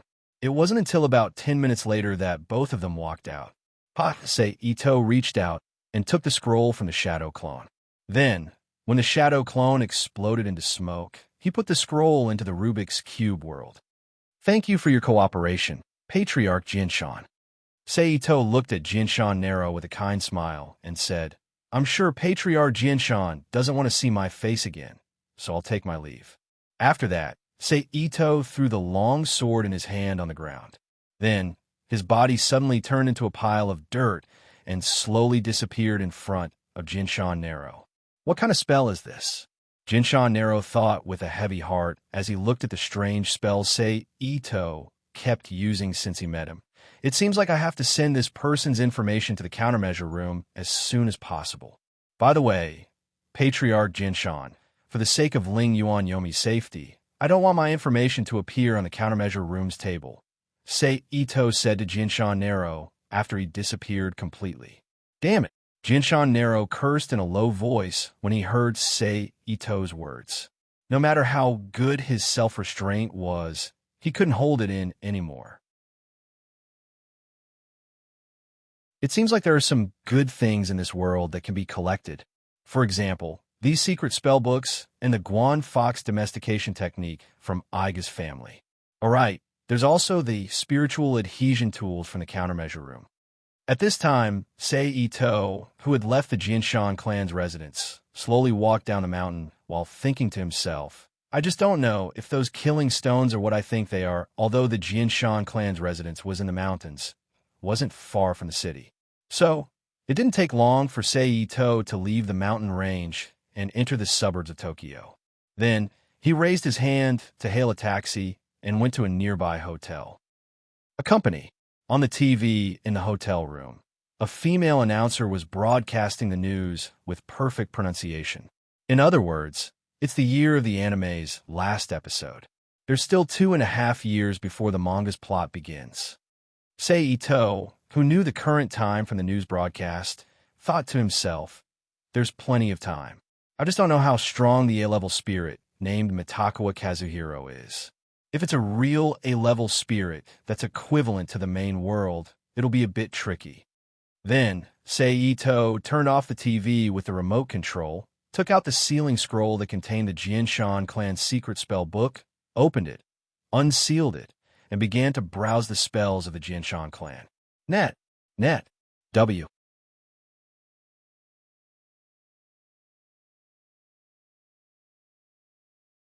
Chapter 506. This world's magic truly has its own unique characteristics. In the middle of the night, Ito Sei, who had finished browsing through a portion of the Kanzen family's ancient records, sighed. Even a spell like the guardian deity's wrath flames can be released with a single hand seal. This is much faster than coming to the main world. However, the content of the enchantment is somewhat uneven. It seems that the so-called inheritance in this world is not fake. I just don't know if the ancient books of the Tsuchimikado clan, the descendants of Abe Saimai, are the same. Ito Saimai put the ancient book in his hand aside, picked up another ancient book, and opened it. Speaking of the Tum clan is also worth a visit. It's just that their spirit beast, Bairue, is a bit troublesome. With that thought, Seito stopped flipping through the book and frowned. Bairue, Mitagawa, and Hong. It seems that I won't be able to obtain all of the slaughter stones in this world. Seito then collected his thoughts and lowered his head to look through the books in his hand. By the time Seito finished looking through all the books, it had already been 3 days since he arrived in the spirit-eating world. I'm so tired. Seito closed the last book and put in the Rubik's Cube along with the other books. He stretched his body and laid down on the bed with his eyes closed. Not long after, he unknowingly fell asleep. By the time Seito woke up, it was already nighttime. Seito sat up from the bed and walked into the bathroom to wash up. A moment later, Seito changed his clothes and walked out of the room. He checked out of the hotel and took a taxi to the Environment Ministry's building. The Spirit Eating World's Tokyo wasn't the same as the Origin World's desolate Tokyo. It was still full of people and traffic jams. By the time Seito's taxi arrived at the Environment Ministry's entrance, 4 hours had already passed. Looks like I can only wait for tomorrow at Funaganji, Seito muttered to himself as he stood in front of the Ministry of Environment building in the dark. Seito then found a remote corner near the Ministry of Environment headquarters and flashed into the Rubik's Cube world, appearing in his home in the southern ecological city to rest. The rest of the night was silent. He slept peacefully until dawn. Morning. The next morning, Seito, who was sitting in the living room, greeted Ito Rina, who was still a little sleepy. Ito Rina was only wearing a large white t-shirt that vaguely showed the flesh underneath. "Why are you back?" Rita Ito rubbed his eyes, and after confirming that he wasn't seeing things, he slowly walked into the kitchen next to the living room. He took out a bottle of mineral water from the fridge and opened it. He asked, "Of course I want to come back." Seito was speechless as he looked at Ito Rita, who screwed the cap back on the bottle of mineral water and put it in the refrigerator. Tisk, Ito Rita glanced at Seito with a look of disdain and uttered a sound full of disbelief. "Forget it. I want to tell you a piece of good news. But it seems that I don't need it anymore." Seito spread out his hands and said, "What good news?" Ito Rita walked to the table and sat opposite Seito and asked, "I'm not telling you."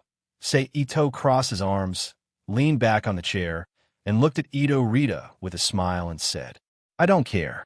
Ito Rita didn't beat around the bush and directly curled his lips and stood up from the chair. He turned around and walked to his bedroom, intending to go back to sleep. "Okay, I won't tease you anymore." Seito quickly put down his arms and said, "Mother said that Tokyo is quieter now and asked me to take you back." "Really?" Hearing Seito's words, Ito Rita, who was walking slowly to his bedroom, suddenly stopped and turned around to look at Seito and asked with a look of surprise. Seito nodded. "Great." Seeing Seito's confirmation, Ito Rita directly shouted happily and jumped on the spot. Then Ito Rita looked at Seito and anxiously asked, "When are we going back?" "It will probably be a while, because I am not in the main world right now." Seito shrugged and said, "Creak, creak." Ito Rita directly clenched his fists and said with a look of hatred, "You bastard. Well, if there's a chance, I will take you out to play." Seito put his hands on the table and said. He got up and looked at Ito Rita with a smile. "Humph." Ito Rita ignored Seito and directly turned back to the bedroom and slammed the door. Seeing this, Seito shrugged and his figure flashed out of the Rubik's Cube world. He returned to the Spirit Eating world. Then he walked out of the corner and slowly walked into the lobby on the first floor of the environmental department. He came to the reception desk. "Excuse me, sir, do you need any help?" The receptionist, wearing the uniform of the environmental department, asked Seito with a smile. "Sorry to trouble you. I want to find Itsuka Norihiko of the Supernatural Disaster Countermeasure Room. Can you help me inform him?" Seito also replied with a smile. "How should I address you, sir?" The receptionist asked. "Seito, if he says he doesn't know, you can tell him that I'm looking for him to talk about his marriage with Yomi." Seito said, "Okay, sir, please wait a moment. I will help you contact him." The receptionist picked up the internal call phone in front of her with one hand and pressed it, while smiling at Seito. "Hello, this is the front desk. There is a Seito looking for Itsuka Norihiko of the countermeasure room, saying that he is looking for him to talk about his marriage with Yomi." The receptionist looked at Seito in front of her and said to the phone. After that, she put the internal call back in her hand, looked up at Seito and said, "Itsuka Norihiko will come down in a while. Please wait a moment. Okay. Seito nodded. It didn't take long, less than 5 minutes. A thin young man wearing a casual suit, a light blue shirt inside, a loose tie, and an open collar button walked out of the elevator and went straight to the front desk. You are the Seito who wants to talk about Yomi's marriage with me? It's Suka Norihiko, who came to the front desk with one hand in his trouser pocket, looked at Seito in front of him with a lazy face, and asked. Yes. Seito nodded and admitted with a chuckle. Then he asked, do you want to talk here? Come with me. Itsuka Norihiko looked at Seito again, turned and walked out of the Environment Ministry building, and said to Seito behind him. Seito smiled softly when he heard the words, walked slowly behind Itsuka Norihiko, walked out of the Environment Ministry building, and then stopped in a relatively small corner of a fountain leisure square near the Environment Ministry building. Let's talk here. Itsuka Norihiko took out a pack of cigarettes from his trouser pocket, knocked one out of it, put it in his mouth, and lit it with a lighter. After exhaling a puff of smoke, he looked at Seito and said, Oh, Seito chuckled, launched his spiritual force, and released Jinjutsu on Itsuka Norihiko, and then when the latter was stunned by the Jinjutsu, he suddenly knocked him out. Just when Seito was about to step forward and reach out to take the unconscious Itsuka Norihiko, a small white fox with a number written on its forehead suddenly appeared on Itsuka Norihiko's shoulder and rushed at Seito's face like lightning. Seito, who was always on guard against Itsuka Norihiko's fox, immediately waved his arm covered with energy and slapped it away until it hit a tree trunk 4 or 5 meters away, then fell to the ground and fainted. I need to speed up. After dealing with the fox, Seito quickly supported Itsuka Norihiko, who was almost kneeling on the ground, and took him away from the leisure square, and stopped a taxi on the side of the road, and took him and Itsuka Norihiko to the building of the Environment Ministry building. In the car, Seito once again mobilized his spiritual force to hypnotize the driver, and then he launched the mind-reading technique to read the memory in Itsuka Norihiko's brain. The main content of the reading was the fox's breeding techniques, domestication methods, driving techniques, and the memory of the location of Itsuka Norihiko and Tokumiya Norihiko. As for the matter between him and Jinshan Yellow Spring, Ito-sei did not have much interest in it. After a while, Seito opened his eyes and exhaled a mouthful of foul air. Then Seito used medical ninjutsu to heal Itsuka Norihiko and immediately ordered the driver to drop him on the side of the road, and then let the driver drag the unconscious Itsuka Norihiko around Tokyo, while he took another taxi to the location of Itsuka Norihiko's memory. The location of Itsuka Norihiko's family is also in Tokyo, similar to Yomi Norihiko's family. In a relatively independent mountain area, is a very suitable place for the fox to grow. It's here.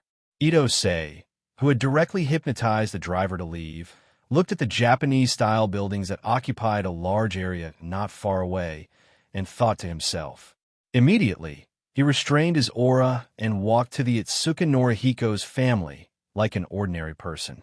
After all, there is still Itsuka Norihiko and the Itsuka Norihiko who can control the fox.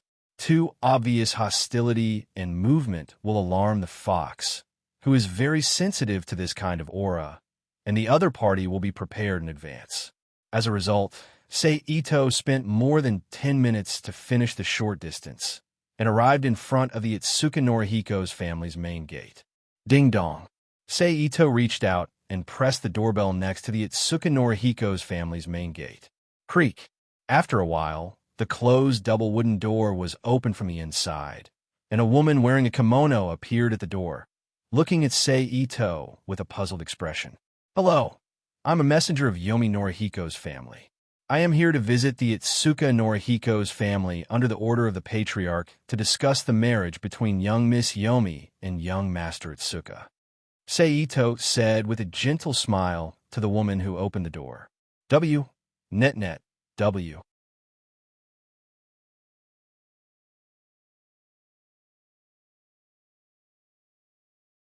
Chapter 507.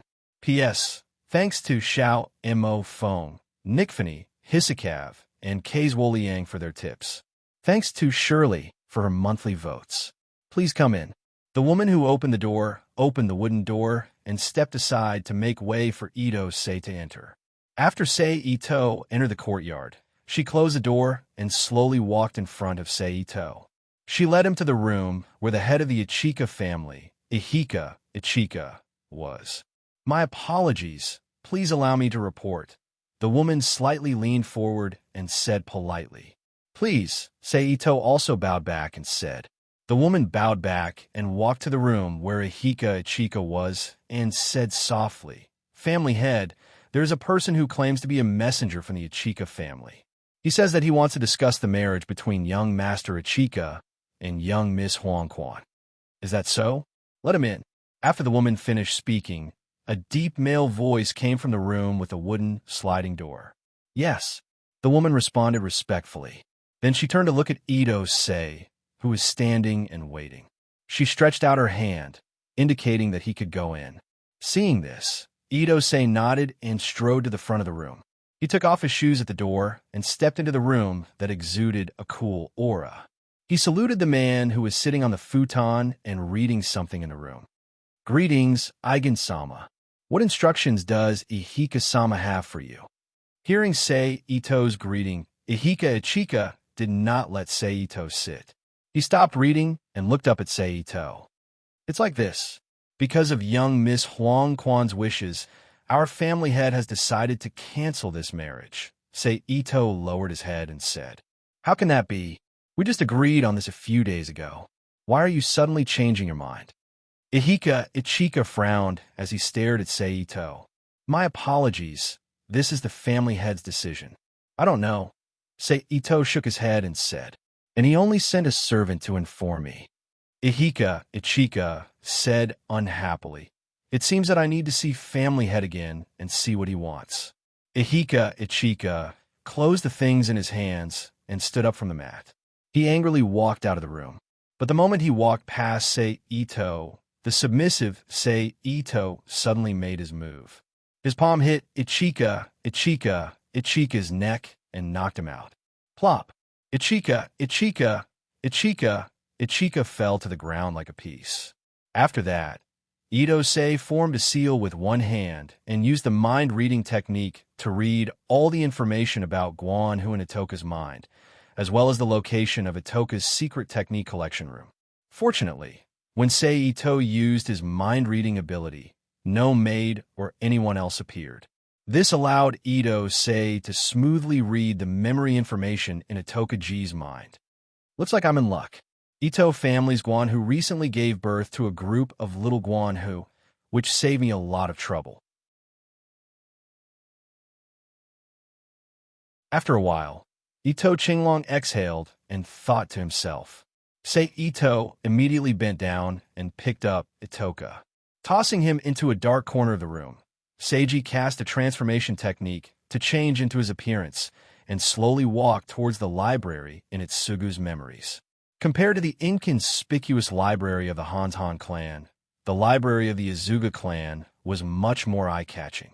Not only was the exterior of the building clean and tidy, but it also had a large number of other buildings. Even the protective barrier was set up brazenly. However, Sei-Ito didn't care about this. He directly followed the hand seals in Ichika's memories and walked into the passage created by the hand seals. So little. It doesn't even have a third of the number of books in the Hantan clan. Moreover, most of them are related to spirit beasts. However, it's better than nothing. Ito-sei casually pulled out a few ancient books from the bookshelf in the room and quickly flipped through them. He curled his lips and said secretly. Sei-Ito then closed the books in his hands and returned them to their original position. Seiji then opened the entrance to the Rubik's Cube world and stored the books on the bookshelf into the Rubik's Cube world. Done. Now it's time to get Ichika. Sei-Ito used his mental power to scan the room. After confirming that he didn't miss anything, he turned around and left the library. Seiji restored the protective barrier and slowly walked towards the back of Itsugu's house, close to the forest. In fact, there are also people in the Origin world who could control foxes. However, compared to the spirit beasts in the spirit-eating world, the Guan foxes were small, cute, and loyal. In the origin world, the method of obtaining Guan Hu was incomparably cruel, and there was always the danger of betraying their master. Therefore, other than the clans that could only rely on that method to maintain their inheritance, not many people had the heart to make them. Of course, in the origin world, there were naturally demon beasts similar to the spirit-eating world, but they were rare species. Apart from the Edo period, they were extinct in the modern era. As for the other method, it was said that a living fox had to be buried in the ground, leaving only its head exposed. Then it would be severely beaten and starve for a few days. During this time, a large pile of food would be placed in a place where the fox could see it, so that it could see but not eat it. When the fox's desire and resentment reached its peak, usually 7 days, the cruelest method would be used to make the fox die, full of hatred. Once the fox died, the soul of the fox would be sealed in the idol with the soul seal spell.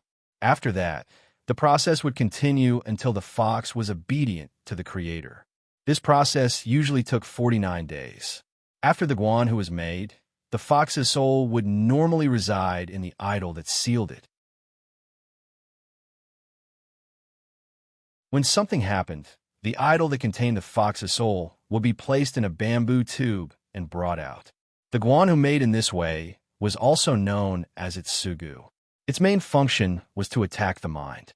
It could cause the opponent to suffer from schizophrenia or mental illness. It could also directly possess an opponent with weak mental strength and cause them to commit suicide. It could also subtly change someone's perception of the fox master. However, because this method of making Guan Hu was too cruel, and because animal souls were naturally more vicious than human souls, its sugu would find an opportunity to take revenge on its master. Later on, people also used cats and dogs to replace foxes to make Guan Hu, and it was said that the results were not bad. However, Seito felt that the soul of a dog would most likely become the Inagami, not the Guan Hu. If it was a cat, it would naturally become the Komada, and it would not be suitable to make Guan Hu. I'll give this to Reina as a gift. I think she will like it. At this time, Seito, who had already arrived at the Guan Hu breeding room, looked at the Guan Hu cubs lying in the small straw box in the room and thought. However, just as Seito reached out to pick up a Guan Hu cub, an adult Guan Hu suddenly stood up. Its white fur stood up, and it stared at Seito with a ferocious face, as if it wanted to attack at any time. As expected of the spirit beast Guan Hu, it can feel that I'm not its Sugu's G family. Seeing the Guan Hu's action, Seito chuckled and muttered to himself. Then, he spread out his mental strength and cast an illusion on the Guan Hu. The moment the Guan Hu was affected, he quickly pointed at the Guan Hu's forehead and knocked it out. Then, Seito's mind moved.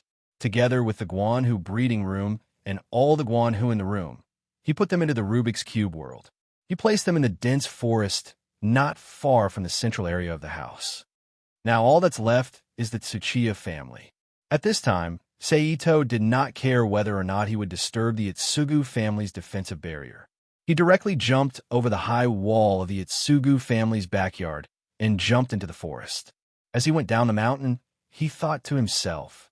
After Seito left the mountain area, he directly raised his hand to stop a taxi and went to the Tsuchiya family's shrine. The Tsuchiya family, the true leader of the Yin-Yang sect, the hidden guardian of the Tsukuyomin family, Abe Saimai's descendant. On the surface, their duty was to protect the safety of Kyoto and lead the Yin-Yang sect forces behind the Tsukuyomin family. The current head of the family was Tsuchiya Yamura. He was a burly middle-aged man who had inherited the strongest spirit beast by Rue from his wife. I hope Tsuchiya Yamura is not at home right now. Otherwise, I might really have to fight. After more than 2 hours of driving, Seito arrived at the foot of the Tsuchiya shrine, which was located at the edge of Kyoto. He looked up at the huge protective barrier above him and thought to himself, after all, this time I have no excuse to enter the barrier from the front door. I can only take one step at a time. Then Seito stepped forward and walked step by step towards the Tsuchiya shrine. When Seito walked halfway up the mountain, A young woman dressed as a Miko slowly walked up to Sei Ito and said, "This guest, please wait. This shrine does not welcome ordinary visitors." She said politely. "I know." Sei Ito heard this and smiled at the Miko. Then he used his psychic power to activate the illusion technique, turning into a big tree and imprison the Miko in place. "Be a good girl and sleep." Sei Ito leaned half of his body out of the tree trunk and put his hand on the Miko's neck and said softly. Then, the Miko fell asleep without even making a sound. Then, Sei Ito stretched out his hand and carried the Miko into the nearby forest. Then, he continued to use the mind-reading technique to read the Miko's memories. After reading part of the shrine's memories, he used the transformation technique to change into the Miko's appearance and walked into the Tsuchiya shrine according to the Miko's memories. And with the Miko's identity as a Miko, Sei Ito's entry into the Tsuchiya shrine was naturally much smoother. They barely ran into any obstacles and entered the shrine without a hitch. Then he pushed forward layer by layer, changing into different identities. It didn't end until the person who had the right to enter the ancient records collection room entered the collection room. That Miko's appearance was too sudden. If it weren't for her, I'd probably be fighting with the shrine's guards by now. Sei Ito reached out and took a book from the bookshelf and flipped through it. But the only pity is that this collection room is only of a general nature. It's not the one that only the master of the Tsuchiya shrine can enter. After thinking about it, Sei Ito put the book in his hand back to its original place, opened the Rubik's Cube world, and put the book in the bookshelf containing the book into the Rubik's Cube world. The moment the bookshelf and the book disappeared, a pale yellow barrier light suddenly lit up in the room, imprisoning Sei Ito and at the same time sounding the alarm, informing the guards that the book was stolen. Sei Ito was only a little surprised by the tight security of the Tsuchiya shrine. Then, he turned his hand, and a long sword appeared in his hand. Covering the sword with psychic power, he slashed it from top to bottom. A bright silver sword light instantly emerged from the sword and slashed heavily on the barrier outside the collection room. Boom! The collision of the two psychic powers, one defensive and one offensive, instantly burst out with an explosive sound.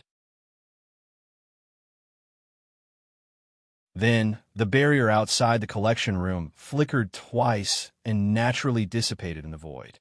Seeing this, Sei Ito stepped on the ground and turned into a black shadow, instantly jumping out of the room. Without distinguishing the direction, he casually found a place with few people and rushed straight out. Seeing the direction Sei Ito escaped in, a guard in the Tsuchiya shrine hurriedly reminded loudly, "Don't let him escape." Hearing the guard's reminder, the guards who had been waiting with rapt attention became more serious. They squatted slightly and aimed their swords at Ito, Sei, who was rushing over. They were ready to strike with rapt attention. Flash! At this moment, a black light suddenly appeared on the surface of Sei Ito's body, and then his originally extremely fast speed became even faster. While the guards were stunned, he passed by them in an instant. Ouch! Ouch! Ouch! Ouch! Because of his extreme speed, the sharp wind and blade energy caused wounds to appear on the bodies of the guards. Blood spurted out like blood flowers and splashed onto the ground. After the blood fell to the ground, the guards immediately reacted and immediately let out painful screams. Along the way, Sei Ito didn't stop. Everyone who blocked his way, regardless of whether they were men or women, was defeated with one slash and quickly rushed out of the Tsuchiya shrine without stopping. Roar! Just as Sei Ito was about to rush to the edge of the Tsuchiya clan's barrier, a beast's roar suddenly sounded behind Sei Ito. Then a giant beast covered in white fur, with two pairs of eyes, a ferocious expression, and several chains tied around its mouth and body, emitting a violent fluctuation of spiritual power, rushed behind Sei Ito and bit at him. Bairue, Tsuchiya Yamakura is back? This thought flashed through Sei Ito's mind when he turned his head and saw the giant beast attacking him. Then his left foot fiercely stomped, and his right foot made a half circle on the ground. At the same time, his body rotated, and his arm slashed upward. A crescent-shaped silver light suddenly appeared in the air, cutting a long, bloody wound on by Rue's open jaw. Then, Seito's body leaned to the side, avoiding by Rue's inertia.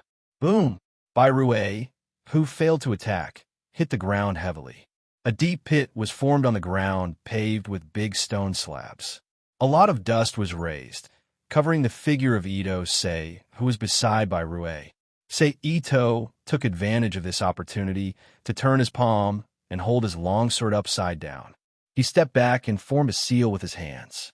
Then a high-speed, blazing flame instantly rose in front of Ito and burned toward by Rue, who had turned his head to bite him. This was a spell that Ito had stolen from the Kanshan clan, the guardian deity's wrath flame. Roar! Bai Rue let out a fierce roar of pain when it was burned by the flames. Its expression became even more ferocious as it twisted and rolled, stirring up the chains around its body and creating a violent rattle.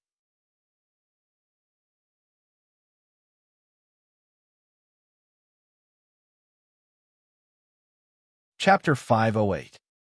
Not far away, by Rue's host, Tu Gonyara felt the same way as by Rue. Her forehead was covered in sweat as she immediately formed a hand seal and shouted loudly. She used the seal to suppress by Rue's frenzied state and prevent it from escaping her control. Similarly, Ito, who knew that the guardian deity's wrath flames couldn't do much to Bai Rue, changed the hand seal again. In an instant, a huge piece of wood quickly rose from the ground and hit Bai Rue's jaw, which was struggling under Tu Gonyara's suppression, sending it flying high into the air. Then Sei immediately launched the shrinking ground without hesitation. He got out of Bai Rue's sight in a few flashes and rushed to the front of the protective enchantment of the Tokugawa shrine. He broke the enchantment violently, and then left the Tokugawa shrine without looking back and rushed down the mountain. Phew! What bad luck! Tu Gonyara actually came back. Ito, who had already arrived at the foot of the mountain and was returning to Tokyo in a taxi, thought to himself in a bad mood. Bai Rue's performance just now had been very bad, and it seemed like it could be killed by Ito at any time. However, he knew that it was because of Tu Gonyara's imprisonment. If he really injured Bai Rue to the point that it counterattacked and killed Tu Gonyara, causing it to completely break free from the seal, its strength would be no less than that of omniscient nature. At that time, it would be almost impossible to defeat Bai Rue without getting injured. After all, Bai Rue was a descendant of Kyubi in the spirit-eating world. It had the stone of slaughter in its body and was known as an immortal monster with unlimited demonic power. However, this fight wasn't without any gains. At least I know that a spiritual beast with a shackled existence isn't much. As long as I want to fight, I can still destroy it. Ito thought to himself as he leaned his elbow on the edge of the car window and supported his cheek with his palm. He tilted his head and looked at the traffic outside. 2 hours later, the taxi entered Yodo City without any problems. Let's stop here, Ito instructed the driver when he saw the taxi driving into the bustling city area. Okay. The driver agreed and stopped the car by the side of the road.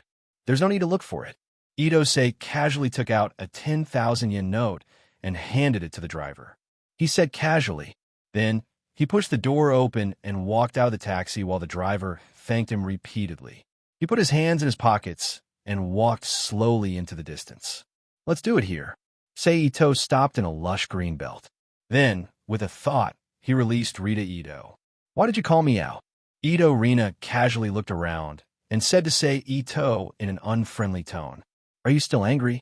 Ito chuckled. Rita Ito glanced at Ito and didn't say anything. This is the Tokyo of this world. The level of technology is about the same as ours. It's at most a few years behind, and the social rules are the same. Since you're bored inside, I decided to bring you out for a walk. Ito shook his head helplessly. He explained. Is that so? Rita Ito looked up and down at Ito and said, You're considerate, but don't expect me to forgive you so easily. Yes. Seito responded perfunctorily.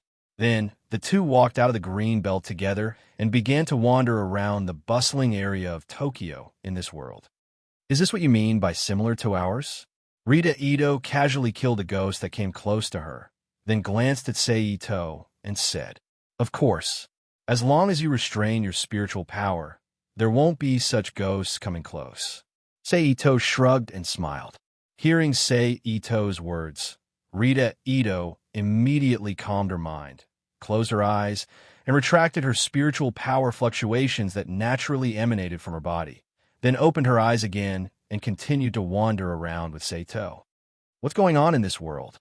Why are there so many evil spirits? After a while, Rita Ito complained to Seito, who didn't know how many evil spirits they had seen. It seems that something is going to happen today, Seito said as he looked at the evil spirits that were gradually dissipating on the ground. Something is going on? Rita Ito looked at Seito suspiciously and said, "Probably, but don't worry about it. Our goal today is to have fun," Seito said casually. As soon as he finished speaking, an off-road vehicle that looked like a Hummer suddenly appeared on the road, and it moved forward at high speed like a wine rack. However, in the eyes of Seito and Rita Ito, the Hummer's route just happened to crush the evil spirits that were flooding the road one by one. It was carrying out the work of removing evil spirits. Is it a spiritualist of this world? Rita Ito looked at Seito and asked. Yes, it's someone from the Environment Ministry's Natural Disaster Response Room, Seito said as he looked at the off-road vehicle that was moving away. Environment Ministry?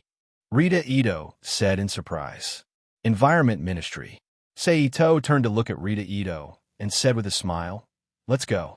This kind of thing has nothing to do with us. Let's do what we need to do." Seito was right. Rita Ito naturally wouldn't object and continued to walk forward beside Seito. However, he didn't know if it was a good time to go out today. Not long after, a strange and powerful fluctuation of spiritual energy erupted in the void, attracting the attention of Seito and Rita Ito. "Well, we can't go shopping today." Seito looked at Rita Ito and said helplessly, "Forget it, send me back." Rita Ito sighed softly. "I'm sorry, I'll find time to bring you out next time," Seito said apologetically. Rita Ito nodded indifferently and was sent back to the Rubik's Cube world by Seito. Then, without any worries, Seito moved his feet and followed the traces of spiritual energy in the air, chasing after the other party. It disappeared. When the night completely fell, the spiritual energy fluctuation that Seito had been tracking suddenly disappeared in the air. Not long after, a more clear and powerful spiritual energy fluctuation erupted not far in front of Seito. There, Seito, who sensed the source of the spiritual energy fluctuation, said in his heart. Then, he activated the body flicker technique and quickly rushed there. Then, the driving force of all the stories in this world, Mitsuruga Kazuhiro and Jin Shanming, who had a large number of blue fluorescent butterflies attached to his lower body, appeared in front of Seito. At this time, Mitsuruga Kazuhiro was slowly pulling out the long razor from his abdomen. He held it in his hand and was about to stab the razor into the defenseless Jin Shanming's body. Seeing this, Seito flipped his hand and summoned a kunai and threw it at Mitsuruga Kazuhiro's head. Clang! Feeling the danger, Mitsuruga Kazuhiro immediately stopped what he was doing and swung the razor to hit the kunai that was aimed at his left eye. The kunai collided with the razor and immediately made a crisp sound. "Oh, great hiding technique. Even I couldn't find you," Mitsuruga Kazuhiro said with interest as he watched Seito land on the ground from the top of the building. He slowly got up and used alchemy to pull out a long razor from the concrete floor. "Can you give this woman to me?" Seito looked at Mitsuruga Kazuhiro as he approached Jin Shanming. "That won't do. This woman is my prey." Mitsuruga Kazuhiro chuckled. "Be careful. This guy has the stone of slaughter in his body and has a very strong recovery ability." Although he couldn't move his body, Jin Shanming anxiously reminded him as his mouth was still under his control. "I know. Sei Ito calmly reminded him. You know, interesting. Mitsuruga Kazuhiro became even more interested in Sei Ito when he heard this. Swish, seeing Sei Ito gradually approaching, Mitsuruga Kazuhiro fiercely swung the long razor in his hand at Jian Shanming's chest at high speed. Clang! Ito Sei used the super explosive power of the body flicker technique to instantly appear in front of Jian Shanming and block Mitakawa and Hiroshi's razor slashes. The collision of the two weapons gave out a crisp sound of metal clashing. Mitsuruga Kazuhiro's arm continued to press down on Sei Ito, while at the same time, he controlled several blue butterflies flying around him to form several two-pointed awls that shot towards Sei Ito at high speed. At this time, Sei Ito's body suddenly transformed into a wooden puppet and blocked Mitsuruga Kazuhiro's attack head-on. Then he suddenly appeared behind Mitsuruga Kazuhiro and stabbed towards Mitsuruga Kazuhiro's left eye that was embedded with the Stone of Slaughter. Mitsuruga Kazuhiro instinctively protected his only weakness, the Stone of Slaughter. His body suddenly turned into countless blue butterflies that scattered in all directions. They then turned into a dense cluster of two-pointed awls that shot towards Sei Ito. Mokutan, four-pillar prison technique. Seeing this, Sei Ito channeled the energy within his body and used the Mokutan, four-pillar prison technique, in reverse. While trapping himself inside, he used the wood outside to block the two-pointed awls that shot towards him from all directions. Bam, bam, bam, bam. A series of muffled sounds rang out from outside the wooden prison and transmitted into the prison. What a wonderful technique. Mitsuruga Kazuhiro, who had reformed his body at some point, stood not far away and smiled as he looked at the four-pillar prison that was filled with two-pointed awls. But this way, you won't be able to save that woman. Is that so? He used Earthwalk to escape from the four-pillar prison and appeared next to Jian Shanming. He chuckled as he used lightning filled with the power of exorcism to clear away the blue butterflies that were clinging to Jian Shanming's lower body. Whoosh!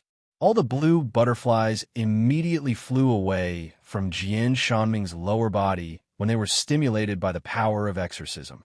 Then, as if they were reluctant to part with them, they fluttered their wings above Sei Ito and Jian Shanming's heads. Seeing this, Mitsuruga Kazuhiro put away the evil smile on his face for the first time and looked at Sei Ito with a serious expression. After a moment, his expression changed, and he smiled at Sei Ito again. Since you want this woman, I'll give her to you. But how long can you protect her? Sei Ito hugged the weak Jian Shanming with one hand and shrugged as he said to Mitsuruga Kazuhiro, casually, well, who knows? Looks like we can play this game for a little longer. As Mitsuruga Kazuhiro spoke, his body began to transform into countless butterflies that quickly disappeared in front of Sei Ito and Jian Shanming. You're tuning in to the Warrior Lore YouTube channel. Don't forget to subscribe and join us on this journey to catch the most captivating stories.